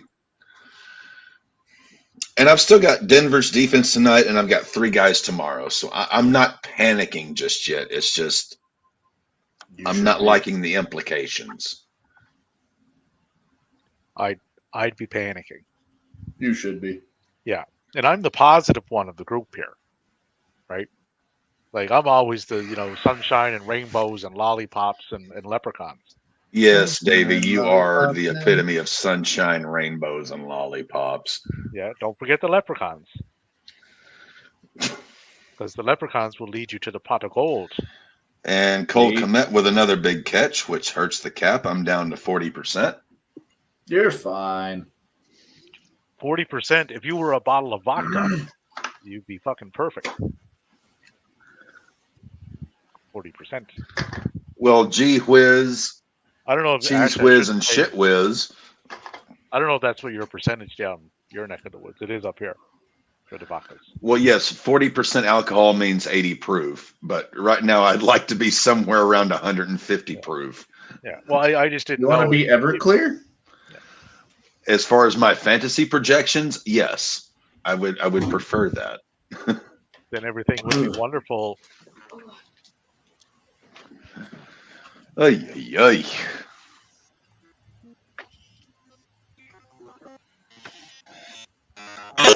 ay.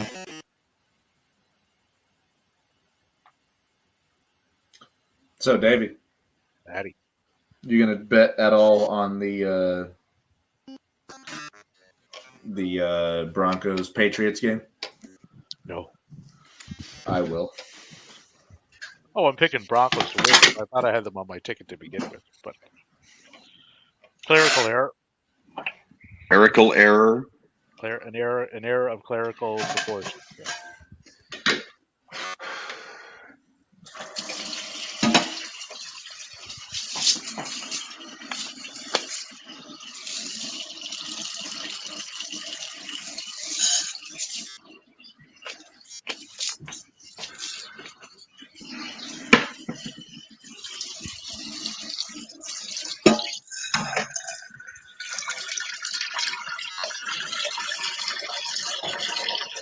You think Zeke Elliott's going over 40 yards rushing?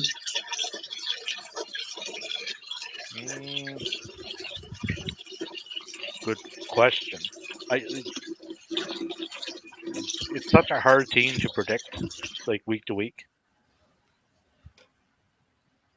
Especially someone like Zeke. Yeah, I mean, what has Zeke done the last few weeks there?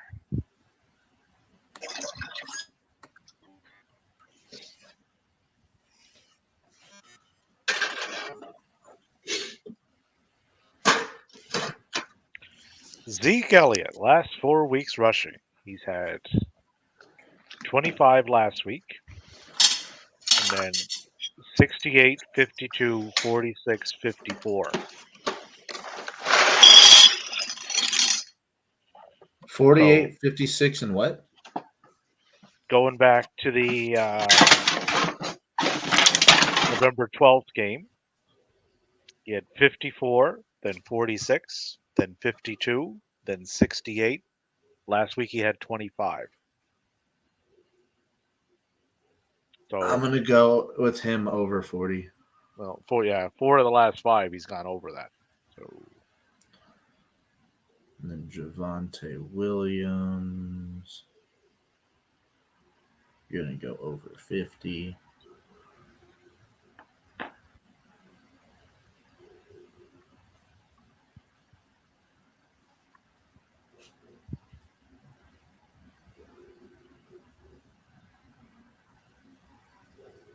what else we got? Miami got a timeout. 1st and 10 on the Dallas 38 with 29 seconds left to go in the first.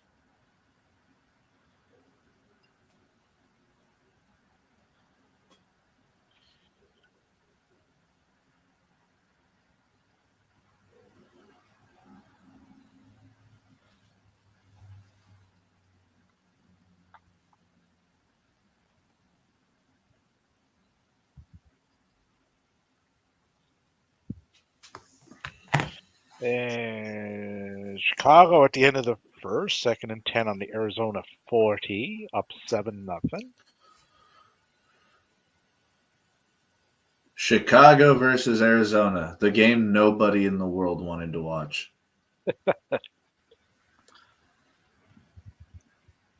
Even Bears and Cardinals fans didn't want to see this game.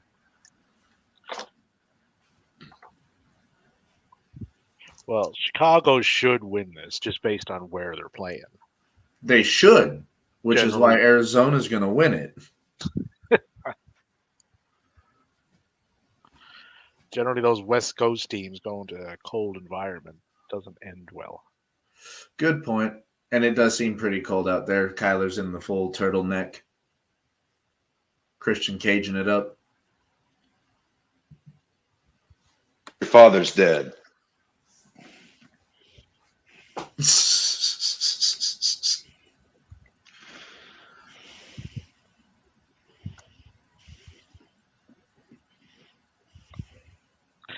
They had the family outfit on there last night on Collision too. Mrs. Wayne and the little fella Nick and Christian.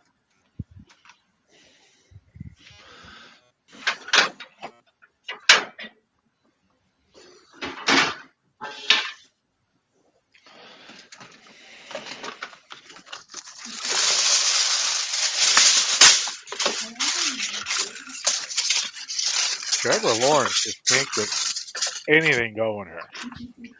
He is playing with a concussion and a very sprained ankle. So the man is definitely not at 100%. Oh, I have spoken too soon. He has passed to Ingram. At the 2-minute warning, 1st and 10 on their own 36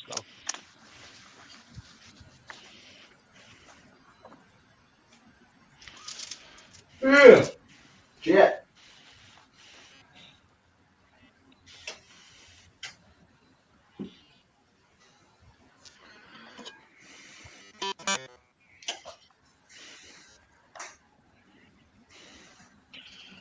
And Chicago's in the red zone. 1st and goal on the Arizona 10.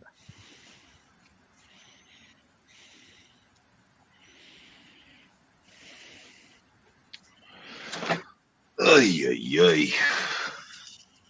And Cap was hoping for a Merry Christmas, but unfortunately it appears as if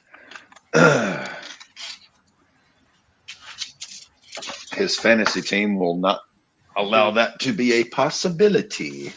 It is not looking, as they say, promising. No, it is not, Davey, and thank you for chiming in there. I know you're chasing that Buckeye News Hawk award. That damn Les Nessman. Yep. At the end of this, if we have accomplished anything this season, Davey, at least we have made Matty Laws aware of who Les Nessman is. I don't think anyone should have to go through life and not know that. At least Matty now knows who Les Nessman is. Yeah. Like, it would And be he knows who horrible. Dr. Johnny Fever is. Yeah. He has been edumacated, as they say here in the South.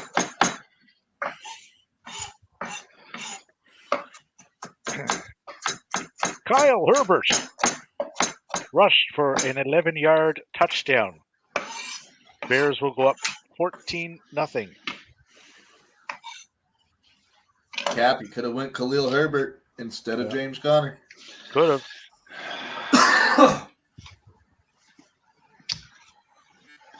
A lot of things could have gone a lot of ways.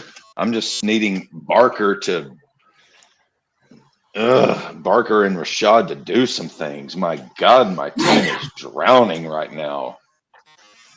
They're dropping like dead flies. You are drowning in constant sorrow. Yes, are the men of constant sorrow.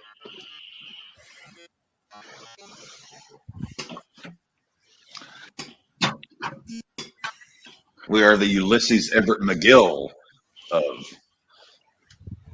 the RAWBall Fantasy Football League. Hamlin, and Miguel. Crane, Poole, and Schmidt. Here at Sacks, Sacks, and Sacks. Kranepool and Schmidt sounds like a law firm. It is. That was from the show Boston Legal with your buddy James Spader that was in it, and See, I've never seen that show, but I do love James Spader. oh, you would love him in that. And it also has Canada's gift to the entire world in a starring role, Bill Shatner. I would say Canada's gift to the world is Neil Young, but No, Bill. be Bill that Shatner. as it may. No, Bill. It also You stars. guys gave us Kenny Omega. What are you talking Kenny about? Omega, Matthew. John Callis, Christopher Judas, Adam Copeland, Father of the Year Christian, Bret Hart, Owen Hart, Neil Young Neil Young. rises above all those. Trevor Lawrence pass intercepted down the middle. First and 10, Buccaneers on their own 35. Tua Tagovailoa Loa. Second and 5 on the Dallas 9. This is good. Puts Mr. Mostert in range of running the ball. Was that another interception thrown by Trevor Lawrence? It is, yes. What in the fuck is going on? He's playing hurt. So he Don't does you have a concussion. bad mouth that beautiful man. So he does have a concussion. No excuse. He's playing concussed. No Well, excuse. he just cleared concussion protocol. I saw that story earlier today.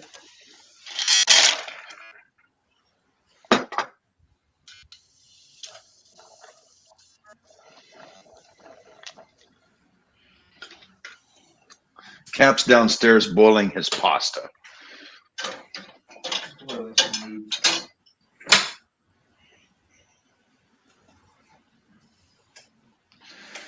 Rashad White, Barker doing just they're doing things. I just need them to do a lot of good things. Ooh, Mostert with a 6-yard gain. Most second and goal on the Dallas 1.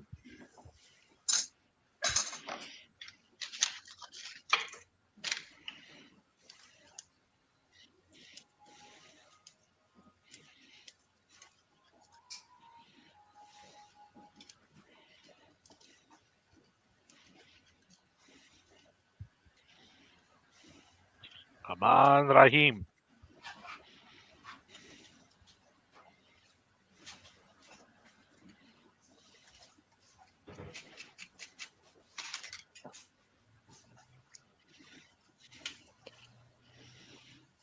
Oh, Mostert went backwards for a 2-yard loss.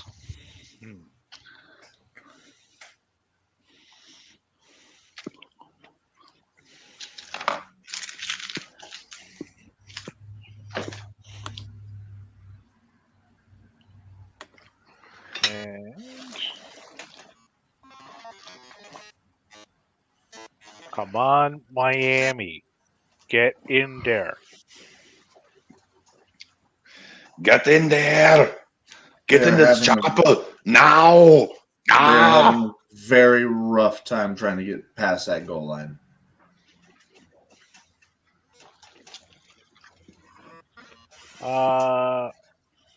Other people that would be on that show that you would probably have interest in. John Larroquette was on there. Quite a few seasons. That would be Dan from Night Court. Candice Bergen was on there. Is Arizona going to do a damn thing No. today? No. I don't think so, no, and it makes me sad.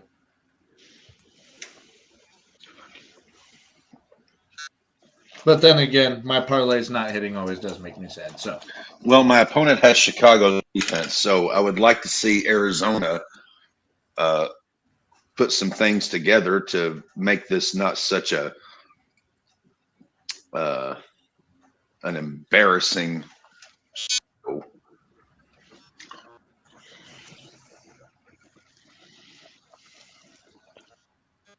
Oh, Kyler Murray to DeMarcado for a 2-yard loss. To continue on with the we're not going to do sweet fuck all theme. I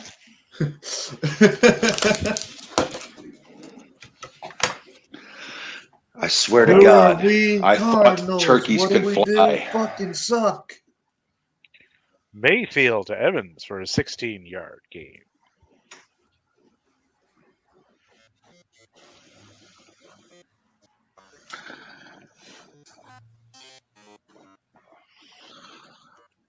Captain having to hit the whiskey a little bit earlier today than was anticipated the way this whole thing is going. You'll be fine. Matthew, I know you are hopelessly optimistic. Buccaneers touchdown. Mayfield to Evans for a 22-yarder. Another Evans to Mayfield. Or Mayfield to Evans. Yes! Seems to be Give it to me, Baker.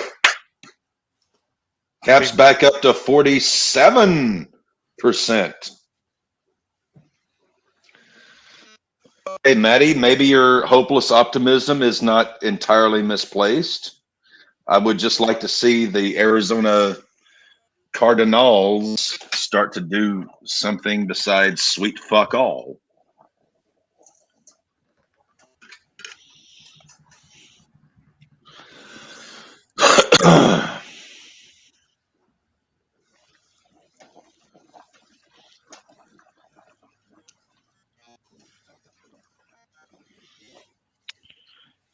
Miami has gotten that to 4th down, 4th and goal on the Dallas 5.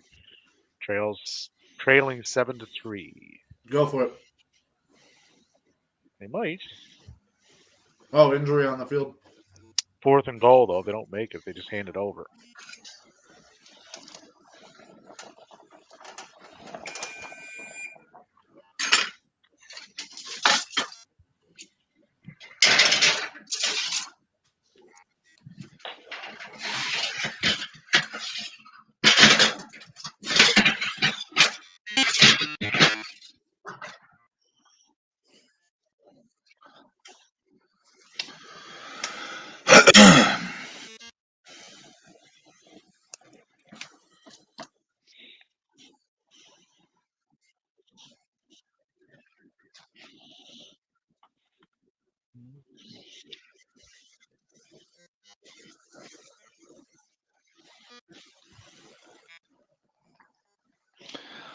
Hey, caramba.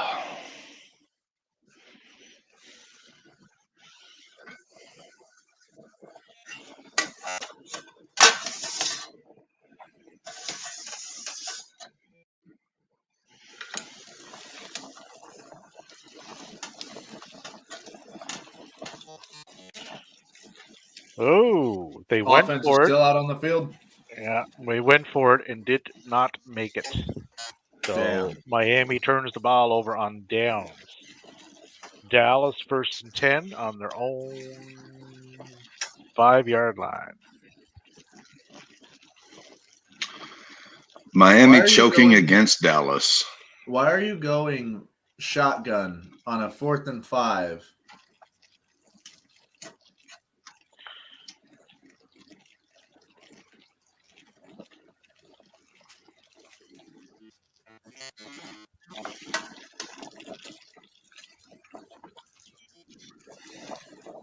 Yeah, I don't know why. Personally, I would have went with the field goal there, like get the points, because this is going to be a lot of point game, I'm thinking. A lot of point game? Yeah. That has to be a Nova Scotiaism. I don't know. I just made it up. God, we love you, Davey. Hey, Davey makes it up as he goes, and fortunately, he's usually pretty damn accurate.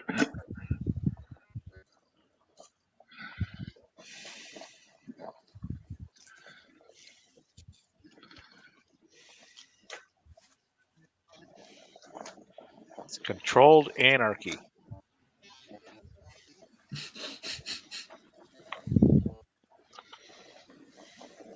I think you meant controlled chaos, but okay.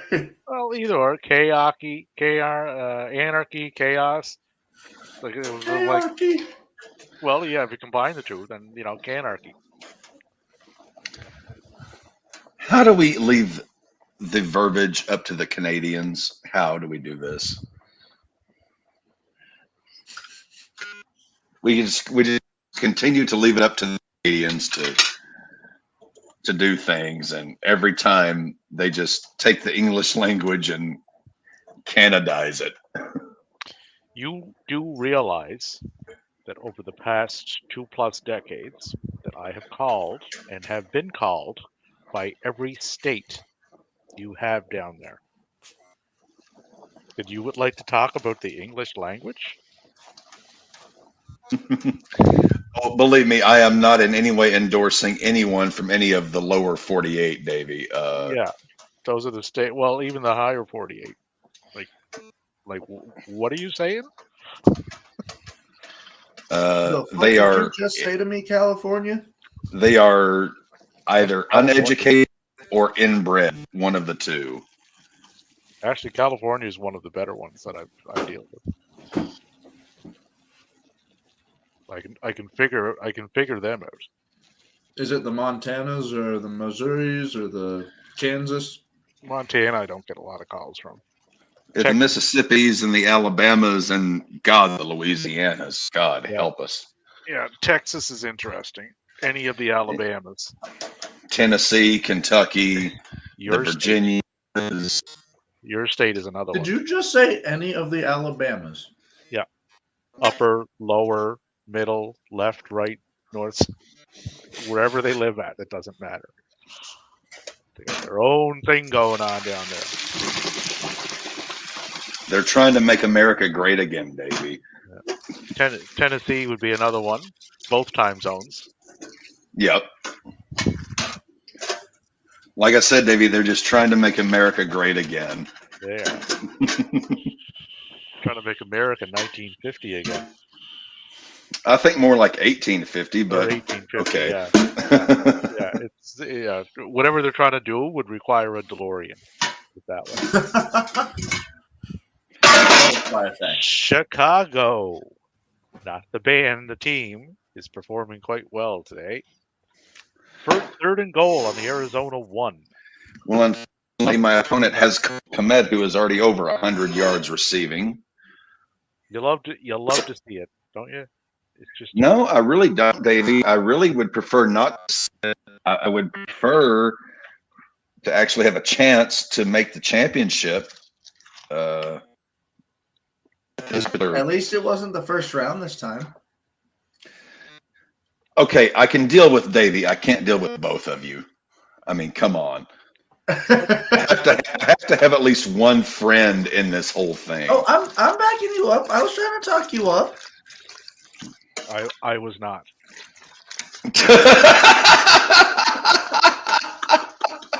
Davey, I want to watch you burn.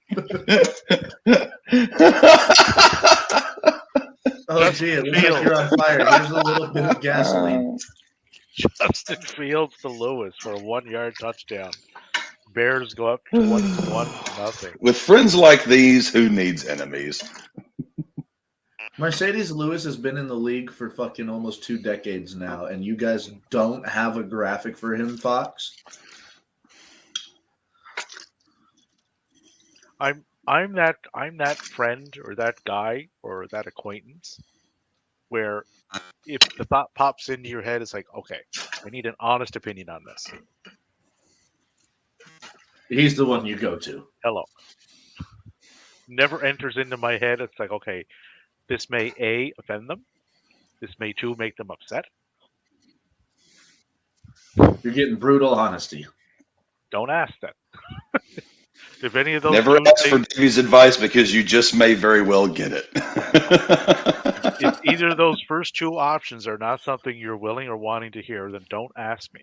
Don't ask none of us.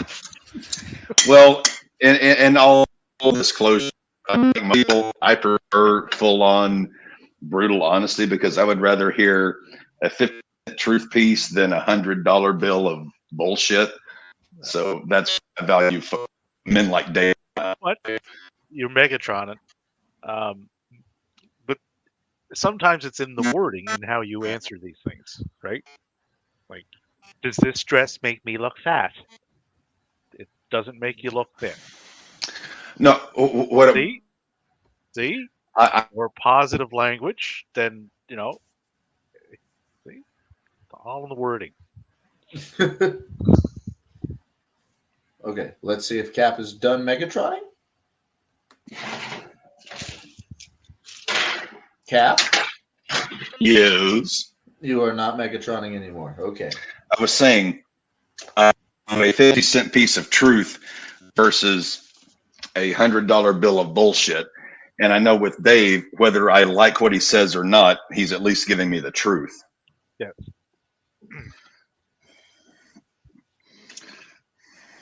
Some people like that, some don't. We have 2 shutouts at halftime almost, and both of them are at 20 to 20 or 20 to nothing. 21 to nothing in the case of the Bears. Bears. Bears.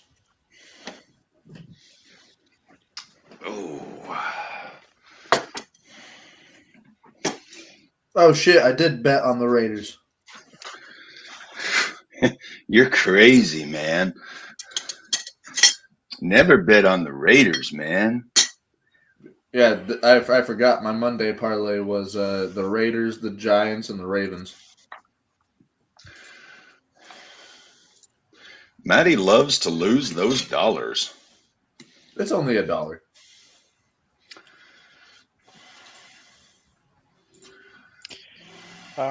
Dallas did nothing with that Miami fuck up. 4th and 10 on their own 20. Way to go, Dallas.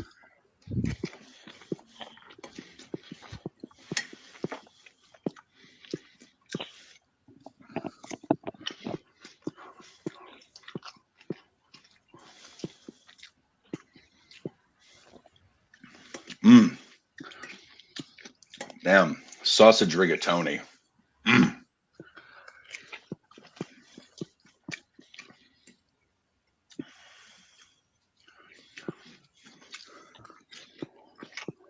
Yeah, going up to see Mom after these games, and she's making chicken pot pie, so. Ooh. Oh, almost a big return off of that punt in Miami.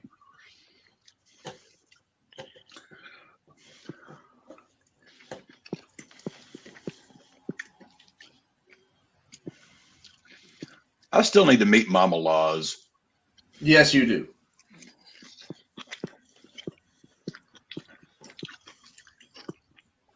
She may very well motion to her boys, who is this Shlomo that you've brought into my home? Oldest active players. Damn. You got some 40-year-olds in the NFL? Yep. I'll be right back. We'll be right back after these brief messages from our sponsor.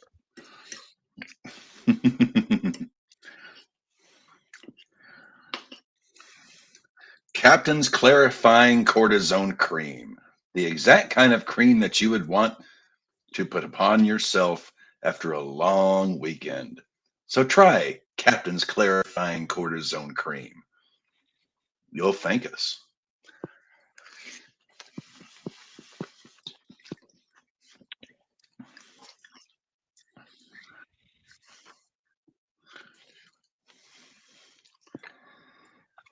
The Bears are up 21 to nothing on Arizona.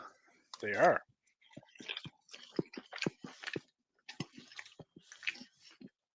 Would it be too much to ask of this Arizona team to actually do something?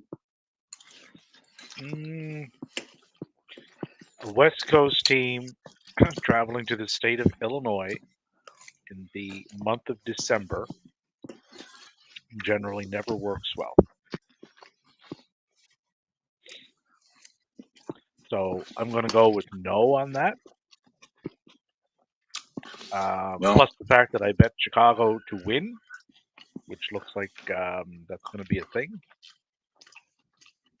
Oh, they just did something though. First and 10 now. Arizona on the Chicago 39.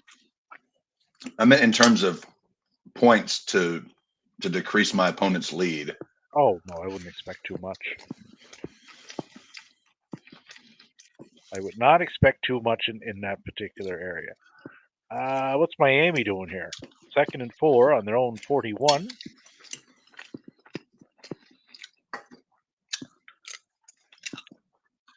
And Tampa Bay Jacksonville goes to halftime with the Tampa Bay's reading 20-0.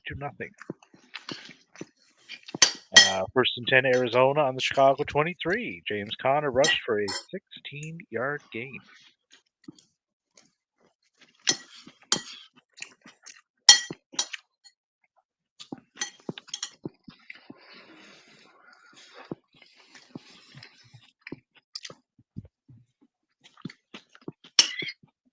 What has Baker done?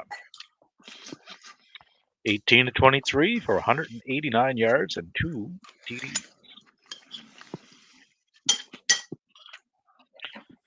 Oh, Tua Tagovailoa passed to Tyreek Hill for a 20-yard gain. So it's first and 10 on the Dallas 39. 6:37 to go in the second. So lots of time there left.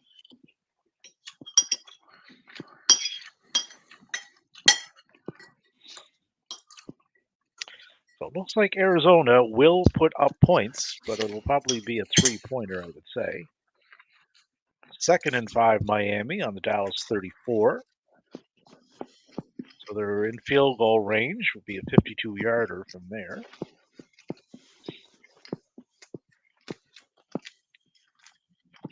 Ooh. Arizona in the red zone. 3rd and 3 on the Chicago 16.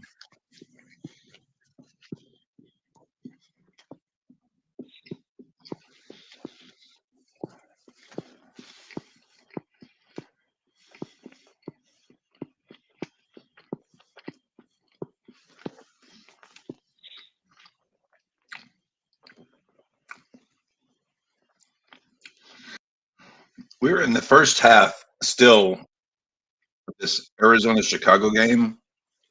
Arizona 3:20 still has left. not. Yeah, 3:20 left in the second. They still have not put up 100 yards of offense.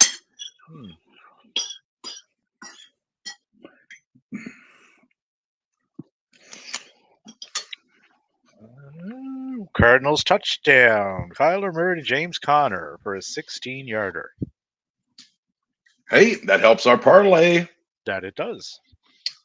and it caps fantasy chances as well. And Tua Tagovailoa, incomplete pass. 4th and 5 on the Dallas 34. So I would say that's likely a field goal attempt incoming to potentially get that to 7-6. Unless they try to go for it again, which I don't think would be the smartest of ideas.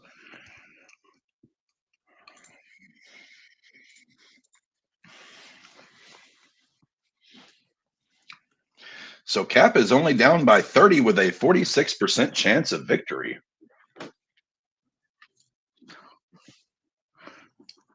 I almost feel elated.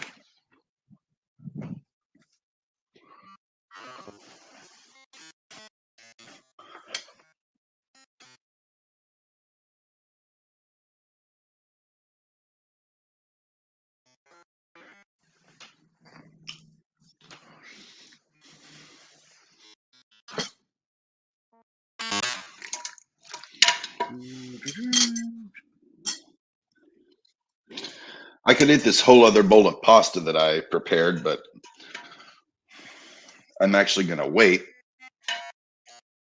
because Miami hit the field goal. 52-yarder from Sanders. 7-6 Cowboys with 4:31 to go in the second.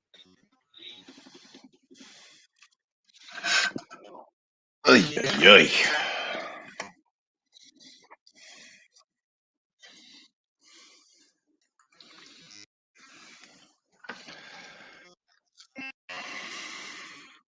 So these ones, actually, Arizona, Chicago should probably just be ending when Jacksonville, Tampa Bay start back up. I'm guessing. Must wrap these breadsticks. Keep those warm.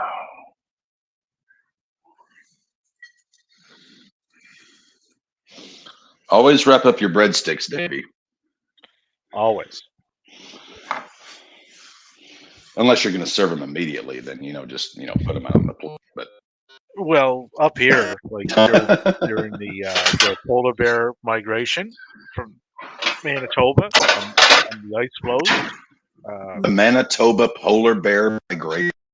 Yeah, we put our breadsticks like outside, so it will fill the polar bears up, stop them from trying to come through the door and eat you. Davey, while I do not predict a move up north for the cap, I will say this: if ever that opportunity or absolute necessity doth present itself, I will be looking to you for words of wisdom and advice as to how to navigate, traverse, and survive said landscape. Oh, yeah, I can give you the blueprint. Don't go outside. Go outside during the polar bear migration. Of course, who knows? Maybe that move could happen quicker than you think. Maybe. Who knows? We'll see how the election turns out. We'll know this time next year. I don't know what state your country's going to be in this year, regardless of what happens. Well, I know what state will be in, irregardless. However, the state that my nation as a whole will be in, that is a whole other question. I was listening to him the other day, and he's actually convinced that he did a peaceful transfer last time.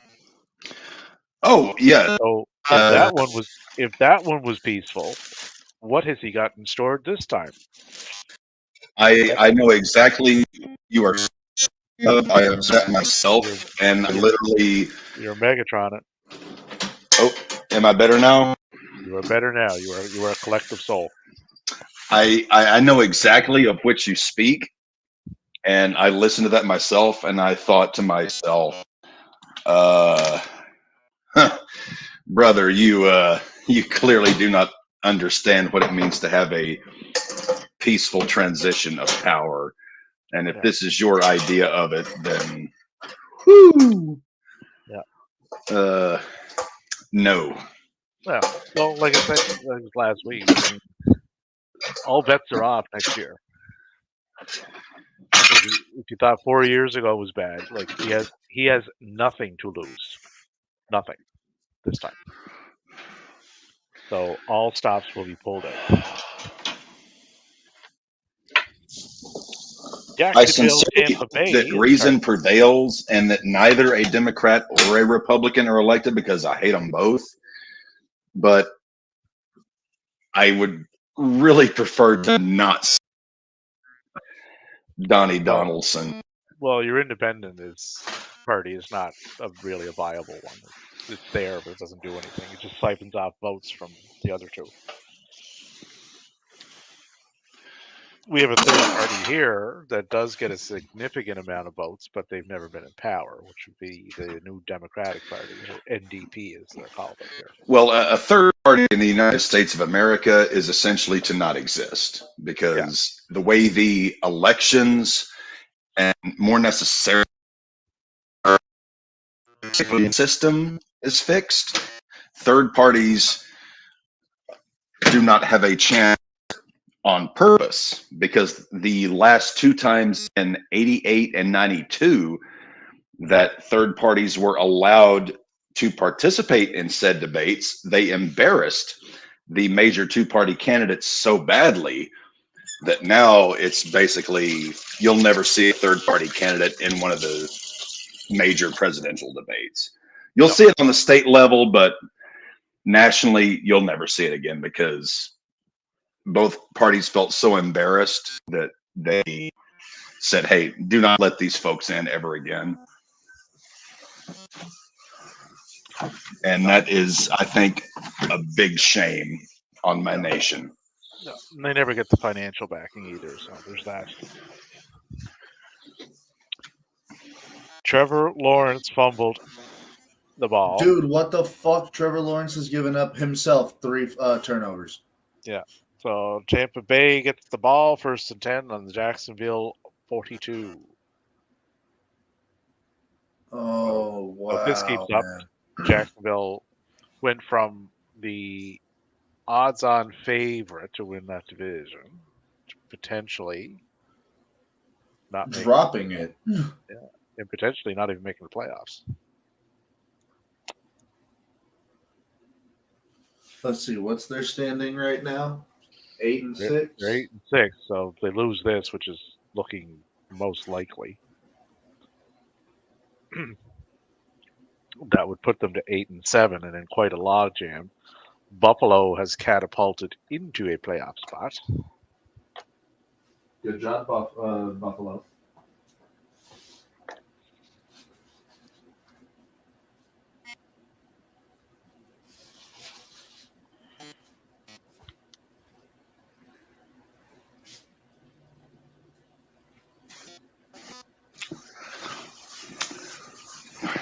Maddie, what did you get Alora for Christmas? I will be getting her something with the next check because both of us are broke as fuck.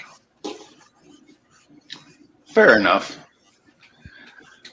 I got John a new leather jacket because he absolutely loves leather jackets, and his old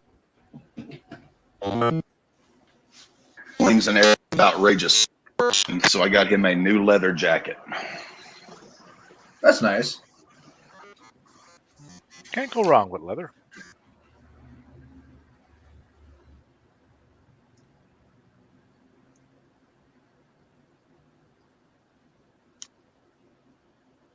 Oh, so while I was in the bathroom, Arizona scored. Who got the touchdown for them? That one went to Kyler Murray to James Conner. For his Oh, 16th. shit. Yes. That's one leg of the parlay. We have Miami 2nd and 10 on their own 40, 156 to go in the second.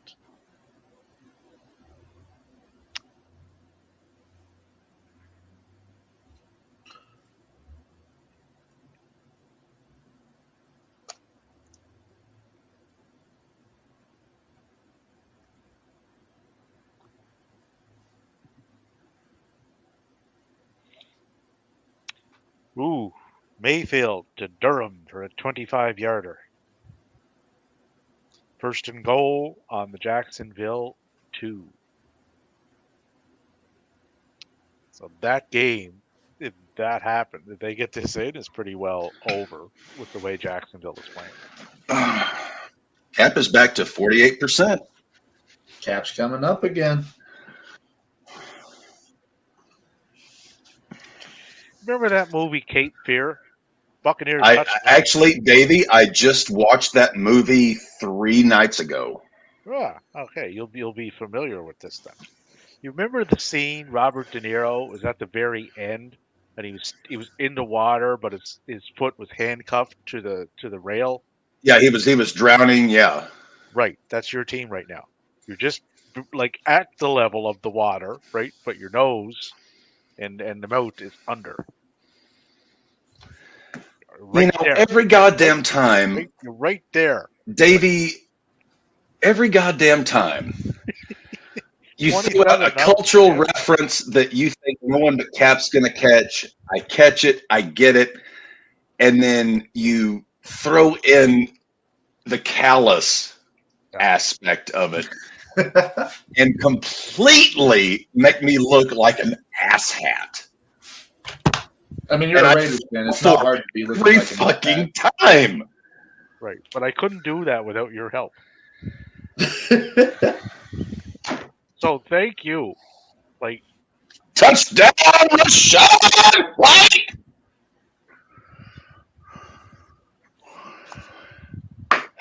Davey, I will say this. thank you for making the last year of my life so interesting and entertaining, and for being one of my staunchest supporters, being someone who I can communicate with, not just on a professional level, but on a cultural, on a a personal. We kind of we get a lot of the same things. We disagree on a handful of things, but it doesn't interfere with our friendship. Yeah. And every Sunday on this show, It never just fails. when I am starting to feel happy and good and rehabilitated, you chime in with something that makes me realize I need to slow my roll, reel things back, and not be as happy with my life as I should be. Thank you for doing that for me. I bring balance to To the universe. force. Yes. Yes. And when you get a little bit too full, I turn you into that balloon that goes all over the room. Well, it's a good thing James Well, Conner something got like that the George touchdown 'cause I don't Carlin think they is get like anything else. some asshole wants to fly around the world in a balloon. Yeah. Ooh, we have an update. Miami is in the red zone. First Miami and is 10, in the red Dallas zone. 18 with 30 whole seconds left. Half a minute. Cap's back up Gotta to get the- 53%. Got to get the ball in there with Mostert.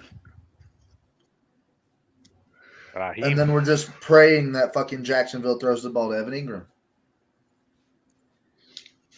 Actually, Davey, in a lot of aspects, you remind me, and I say this in all due deference and respect, you do remind me a bit of my mother, because any time in my life when I would start to maybe think a little bit too highly, she would take that sewing needle and just pop the balloon and kind of bring me back down to earth. And I'd be like, okay, yeah, Mom, you're homophobic and you're a touch racist, but you do have a lot of old world experience. So you are kind of, not that you are, Davey, not those two things, not at all.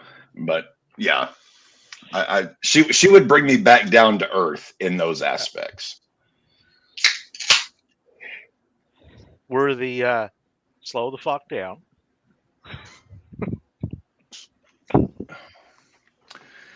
Ay, caramba. Oh, Kyler Murray rushed up the middle and then he fumbled. 53 to 47. Cap is down 66 to 89. And he recovered though. Oh, I see an Agent Zero out there for the Dolphins. Ooh. Yes, Ray, the Raiders do suck.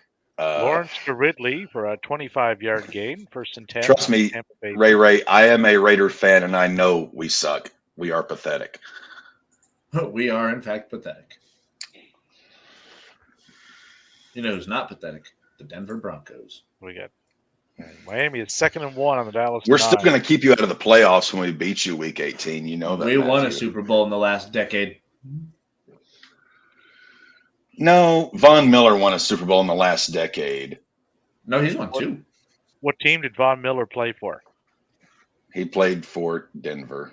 Right. So baby. So by association. Damn it! I can deal with one of you being against me, but not both of you. I can handle Davy Callis or insufferable Matty, but not a combination of the two. This isn't a goddamn handicap match. Or is it? Maybe I forgot what I signed up for today. Well, if you had a back like Raquel Rodriguez, it wouldn't be. A back. First and goal on the Dallas 4. 26 seconds left. Dallas committed a 5-yard penalty for roughing the Tua. Roughing the Tua? Roughing the Tua. Jinx, Matty, you owe me a Coke. First and 10, Jacksonville on the Tampa Bay 37.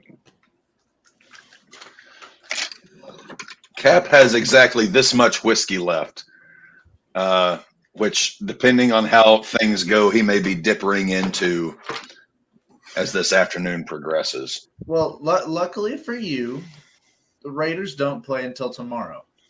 No, the Raiders play tonight. No, Raiders play tomorrow. Broncos play tonight. For 3 hours this evening, I will be the biggest Broncos cheerleader ever because I need them to pitch a shutout against Uncle Bill. Well, just don't look at Perna's tweets. For 3 hours, Brandon Perna, love you, my friend. You're an awesome human being. You've yet to accept our request to come on, but that as it may, for 3 hours tonight, you are dead to me. Don't tweet anything.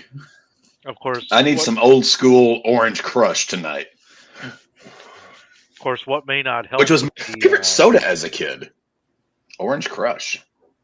Because I remember every time my mom would go to the beauty parlor, and if I sat there and I was a good little boy during her appointment, I would get an Orange Crush out of the vending machine. So I always made sure to sit and be a good little boy so I could get my Orange Crush.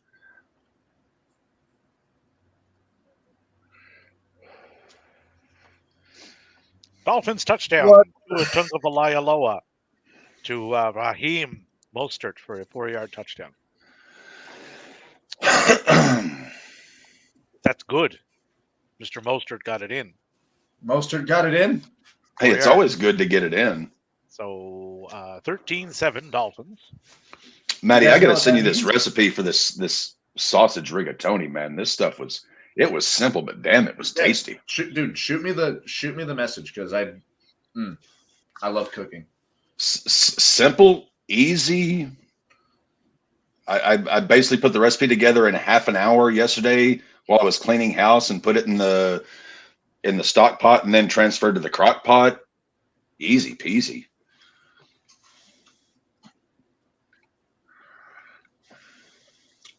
Now we just need Evan Ingram to get a touchdown. Jacksonville is moving the ball. Tampa Bay is up 27 nada.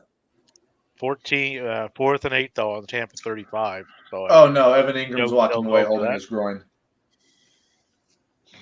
Maddie, what do you cook most? Like, what is your particular uh, discipline that you cook most? That particular Um, Spanish, Italian, American. my like comfort foods come in like Italian and like soul food actually. Yep. So like same. We've talked about this like fried chicken, fried chicken fried steaks and shit like that. The buttermilk brine method. I mean, you must allow me to teach this to you. But yeah, no, it's Chicken, buttermilk, garlic cloves, onion peels overnight. biscuits and gravy as well. That's typical. But then there's like I'm really finding out I'm good with soups. I'm good at making soups for some reason. I'm not a big soup fan. I'm more of a stew, chili type guy. I'm good with chili too. I did make chili. I prefer homemade to one eat my time. I food was rather proud. than drink it, but like John, like his thing is soups. Like I hate soup, but I eat all the soups he makes because they're just that damn tasty. Mhm. So I get it. If a soup is good, I'll eat it. His fire roasted tomato soup. Oh God. Sounds good. New England clam chowder. Oh. Well, Give it to chowder falls into a different category because it's thicker than a soup. Chowder is like a weird mix. It's kind of like gumbo. It's like a weird mix between soup and stew. It just kind of chowder I'm going to be trying to make gumbo for the first time this week. It's all in the roux. I know. Get your roux correct, and everything else will fall into place. It's I'm going to be doing a chicken sausage gumbo. Very, very traditional, perfectly delicious. Get your roux correct, get it cooked just right, and then take it off the heat and start throwing in your trinity, your onions, celery, and bell pepper. Mm-hmm.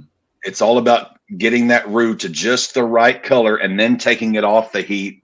You need it, depending on the thickness you're going for your gumbo, either a light brown or a dark brown. The darker, the thicker, the lighter, the thinner. Mm-hmm. But get your roux to the temperature you want, then take it off the fire and then put in your veggies. And once you get those kind of going, then bring it back on a lower fire. If you fuck up your roux, you got to start over. Yeah. But get your roux right, off the heat, throw in your veggies, and then work from there accordingly. Do you have a good recipe for a gumbo roux? Yeah. You basically want to use peanut oil, preferably peanut oil that you have cooked in before. If you're doing a chicken sausage gumbo, like my deep fryer has peanut oil in it that I fry chicken in. So I would take peanut oil out of my deep fryer and use that as my base, put in flour and some salt and pepper and just stir and stir and stir and cook on a low heat until you get it just right. And then after that, put in onion, celery, bell pepper, get that going, put in some chicken stock, and then put it back on a low heat and then bring it up and start adding more broth and your meat and everything. It's gumbo is kind of like jambalaya, but gumbo requires, how do I put this? Whereas jambalaya is damn near bomb proof because it doesn't require a roux. Gumbo is a little bit more difficult because you have to get the roux right. And but once you get that right, it's just like making the jambalaya. So, but chicken stock, peanut oil, flour, salt, pepper, get your roux right. Get it just as thick or thin or dark, as light as you want. But once you get it where you want it, take it off the heat. Add your veggies because there's still going to be residual heat in your pot. Get them stirred in, put your heat down low, put it back on, and start to add, the heat with some more chicken stock. You have to stick with it. It's an eyeball thing. But once you get it right, Hold it. You put eyeballs in this soup? You have to eyeball it. Oh, look at it. It's an eyeball thing. It's an eyeball, and it's also a texture thing. Like you'll be able to feel it with your wrist as you're stirring. The amount of resistance or lack thereof. Once you get it, the thickness depending on how dark or light you want your gumbo, because you're gonna water it down further with chicken stock or beef stock or shrimp stock, whatever. But once it's the thickness and color that you like, then you're golden. Take it off the heat and go to work. Golden Elite. Baker Mayfield is looking mint today. 21-27 for 235 and 2 TDs, and it's 1st and 10 on the Jacksonville 44. He's done his job for me so far today. I just hope he keeps doing it. When Captain was talking about all that jambalaya, I had a vision of him in my head, of him running from the kitchen with a bowl of jambalaya soup and sitting down to eat it. No, jambalaya is not a soup. Gumbo is a soup. Jambalaya is a rice dish. Oh, a rice dish. Okay. Jambalaya is rice with meat and veggies. It's not a soup, or it's a rice dish. Gumbo is a sort of a half mad cross between a soup and a stew, depending on how thick you make your roux. But continue, Davey. No, I just picture you like Newman. Jambalaya. The soup Nazi. Captain Newman. There we go. No soup for you. No soup for you. It's not soup. It's a rice dish. It's the wood that makes it good. I love broccoli. Vile weed. Someone. Oh, I will not buy anything with broccoli in it. Like, really? I love broccoli. No, fuck that. Broccoli's delicious. No, I can walk 15 minutes up the road to the fucking woods and just get some moss off the fucking ground. I make a broccoli Alfredo. John makes a great broccoli cheddar soup. No. Broccoli's awesome. I do like broccoli Alfredo. No. Absolutely. Homemade broccoli Alfredo. Good God. Cheddar broccoli bakes. Those are fantastic. It's like eating moss. Nobody listen to either of these two gentlemen. They're nuts. Fucking broccoli. Yes, because you live on poutine and IPAs up there in Canada. Exactly. Poutine and IPA. IPAs. If it's not overly hopped or covered in gravy, the Canadians don't eat it. Because we know food. We invented it. What is that? What is that sandwich that y'all have that's got gravy on it too? Isn't there like a Canadian sandwich that comes with gravy? Well, like a roast beef. Yeah, would like roast beef cut, toast, and then gravy over it. Yeah. Yeah. And then seasoned if you want to put salt and pepper on it, have at her. And then some Poutine on the side. some poutine on the side, or like some homemade French fries, or chips as Remy would call them. Or as Davey calls what I do, Bruce Lee's. Yes, you can Bruce Lee's. You can Bruce Lee your chips as well if you have that type of hand talent. I mean, I'm damn good with a knife. I won't lie, but You trying to tell me your finger game weak, Cap? hey, I can dice and mince onions so tiny and so thin they will just liquefy. You can, and you have proven it to me. Because I cannot cut uniform to save my life. Cap knows his way around a knife, a cutting block, and a veggie. And my red zone keeps freezing up.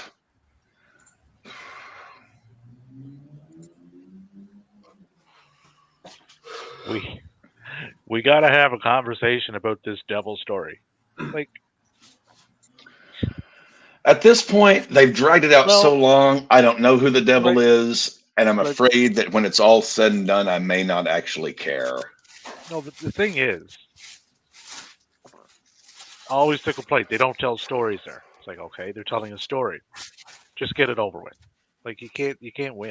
It's impossible. It depends on the story. Not every story needs to go as long as the bloodline has. No, But that's gone too long. yeah, Yes, way I too don't long. even know what that story is right now, other than Roman, Cat, Bats, and Hogan. But now, I was about to say, now I think we're going to try to get Jimmy defecting. it's possible. I have no fucking clue, man. Jimmy defecting to defect back, and then to defect. I don't know. That company confuses me. Oh, I got to empty my ashtray. It's been a long day for Cap.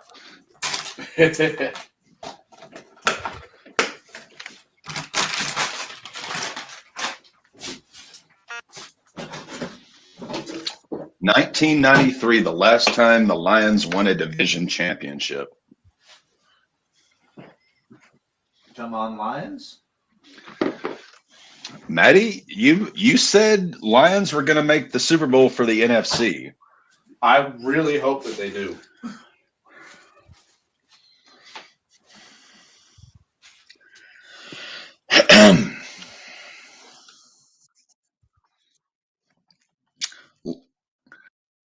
So they have. So now the last team, the longest stretch without winning a division title are Mansfield's Browns, which haven't won one since 1989. I was 2 years old. I was -9 years old. What year was it? 1990 what? 1989 was the last time the Browns won a division title. They are the longest droughting team. I would have been 19. Holy shit. Hmm. You know, just when Cap starts to think he's old and over the hill, Davey chimes in with something like that. And I was like, you know what? Cap's good. Are you trying to make Davey feel bad? I'm not No. trying to make Davey feel bad. It's just I'm trying to make Cap feel good. No, not at all. This just proves the point that there is literally no purpose that I do not serve.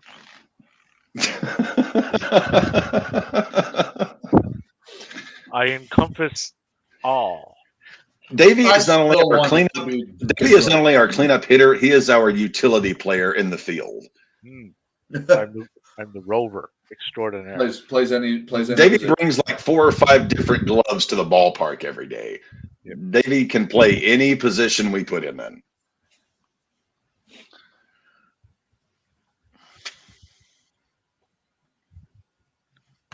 What is going on in the games? 30-0 Tampa. Good Lord. This is embarrassing.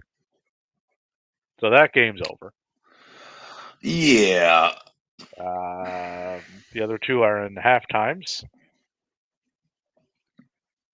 Should be starting soon, no?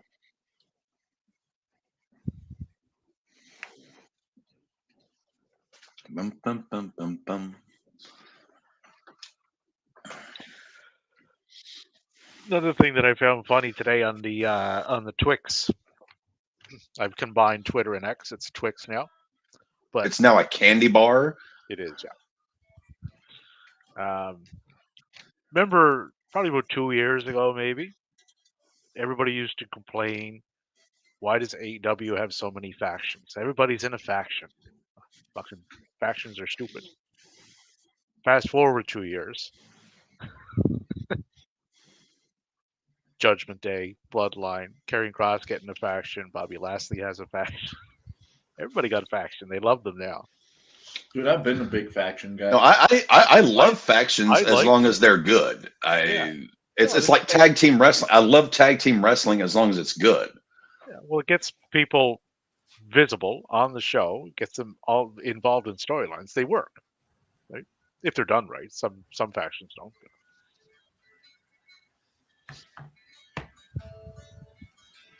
Although I still don't know if Bobby and Street Poppers one is working.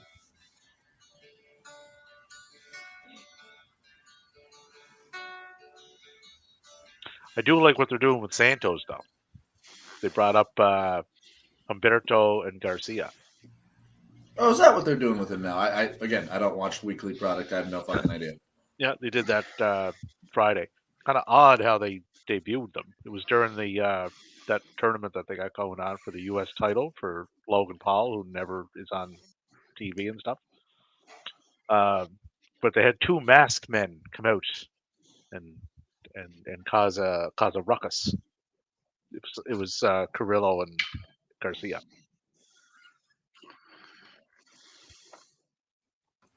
And both of those guys are good in ring. They've always been good. They just like ridiculously good. They got that talent from their family. Yeah, they just didn't know how to book them. So they seem to have found something for them to do now. So which is good. I'm glad they did. AOP is apparently going with Karrion Kross. AOP is bringing Paul Ellering with them. So I do like to see Paul Ellering back in things. I love me some Paul Ellering. So that's an interesting combination. AOP has been hired, have like been on that roster for like a year and a half, almost 2 years.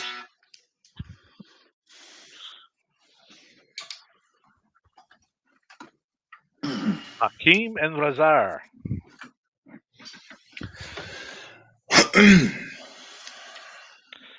But that's something that could definitely work.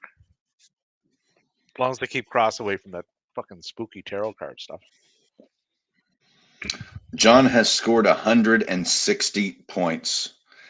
28 from Mullins, 23 from Gibbs, 37 from Brees Hall, 46 from Cooper, 12 from Thielen, 10 from Jonathan Taylor. So it's more or less going to be whoever wins between Cap and Tyson as to who's going to be facing John in the championship.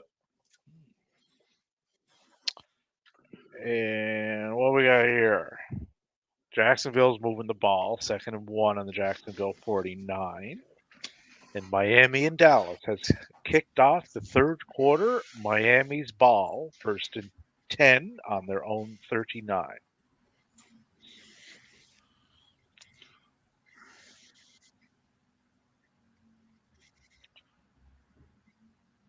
That looked painful.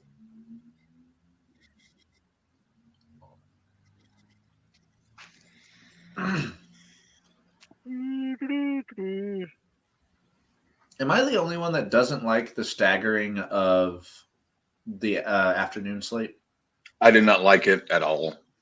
It doesn't affect me one way or the other.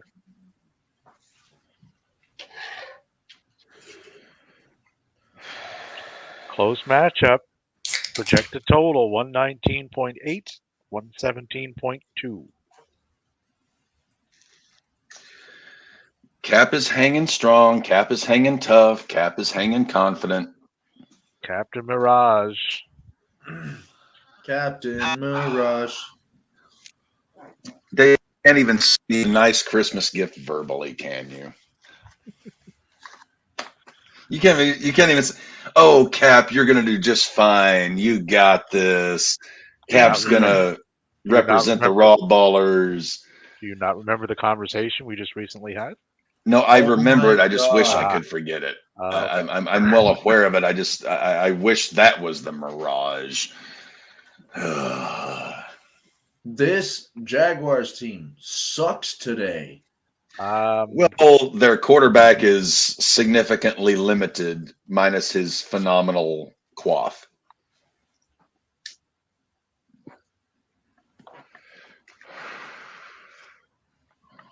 Let's not judge Mr. Lawrence on this game or the last game or the game before it or the game before. Let's judge this man on his hair and his handsomeness, on the aura, I'm not even judging Trevor Lawrence. It's the rest of the team.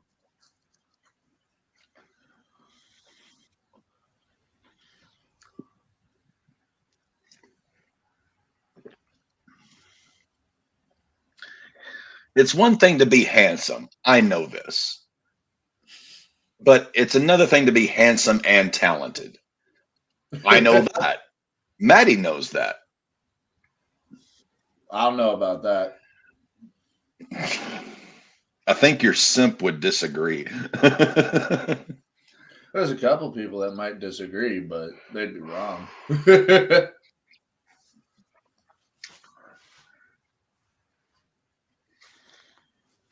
It's like, it was said about Glenn Campbell a few times. If there was ever an example of too much talent put inside of one body, I think Maddie and Cap would qualify as too much talent put inside two such handsome bodies.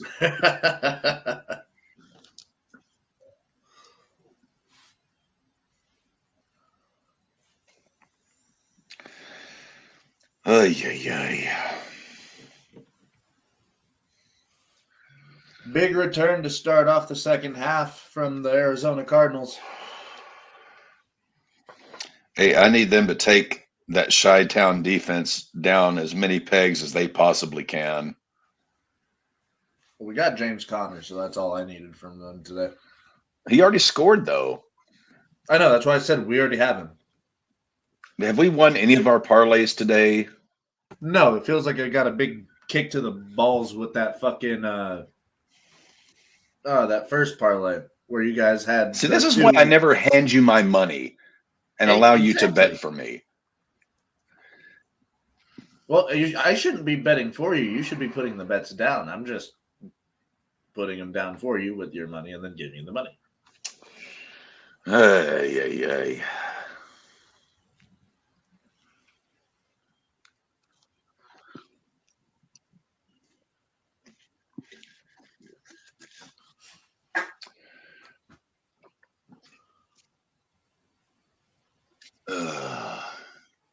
Cap is debating at this point when to switch from beer to whiskey because I've got Denver defense coming up in about 2 hours. I was about to say when the Broncos game starts.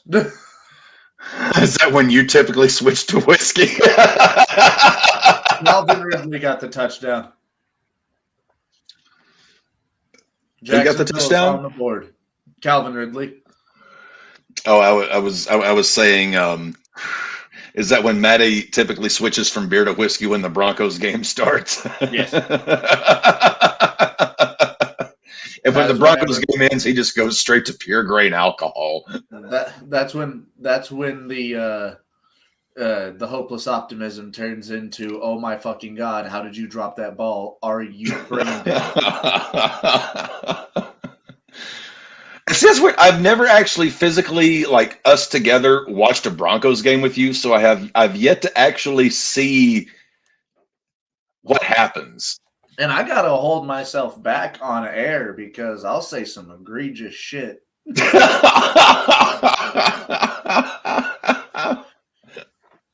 Like you've been there, me watching a Chiefs game and rooting against them. I And have twice. Matt Prater. It'll be fun next year when we start when you are living down here. We've got when we're doing this together every Sunday together, and I get to see just how bad it gets.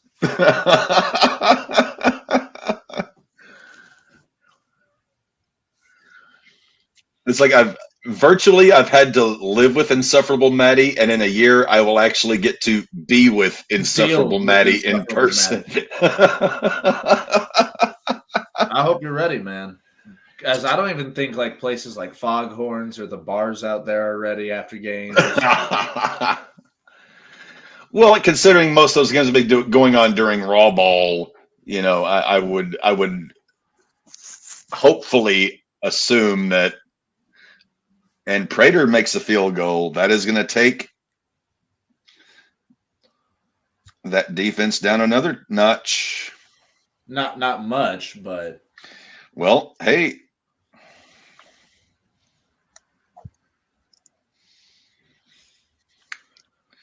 Miami just got Dallas down on the 1. And now Dallas is punting. What just happened? What did I see? What do you know? What do you see? What do you do? Who's on first? What's on second? I don't know who's on third. All right, so Dallas just kicked the ball off. Dallas is buried deep in their own end zone. Yes, they were. Miami gets the ball back on their own 38. That's pretty good field position. It is. Could be worse. Best rookie performance as given by Jahmyr Gibbs. 15 rushes, 80 yards, 2 tutties, 4 receptions for 20 yards as well. So 100-yard day for Jahmyr Gibbs with 2 touchdowns.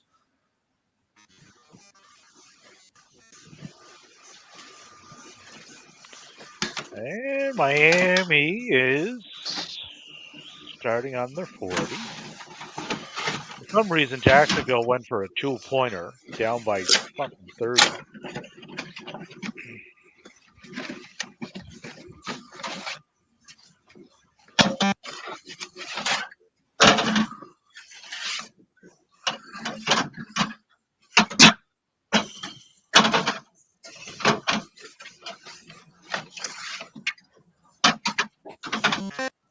All right. Oh, shit.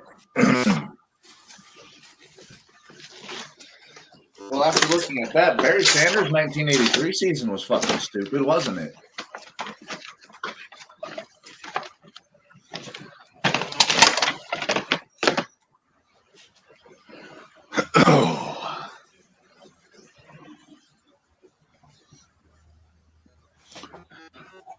Well, Cap only has 8 beers left, and the liquor stores are closed today and tomorrow. So Cap is done with beer, so he has some for tomorrow.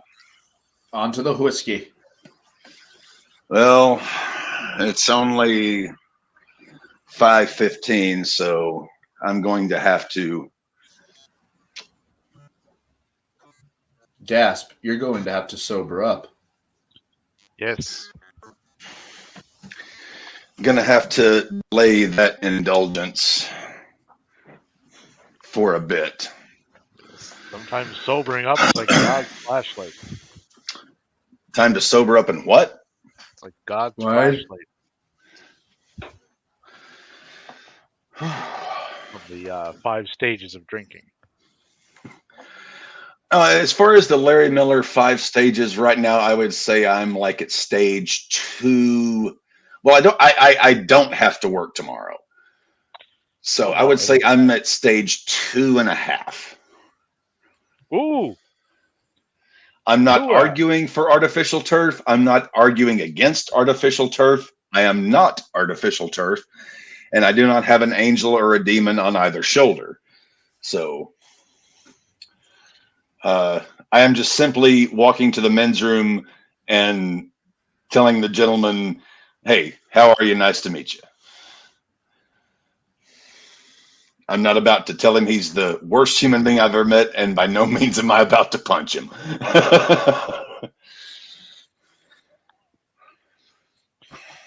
Oh, Miami's doing stuff. 2nd and 9 on the Dallas 42. Not quite in field goal range, but they're in the vicinity of visiting field goal range. Chicago has the ball. 1st and 10 on Chicago 44, up 21-10 on the Arizonas.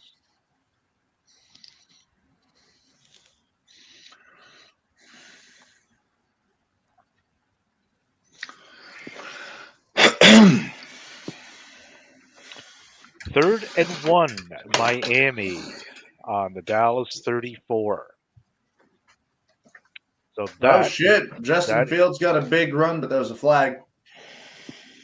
Chicago made it a 10-yard penalty for holding. Damn. And that was a big run from Justin Fields, too. So 1st and 20 on the Chicago 34.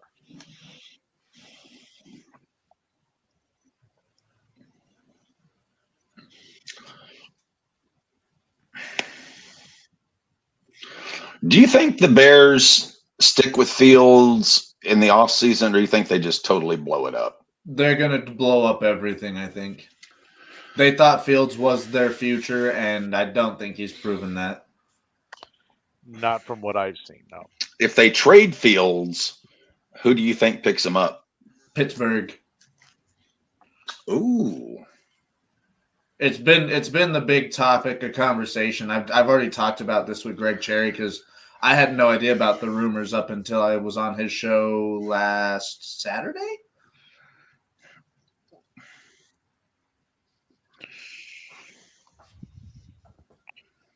Miami got pushed back to the 36, 4th and 3. Sanders with a 54-yard field goal. Dolphins go up 16-7. Sanders with the big leg today. Big. Big.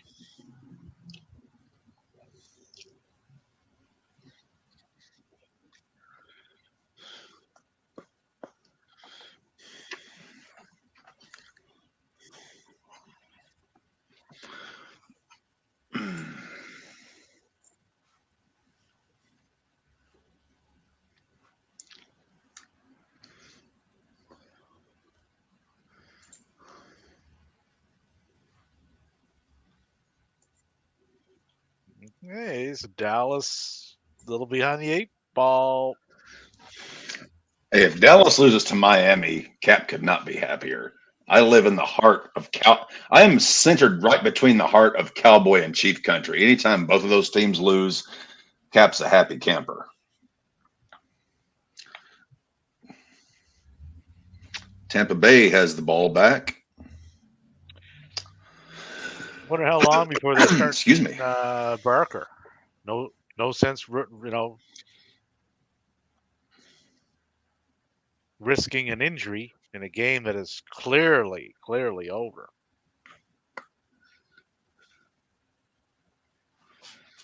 Did you say Barker is out? Oh no, I think they should sit him. I mean, is he in or is he out? Oh, he's in. He's in. Okay. Yeah. He just got a 4th and 6 on their own 29, so they're going to be punting back to the Jags.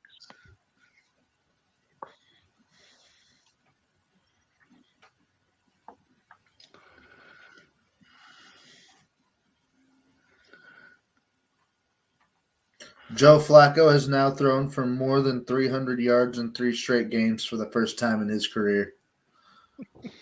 And it took him to sign with Cleveland to do it. Urinating Tree Unbelievable. retweeted that with the Flacco meter, with it over elite.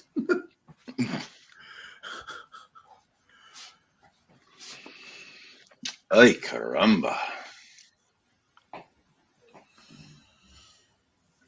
Maddie, what do you? Oh, you said you're going to Mama Law's tomorrow. Today.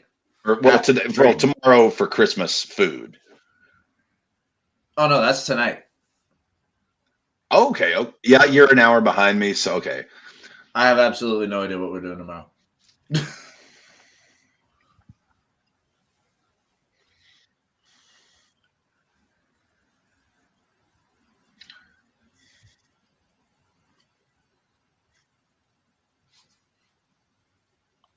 And the Okay. Buccaneers are punting.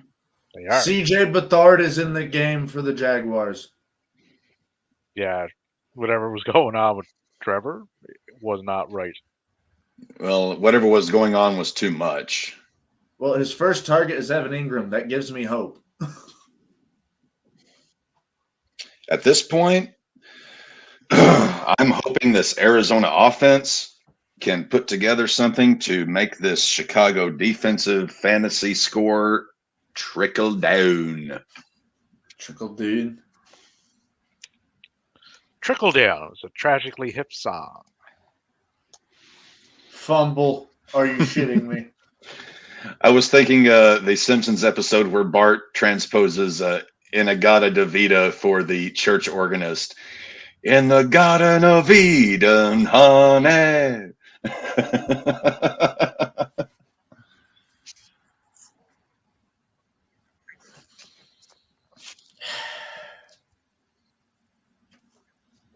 one of the most early uses and appropriate uses of a fuzz pedal for the electric guitar in Agata Davida by Iron Butterfly.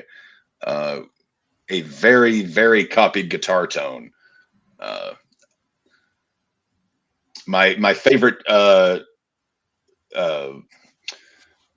pedal effect company out of Portland, Oregon, Catlin Bread, they actually made a pedal that mimics the Inagata Davida Iron Butterfly sound. So any guitar players out there, check out Catlin Bread out of Portland, Oregon.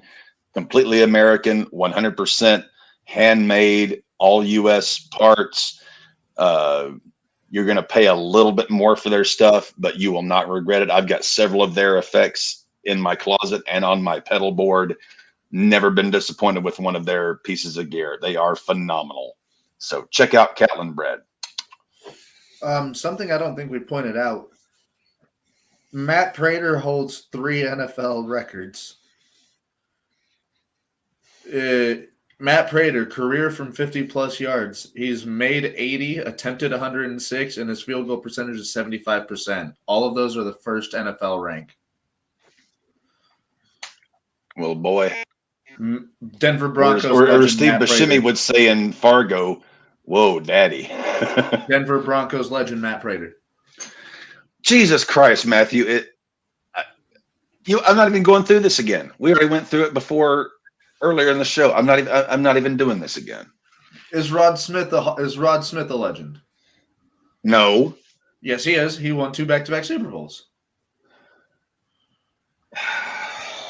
Is Ed McCaffrey a legend? No. Yes, he won 2 back-to-back Super Bowls. I think it was more who was under center. Yeah, but do you see Patrick Mahomes getting a Super Bowl this year? Possibly. Has Patrick Mahomes won 2 back-to-back Super Bowls? Back-to-back, no. Exactly. That bitch ain't a legend. I'm talking out my ass at this point.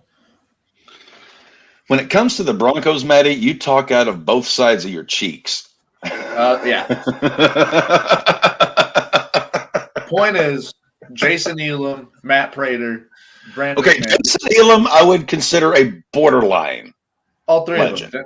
All 3 Borderline. Denver Broncos legends.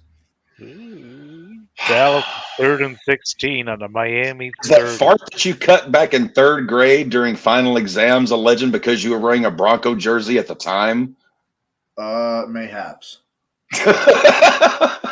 Because that seems to be your logic at this point. Hey, I was wearing this Denver Broncos jersey, and I ripped this fart in 12th grade. People still talk about it today. I'm a Broncos legend. Broncos legend. Ay, ay, ay. Tim Tebow, Denver Broncos legend.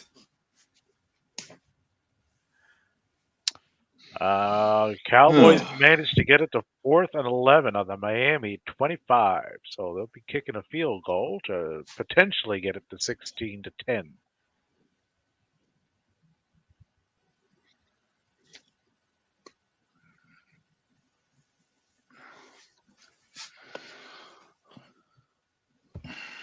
And they did. 43-yarder from Aubrey. 16-10 Dolphins. 5:28 to go in the third. John has scored 165.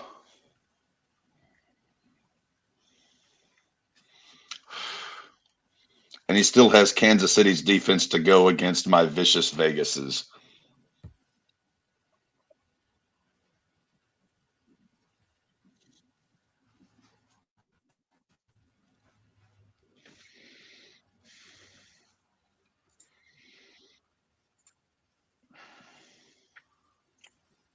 Tom Grossi 2 hours ago after the Packers game.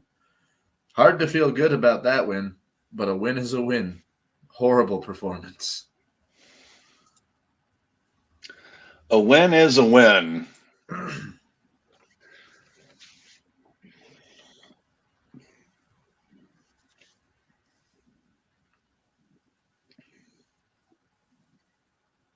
And the Buccaneers have the ball again.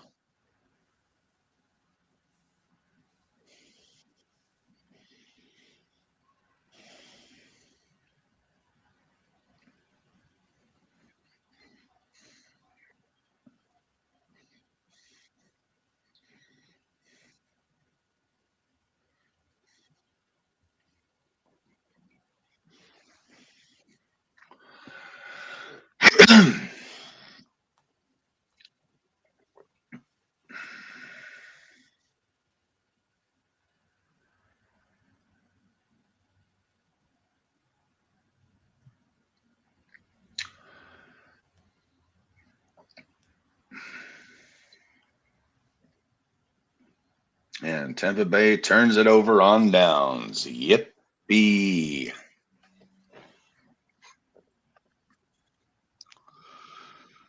Ay, ay, ay.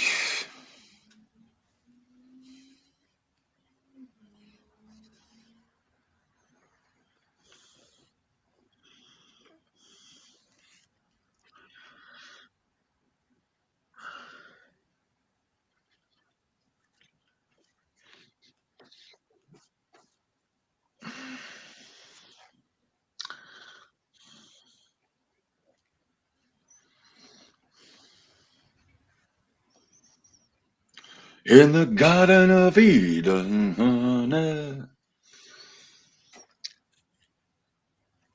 Cole Kmet, doubtful to return with a knee injury. That helps Cap even more.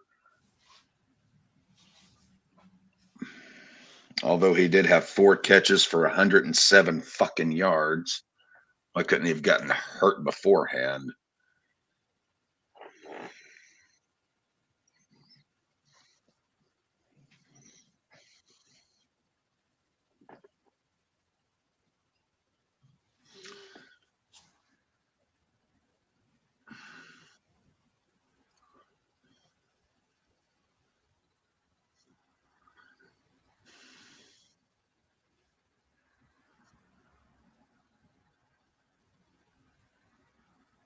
It just amazes me when I watch replays of NFL just how big and how fast these guys are.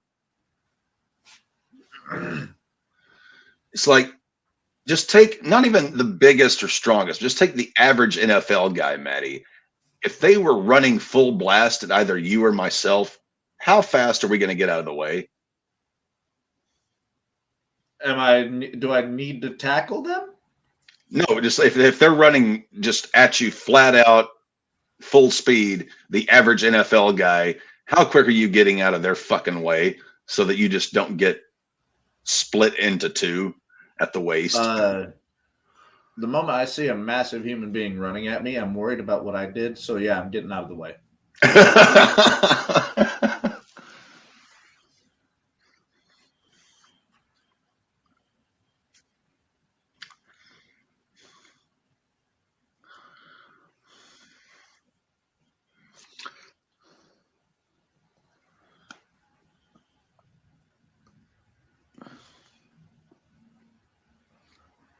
Khalil Herbert, 12 carries, 79 yards, 1 tutty, 6 yards per carry average.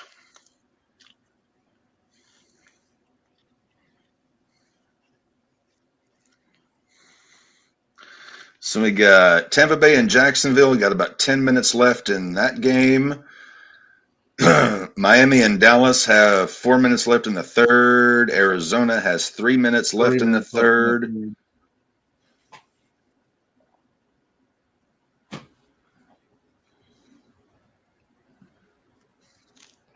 These games have kind of not been good. Yeah, today's slate has been. Is this the worst slate of the This has been the worst slate of the year.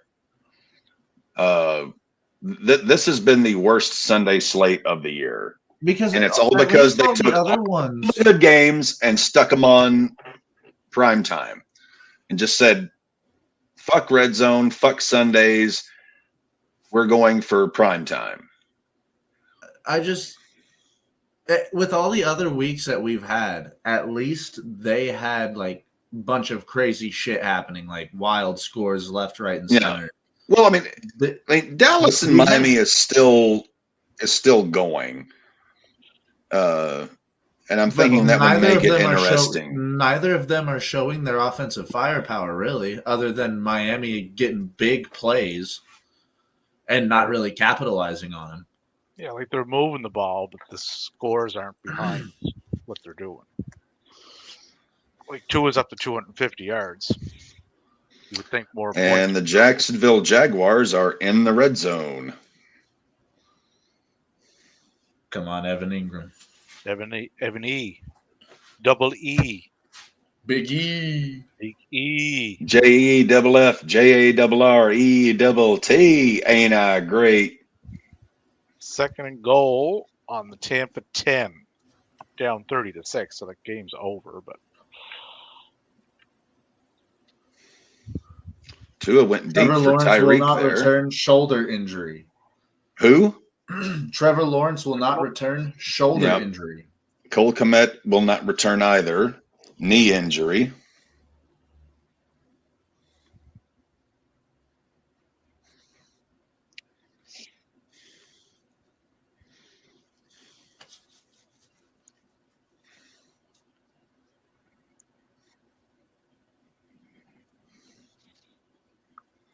Bears have had the ball forever. Cardinals just can't stop them. The Chicago Bears are playing like Randy Orton. Methodical. Well, I would like to see the Cardinals get the ball back and tick down a little bit more of this Bears defensive points. And made field goal.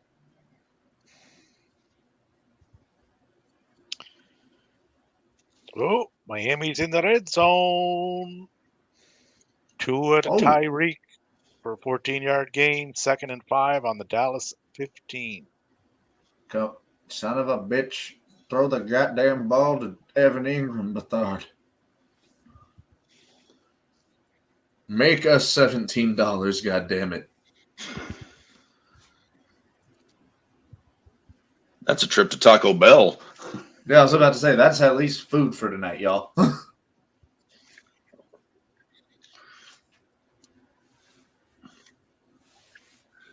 CJ beat hard. Bet hard. 4th and goal on the Tampa Bay 19. Son of a bitch. Maddie, can you imagine going through high school with your last name being Beat Hard? Maddie Beat Hard? I do beat hard, but... Well, you are a founding member of the Pull-It Club. I am. I am the leader of said Pull-It Club. 3rd and 7, Miami. Poor CJ. He got his ass eaten on that play. Oh! Down And that- 30 to 6, though. They might as well go for it. I mean, You got a very good point there, Davey.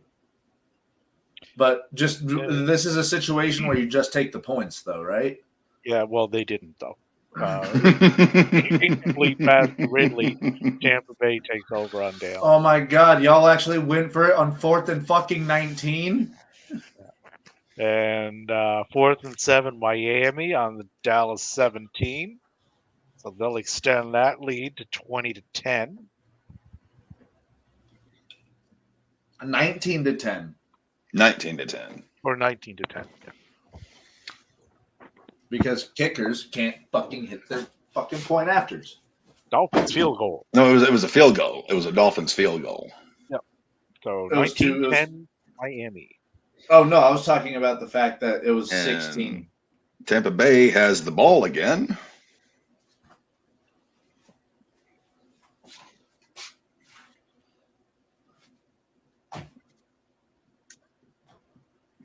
FanDuel, like, betting lines and shit have Denver to win this game. But Are you betting on Denver this week, Matthew? I have.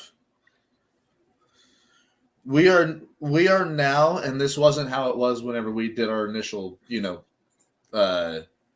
pick'ems. But the Patriots are now a 7.5 point underdog. That was almost intercepted by Tampa Bay. But I'm a play behind reality, unfortunately. A play behind reality. Play behind reality. I'm just glad to see Tua succeeding and me being a left-hander myself. I'm happy to see Tua succeeding as well after him getting his fucking head almost removed from his shoulders last season. And what do you have, 3 concussions in 2 weeks? Yeah, I think it was something like that. Yeah, you had a fucking rough stretch there, man. So he got a concussion. The next I was week he actually got at cleared. Foghorns during that 2 concussion game. Yeah, I was and- gonna say he got concussed. He got cleared the next week. He played that week, and then it was the week after that he got concussed during the game. They said he was good to go out there, and he got concussed again during Yeah, the game. it was the 2 concussion game I was at Foghorns watching. And holy shit, like I was just like, this guy doesn't He's appear gonna to die. know his ass from his elbow. They're gonna kill him.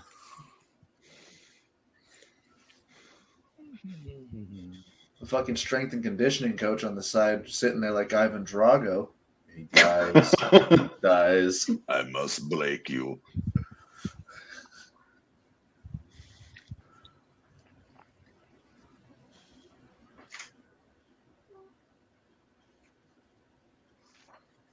Miss Magums, what are you doing coming into Daddy's office? She just Oh, wanted just to because you say- live here, you think you own the place, huh?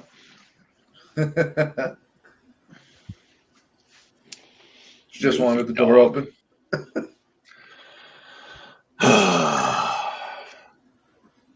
No We love locked Miss doors. Magums. We just don't understand her.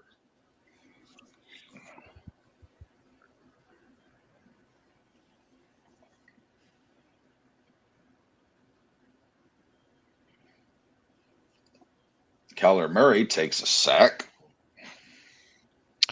4th and 10 on their own 25 at the end of the 3rd. Dak Prescott, 1st and 10. Dallas on their own 46. Down by 9. Barker Mayfield sacked for a 13-yard loss. 3rd and 22 on their own 7. Not that it Into the matters. 3rd quarter in Chicago. And we're getting near the end of the 3rd quarter in Miami. Actually, After they just went. Dallas- They just went to the end of the 3rd quarter. Yep.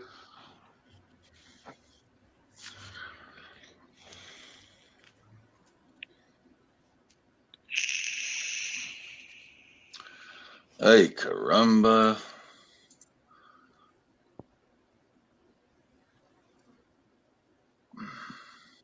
Oh, they got the camera on Kyle Trask. Do you know who Kyle Trask is? I don't think he's touched an NFL football yet, has he? I'm thinking he will in this fourth quarter.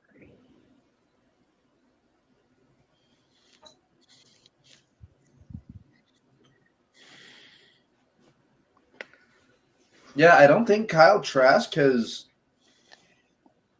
I know he hasn't started a game. I know that for a fact. Barker's holding his neck. He's rotating that shit all sorts. Yeah, to the best of my knowledge, that's probably not a good thing.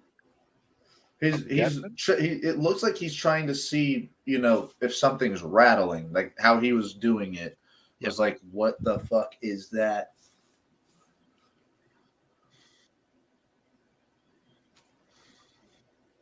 What they will punt back in the continued effort of getting Double E a touchdown. Come on, CJ. Oh, maybe it might be a bit of whiplash from a play earlier in the game. I just need to win this week, and then I can start Russ next week because week 17 they play the Commies. Actually, no, they have the Chargers. They host the Chargers. So if I can win this week, I can easily start Russ next week. You think easily for the championship game? For the championship against the Chargers, yes, I would start Russ. Oh, yeah, good point. The Chargers defense is absolutely garbage. But that's cute how you call the third and fourth place matchup the championship game. It's like Seth and the world title, secondary title, but well, Cap still has a long ways to climb. I was just speaking in the instance of you actually are. Should I survive, I would have no problem starting Russ next week. You are projected to win though right now, 113.3 to 106.4. Well, projections are like toilet paper. Everybody wipes their ass with them. Who's he got left? He got Zeke left. The Bears defense going. CD Lamb with a quarter to go. And Travis Etienne, and they're down by so much. I don't see him doing much rushing unless he's going to start catching things out of the backfield. And you got AJ and Isaiah going tomorrow, and you got two going tonight. Actually, AJ, Isaiah, and Jake Moody tomorrow, and then Denver tonight. Yeah. So your potential misery will extend into tomorrow. Oh, my potential misery will extend as long as I extend. Oh, 1st and 10, Jacksonville on the Tampa Bay 15. Cue the comeback. Dallas, 3rd and 5 on the Miami 27. So, big third down coming up for Dallas. They're down by 9. 1st and goal, Jacksonville on the Tampa Bay 1. Tampa Bay committed some pass interference.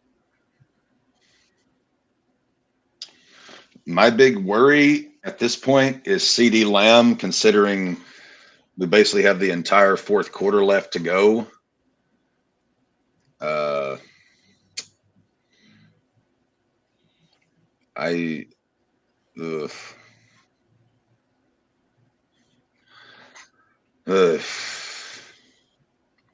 I need CD Lamb to not do a whole hell of a lot the rest of this game in order for me to have a shot here.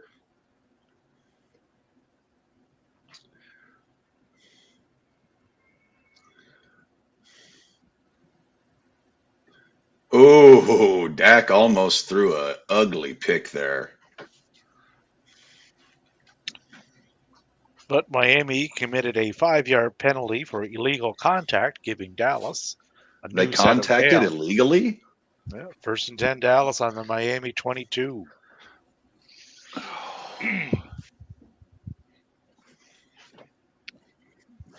Second and 4 Dallas on the Miami 16.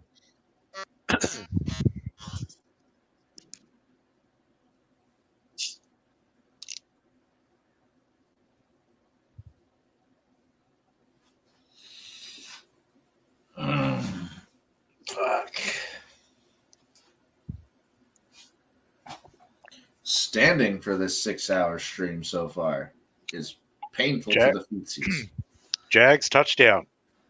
CJ to Ridley for 1 yard. Fuck! 30-13.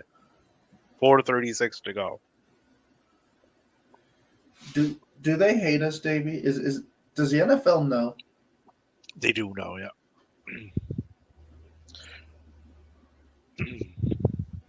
They do know because of the drones. 3rd and 3 Dallas on the Miami 15. 4th and 3 Dallas. Do they go for it? Do they take the easy 3? Something tells me that they're going to go for it. Mike McCarthy's still the coach, right? To the best of my knowledge, yeah. Yep, they're going for it. They tend not to get rid of things in Dallas that maybe they should, I've noticed. So, second point attempt failed in Jacksonville. They love their 2-point conversions there. They're just not very good at making them. Yeah, that's the Doug Peterson special, isn't it?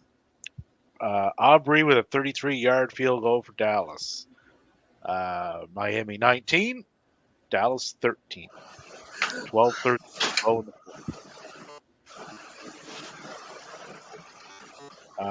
Chicago's moving the ball. 1st and 10, Chicago on their own 47. Khalil Herbert with a 12-yard gain.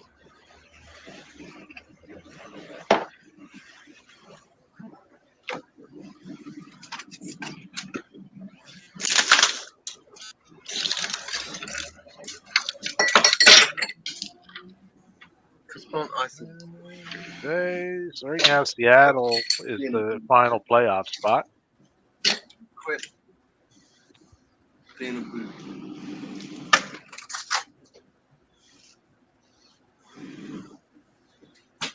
You know how bad I could grab her titties and twist one off. Mine are way smaller. Very hard.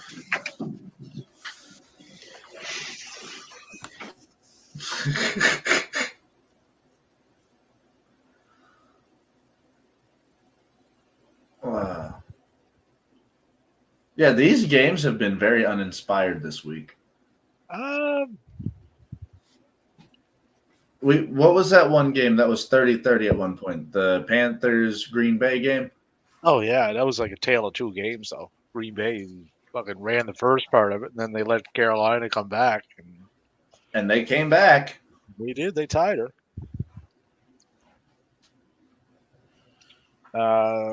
Yeah, like Indy, Atlanta, that was never close. Seattle, No. Tennessee was a lot closer than it should have been. The Browns-Jets game, that was a weird one. Yeah, that was pretty one-sided. That Detroit, It was, Minnesota, and then they started coming back. was closer than I thought it was going to be. Or not the Jets, the Texans. The Jets and Commanders game was a weird one. Yeah, that was another tale of 2 games. Just get up to the early lead, and then let's make this interesting. Let's let Washington back in. And they did. Detroit winning another game by a touchdown or less, and they really, really should have had this game in the bag, especially with how bad Nick Mullins was playing.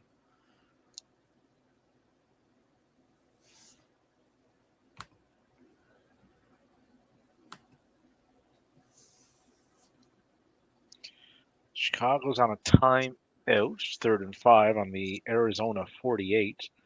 I think one more score from Chicago should pretty much put that one away. Baker Mayfield going back out there. He's a trooper. He headbutts people with no helmet on. And Baker Mayfield to Godwin for a 15-yard gain. First and 10 on the Jacksonville 28-yard line. Merry Christmas, gentlemen. My first Merry Christmas. on-air colonel in a long time. And kick off. Colonel Clink or Colonel Hogan? No, Kentucky Colonel. It's a Kentucky mix. Colonel. It's just iced tea and bourbon. Oh. Well, if Colonel Hogan was from Kentucky, then you could call it that. This is my Hogan. But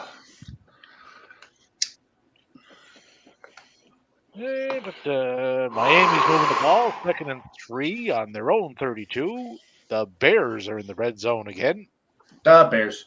Justin Fields rushed Bears. to the right for a 39-yard gain. That's the only thing that keeps Fields interesting is his feet. Like he's very mobile. If he can get the Once pass he in gets game. it going. Right. It's the same thing with Kyler Murray. Yeah, those quarterbacks are always tricky, though, right? Like through to with an incomplete pass.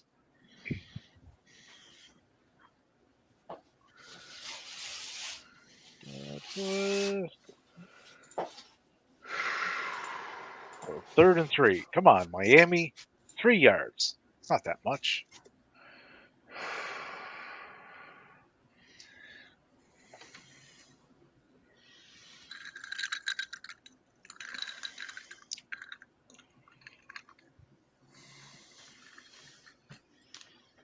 Mayfield with a 116.3 passer rating. Miami had a little penalty. False start. 3rd and 8 on their own 27.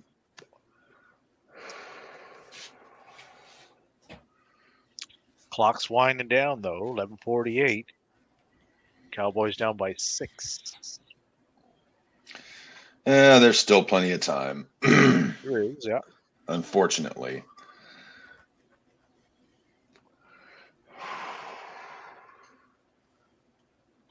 Where I have Miami to win, I have not much doubt on the Chicago game here, who I also have to win. Oh, by the way, Davey, By the way, Cap, did you see the latest Cooking with Danhausen? Danhausen a Batista dash a Flim. I have not. No. Danhausen becomes a barista for the evening. Oh, really? It is quite entertaining, as all of Danhausen's material I would is. imagine. Justin Fields, interception in the end zone. Pitch. 1st and 10, Arizona on the 20. Stop throwing the ball. You're a quarterback. Like, just run it.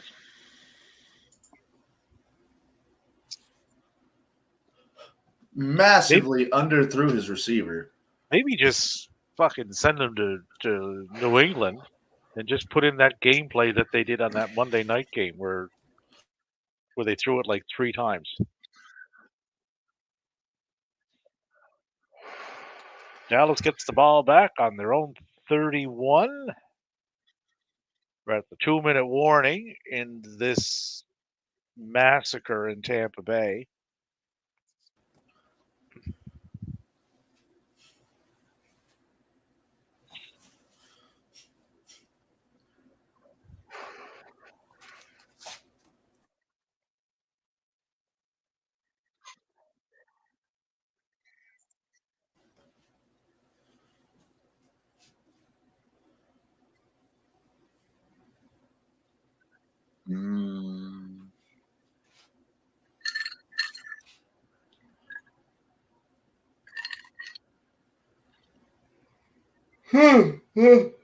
Shit.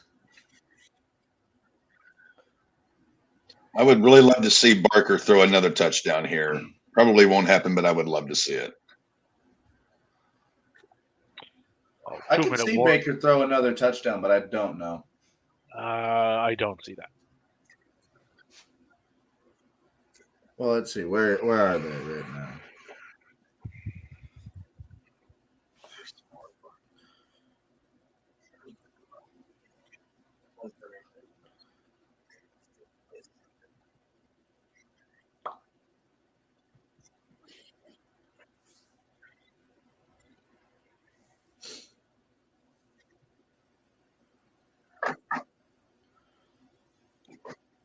Oh, It says they're Jack what? looks like he's reaching deep into his pockets for something. Tua has reached 4,000 yards for the season. Tua has a very strong candidacy for being MVP this year.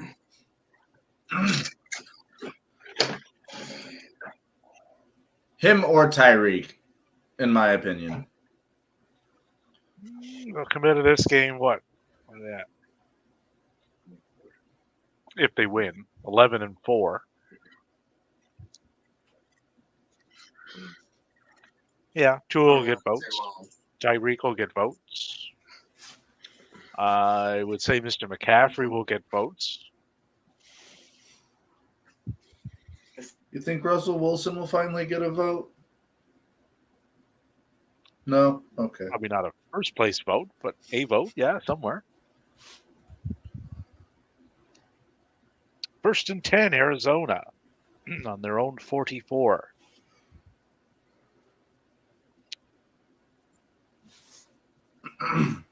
And Dallas is in Miami territory on the 47, 2nd and 6. As long as it goes to someone other than Lamb, I'm fine with it.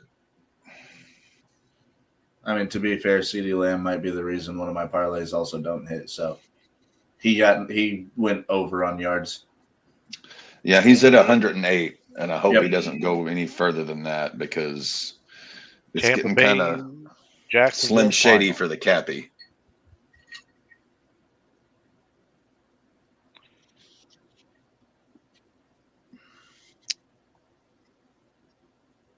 And Tampa Bay, Jacksonville went final, 30-12. Well, it's up to the Denver defense, Isaiah Likely, A.J. Brown, and Jake Moody to carry the Cap home. Take me home, football team. Show me the way to go home, boom, boom. I'm tired and I want to go to bed.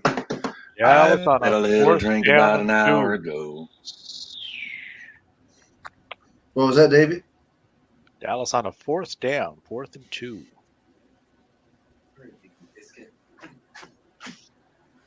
On the Miami 43, so they're well out of field goal range. Arizona's 4th and 2 on the Chicago 48, also well out of field goal range. They're down by 2 touchdowns.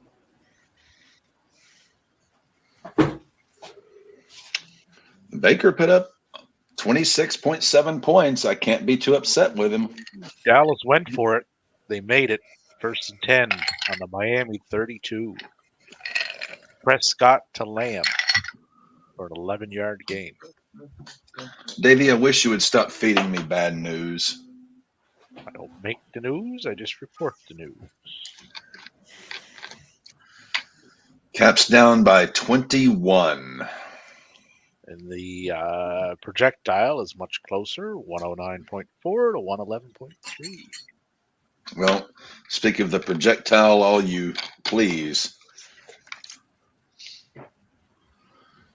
And Chicago committed a 5-yard penalty for holding, which gives Arizona a new set of downs. 1st and 10 on the Chicago 43.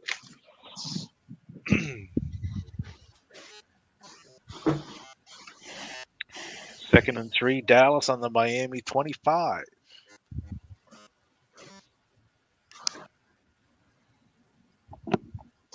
$7:45 to go in the Dallas-Miami game. 7:36 to go in the Arizona-Chicago game.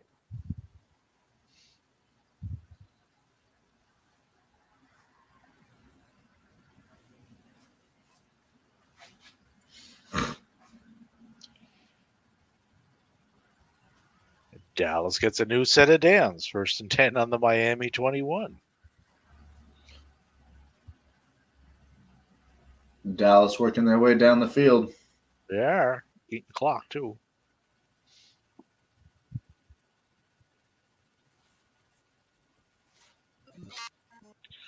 Field goal.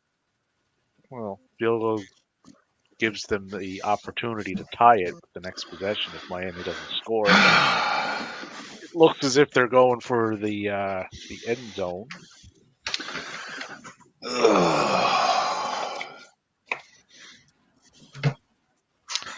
Second and 2, Dallas on the Miami 13.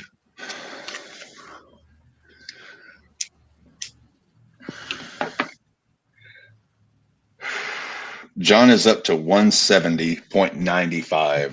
Good God.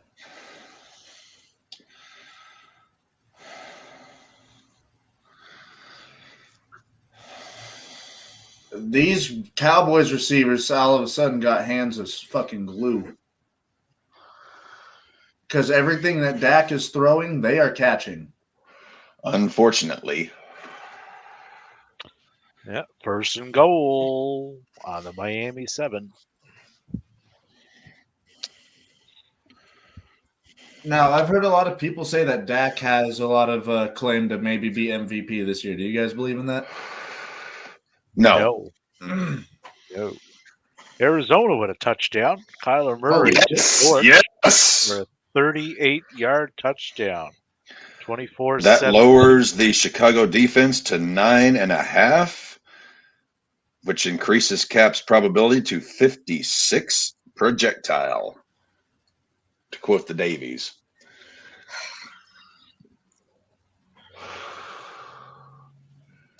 And second and goal, Dallas on the Miami 4. Cardinals with a 2-point attempt that failed. They're fucking boneheads. 3 and 11. Well, no one ever accused them of being brainiacs. No. Third and goal, Dallas on the Miami 4. Prescott, an incomplete pass to the Mr. Lamb. And Kyler throwing it deep into the fucking back of the end zone. No 2-point conversion. Back. Gone. God. Wrong sport, Kyler.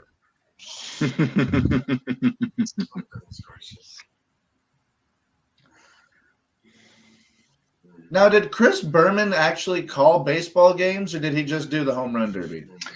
He did baseball early on in his career, but eventually with ESPN, he became the home run derby guy because they had another gentleman, an older gentleman, who became their Mr. Baseball, and then he unfortunately passed.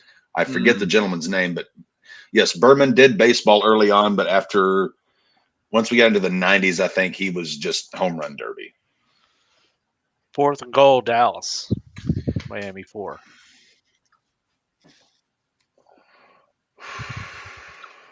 What to do here? Let's see what they choose. Are they going to take easy points, or are they going to try to get in the end zone? Well, they got 4:30 left. If they don't take points here and they give the ball back to Miami, they're really pushing the envelope.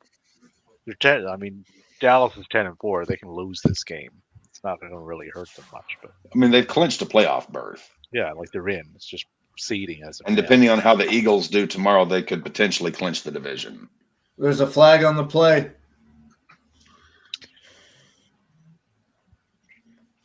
And it's in the end zone. Is that no way? Pass interference on the defense. Cowboys are going to get a first and goal. That's not good for Miami. They held them off. Now they got to hold them off again.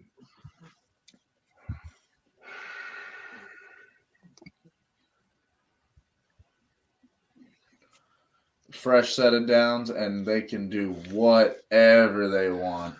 As long as it's not lamb, Cap's happy.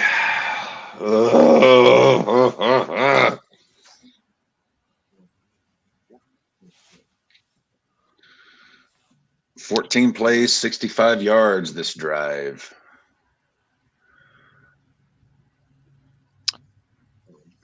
Dak Prescott sacked for a 9-yard loss. 2nd and goal on the Miami 10. 2nd and 10.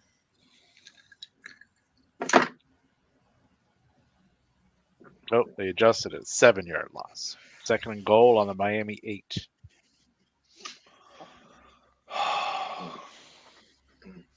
The plot thickens. Like gumbo. Jambalaya. Jambalaya.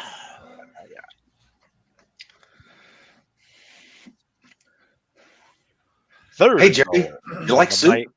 Yeah, it's Third pretty goal amazing. on the Isn't it? Miami 8. Prescott was trying for Lamb again. He can try as long as he doesn't succeed. Oh, he'll succeed on this next one. Matthew, shut up. I will virtually strangle you. I will. You're gonna bark. What do they call it? What do they call that? Force strangle.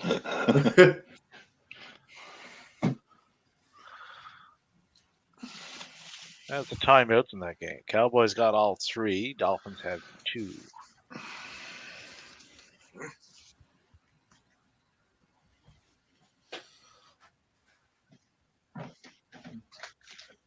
Uh, 3:32 to go in the Dolphins-Cowboys game.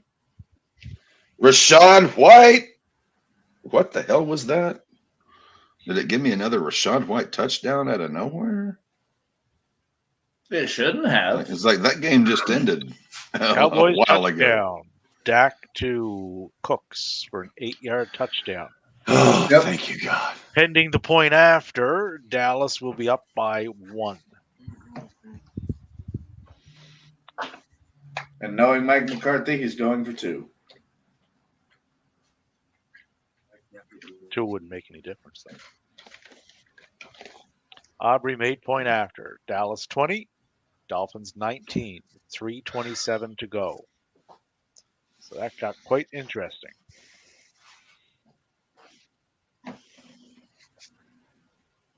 Arizona would have, Arizona's down 24-16. 3:56 to go. 3rd and 3 on their own 16. Yay.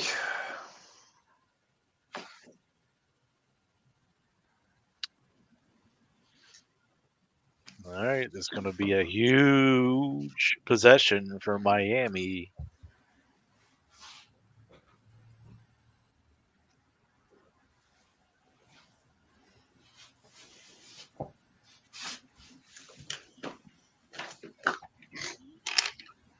Big pass deflection for the Bears.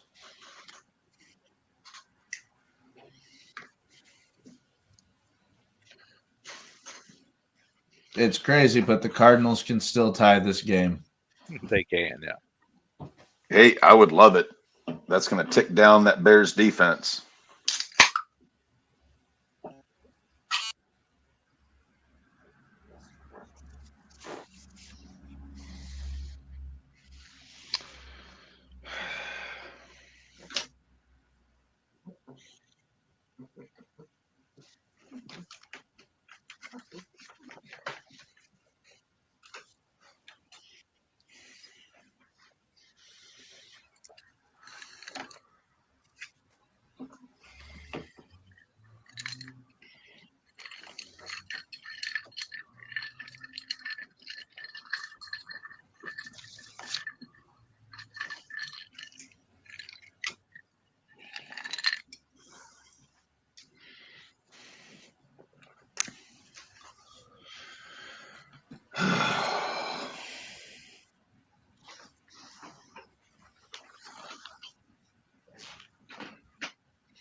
a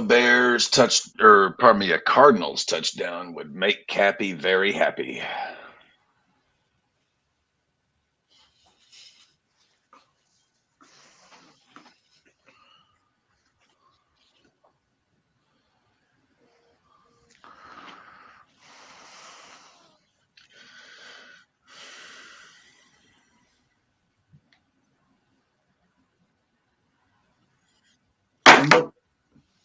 Charlie Dempsey. Regal's son.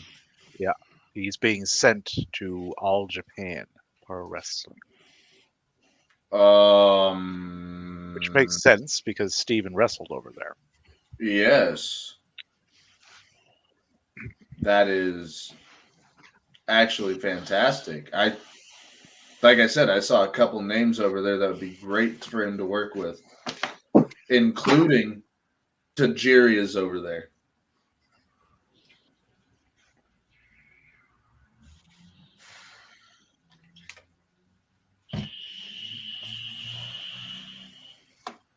Is that the only name that you got, or?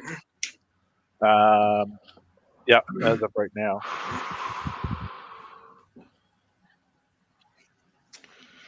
Come on, Cardies. Get me a tutty. Get Cap a tutty.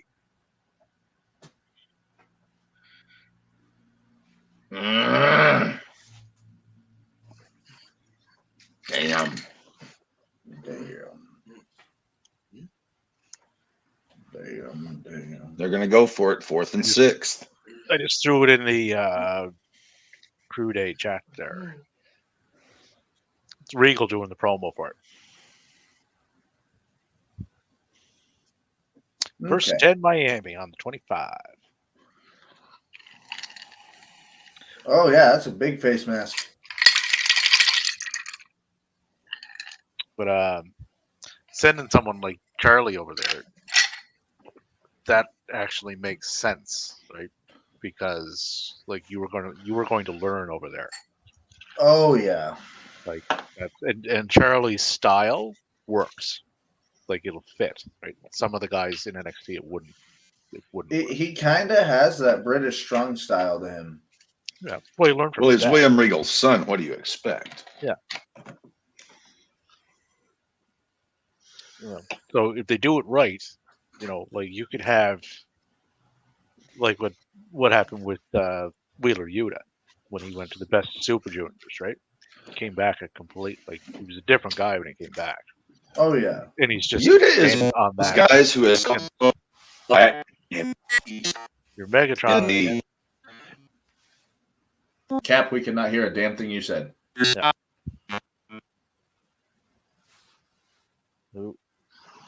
I was saying Yuta is one of those guys that has, for some reason, caught a lot of flack and heat in the IWC, and I have no idea why.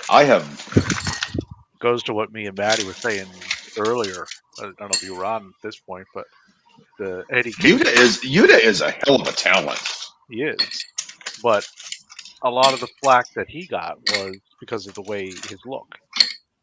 Well, he doesn't look like. Sorry to interrupt you. We have an injury in Dallas. Please say it's Lamb. Please say it's Lamb. Please say it's I Lamb. have no idea who it is. I think it was 21. That's not Lamb.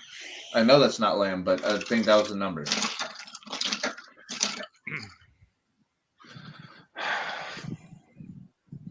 Why is DJ Moore out there?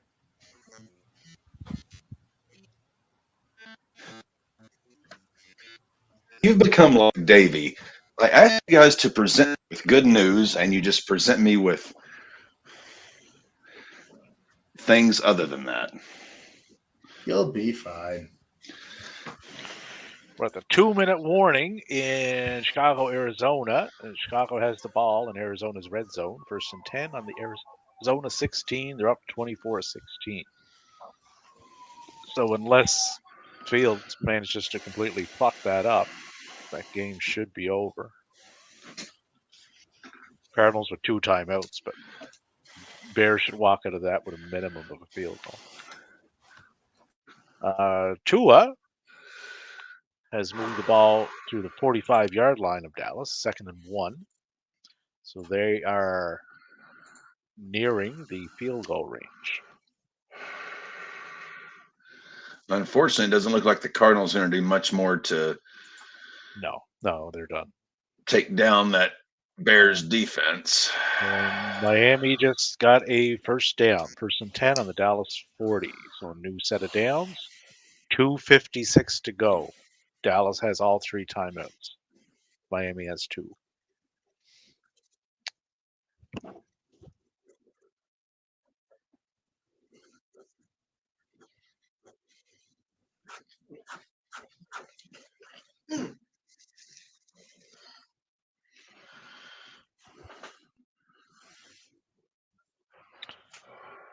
Ooh, 2nd and 10 on the Dallas 40. Still not in field goal range, though. Megamo.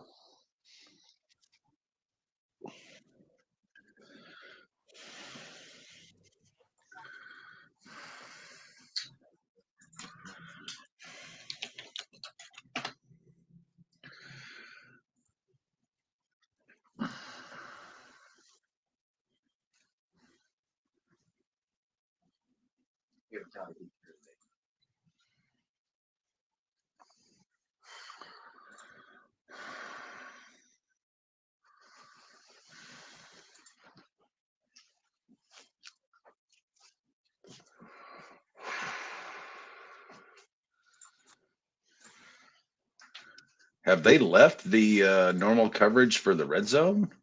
3rd and 3, Miami on the Dallas 33.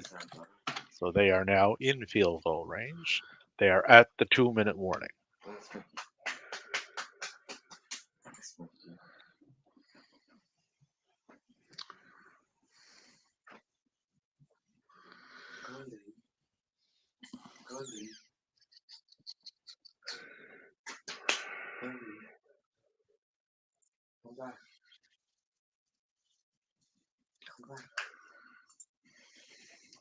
I was about to say, like, both these games have like 2 minutes. I was like, they can't be switching to, please switch to your local affiliates.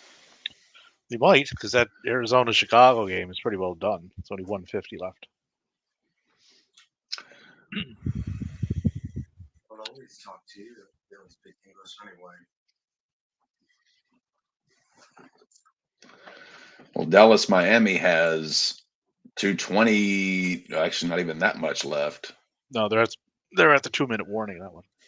Well, I'm 1 play behind you then. Actually, 2 plays behind you. I just saw the incompletion to Tyreek.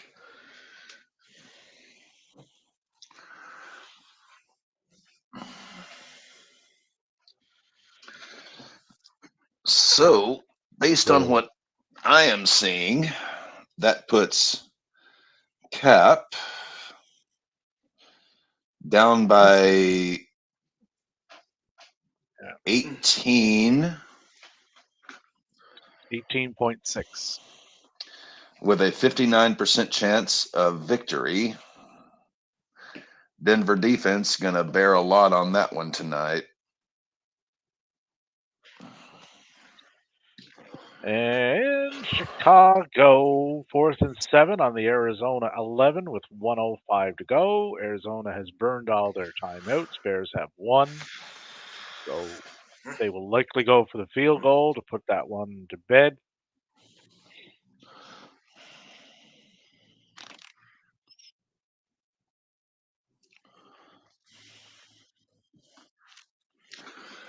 So Dallas and the Miami down to the wire.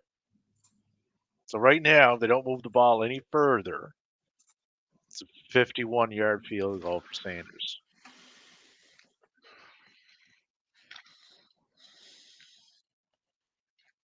Sanders so far has kicked a 57-yarder, 52-yarder, and a 54-yarder. So well within his range. Santos kicked a 29-yard field goal for the Bears. They go up 27-16. Bears win.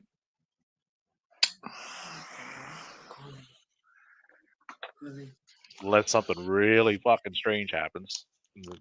Arizona gets 11 points in a minute and 2 seconds.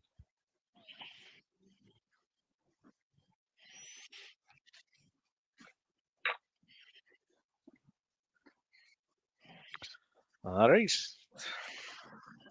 1st and 10, Miami at the Dallas 23-yard line. Dallas takes the timeout.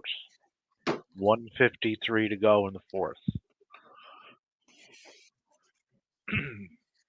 So that's a 41-yard field goal from there.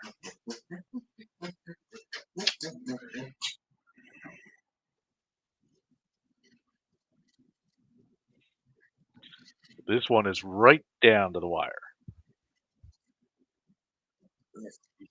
Let's push them down. Let's push them out right here. 2nd and 1 on the Dallas 14. Oh, 2nd and 2, sorry, on the Dallas 15.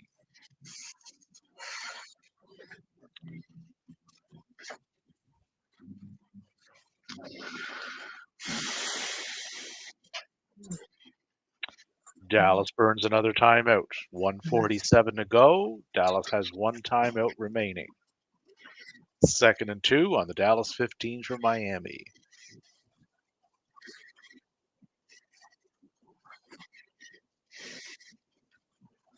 Wiggly fingers. Wiggly fingers.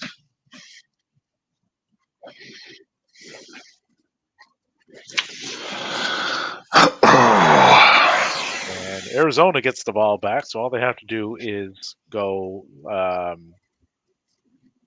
69 yards, score a touchdown, get a 2-point conversion, onside kick, recover the ball, and kick a field goal in 1:02, and they can win. What hypothetical were we just talking about? What won't happen. Essentially. Yeah. Matty, so the Raiders and Chiefs starts tomorrow at noon Central, 11 a.m. Matty time. 2 p.m. Okay. Davy time. Dallas has burned their last timeout. 3rd and 2 Miami on the Dallas 15.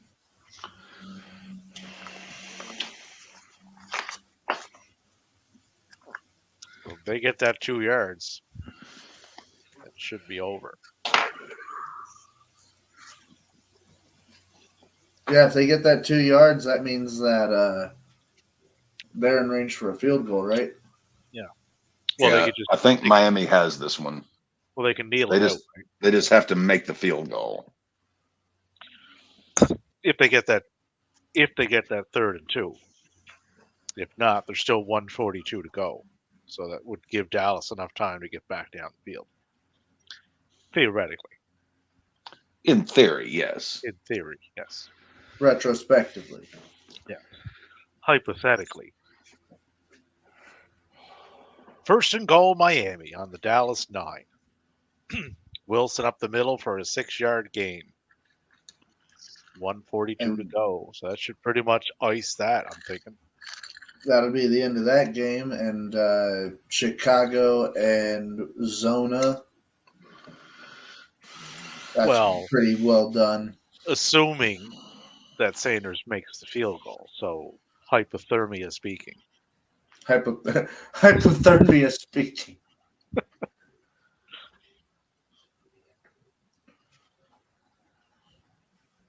Hypothermia. It's the silent killer. He's not wrong, folks. If hypothermia is the silent killer. I'm Canadian. I know. It's fucking cold.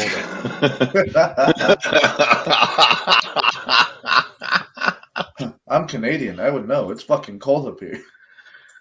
Look, Once you venture outside, you may not come back. Hypothermia could set in. Get eaten by a polar bear. Fucking igloo could collapse on top of you. It's just hazard after hazard after hazard. do you realize if you are an average sized human being and you enter water that is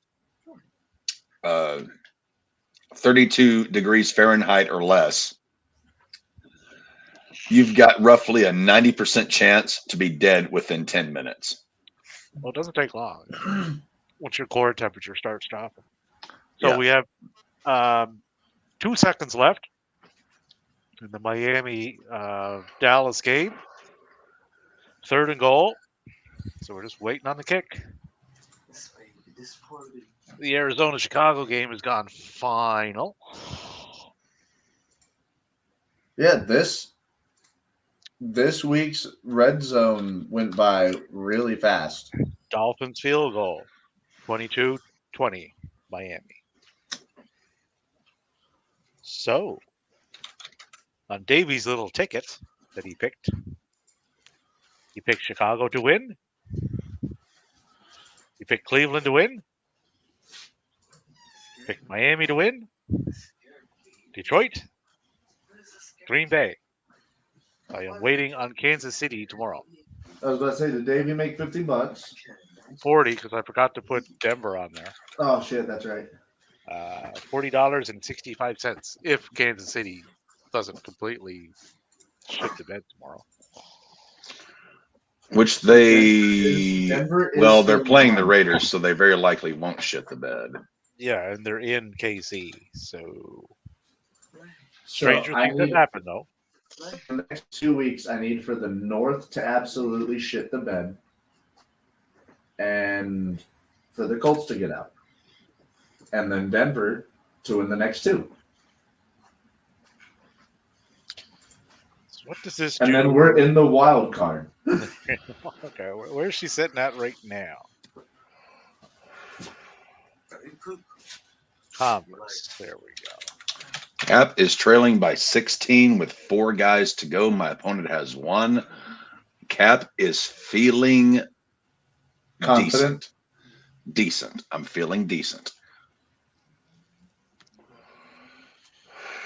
So right now, Baltimore is the first seed at 11-3. Then Miami at 11-4. Cleveland is your 3rd seed, or no, Kansas City's your 3rd seed. Miss Maggams has to make another appearance just because she needs to love on Daddy.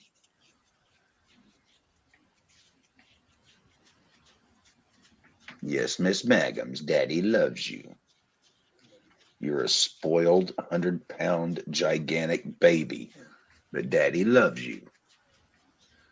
You're going to get your din-din here in just a little bit. Once Daddy's done with his show, you're going to get your din-din. Yeah, so if Denver wins tonight, that creates a huge logjam. It'll be Denver at 8-7, Cincinnati 8-7, Pittsburgh. Get Houston, off my 8-7. groin, you gigantic quadruped. For the love of all that's holy. Lord. We'll have what, 4 8-7 teams? We'll have Jacksonville, Indianapolis, Houston, Pittsburgh, Cincinnati, and Denver. 6. And Maddie just loves this. I do, but I need Denver. Denver keeps winning. We will have to keep dealing with insufferable Matthew. Well, at least I'll be in a house full of Broncos fans whenever I leave here. And Minnesota has dropped out of the playoffs. Minnesota is officially eliminated. Well, no, they're sitting 8th right now. Officially eliminated. Nick Mullins is not getting them in the playoffs. Well, no, I don't think so. Not with 4 picks that he threw today. So Seattle at 8-7. There's a lot more separation in that conference. Tampa Bay at 8-7 for that division. Who's behind them though? So Atlanta's now a game behind them. New Orleans is a game behind them. The way Tampa's playing, I don't see anybody taking that division from them. I don't either. Yeah, no.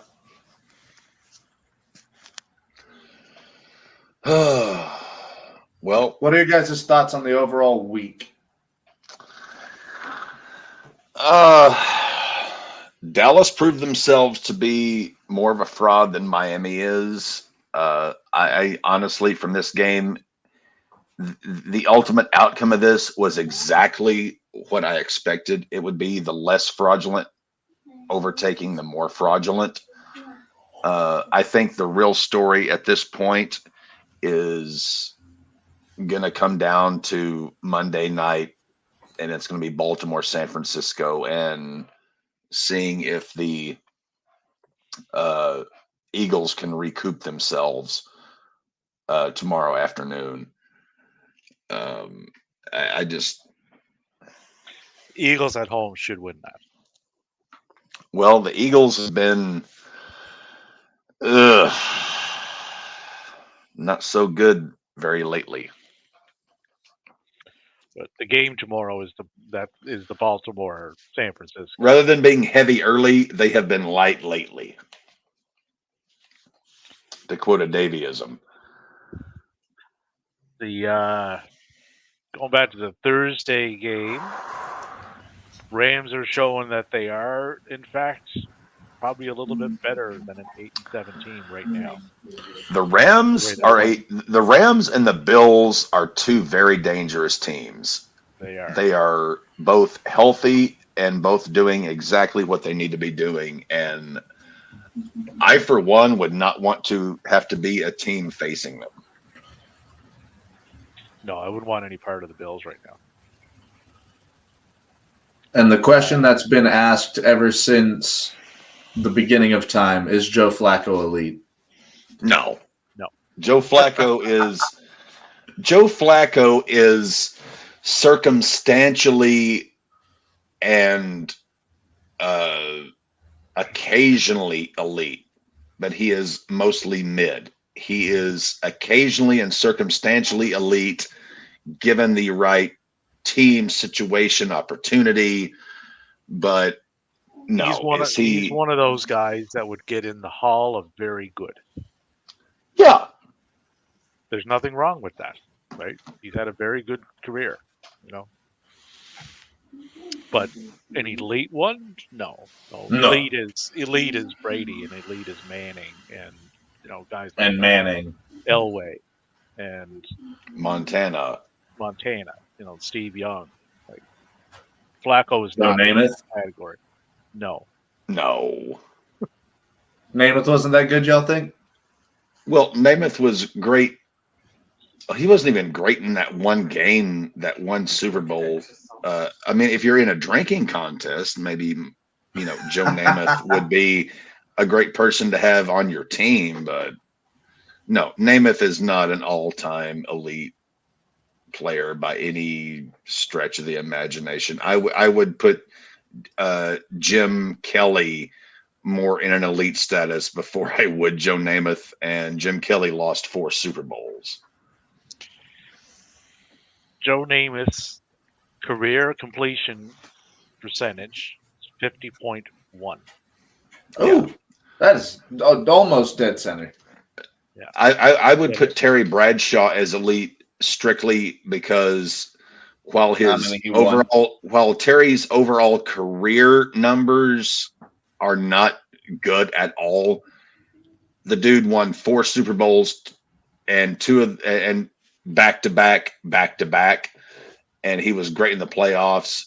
Terry Bradshaw was not like a Peyton Manning elite overall quarterback, but when it was crunch time, Terry was going to make a play and was going to win the game. Yeah, like Bradshaw could deliver when the time to deliver came. Yeah, that's but Namath. If you were up against it, you were in a corner, and your quarterback was Terry Bradshaw, you weren't worried because you knew he was going to make it happen. No, but Namath for his career, he was 62, 63, and 4. He didn't even have 500 records. His career quarterback rating is 65.5. Namath is more known for that game. Yes, right. He's known for one game more as a career, as opposed to a career. Let me rephrase that. Miss Maggums. Bradshaw played a little bit longer played 5 more years than. This is second baby syndrome. Yeah, but Bradshaw was more of a playoff guy, right? All right. Well, go ahead, Matty. Oh, I was just about to say to get us getting ready to get out of here. because I got to head out of here in like 10 minutes. But do we have any wrestling or anything to look forward to this week? I know we've got World's End on Saturday. Not that I'm aware of. I just know we got Raw Ball Tuesday to see if Cap is crying or smiling. Raw this week, I believe, is more of a best of, if I'm not mistaken. They're pretty much kind of shut down until the new year anyway. Let's see. Well, we do on the AEW front.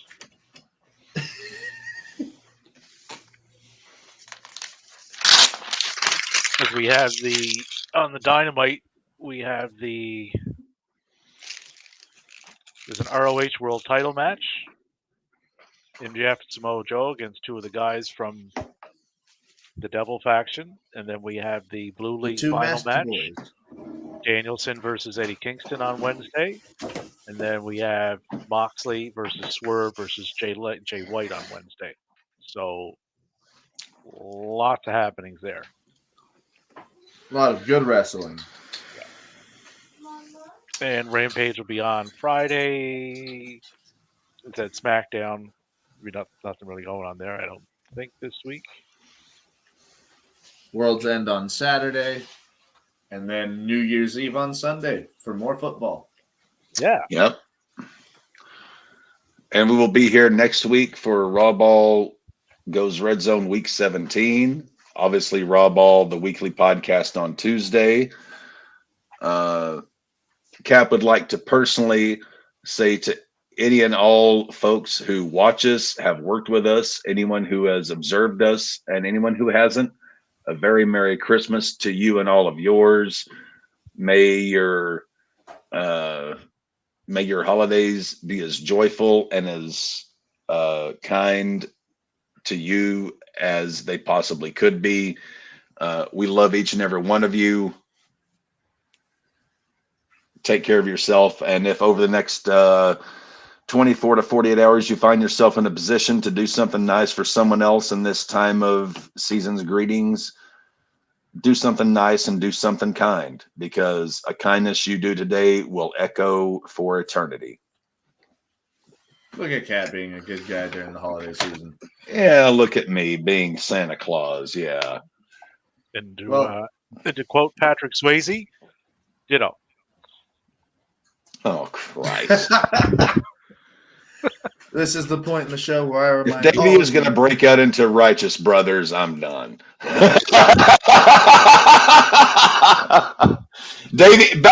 Davey, if ever I get into clay pottery working and somehow I wake up from my dream and I find you sitting behind me, it is going to be a quick Dusty Rhodes elbow.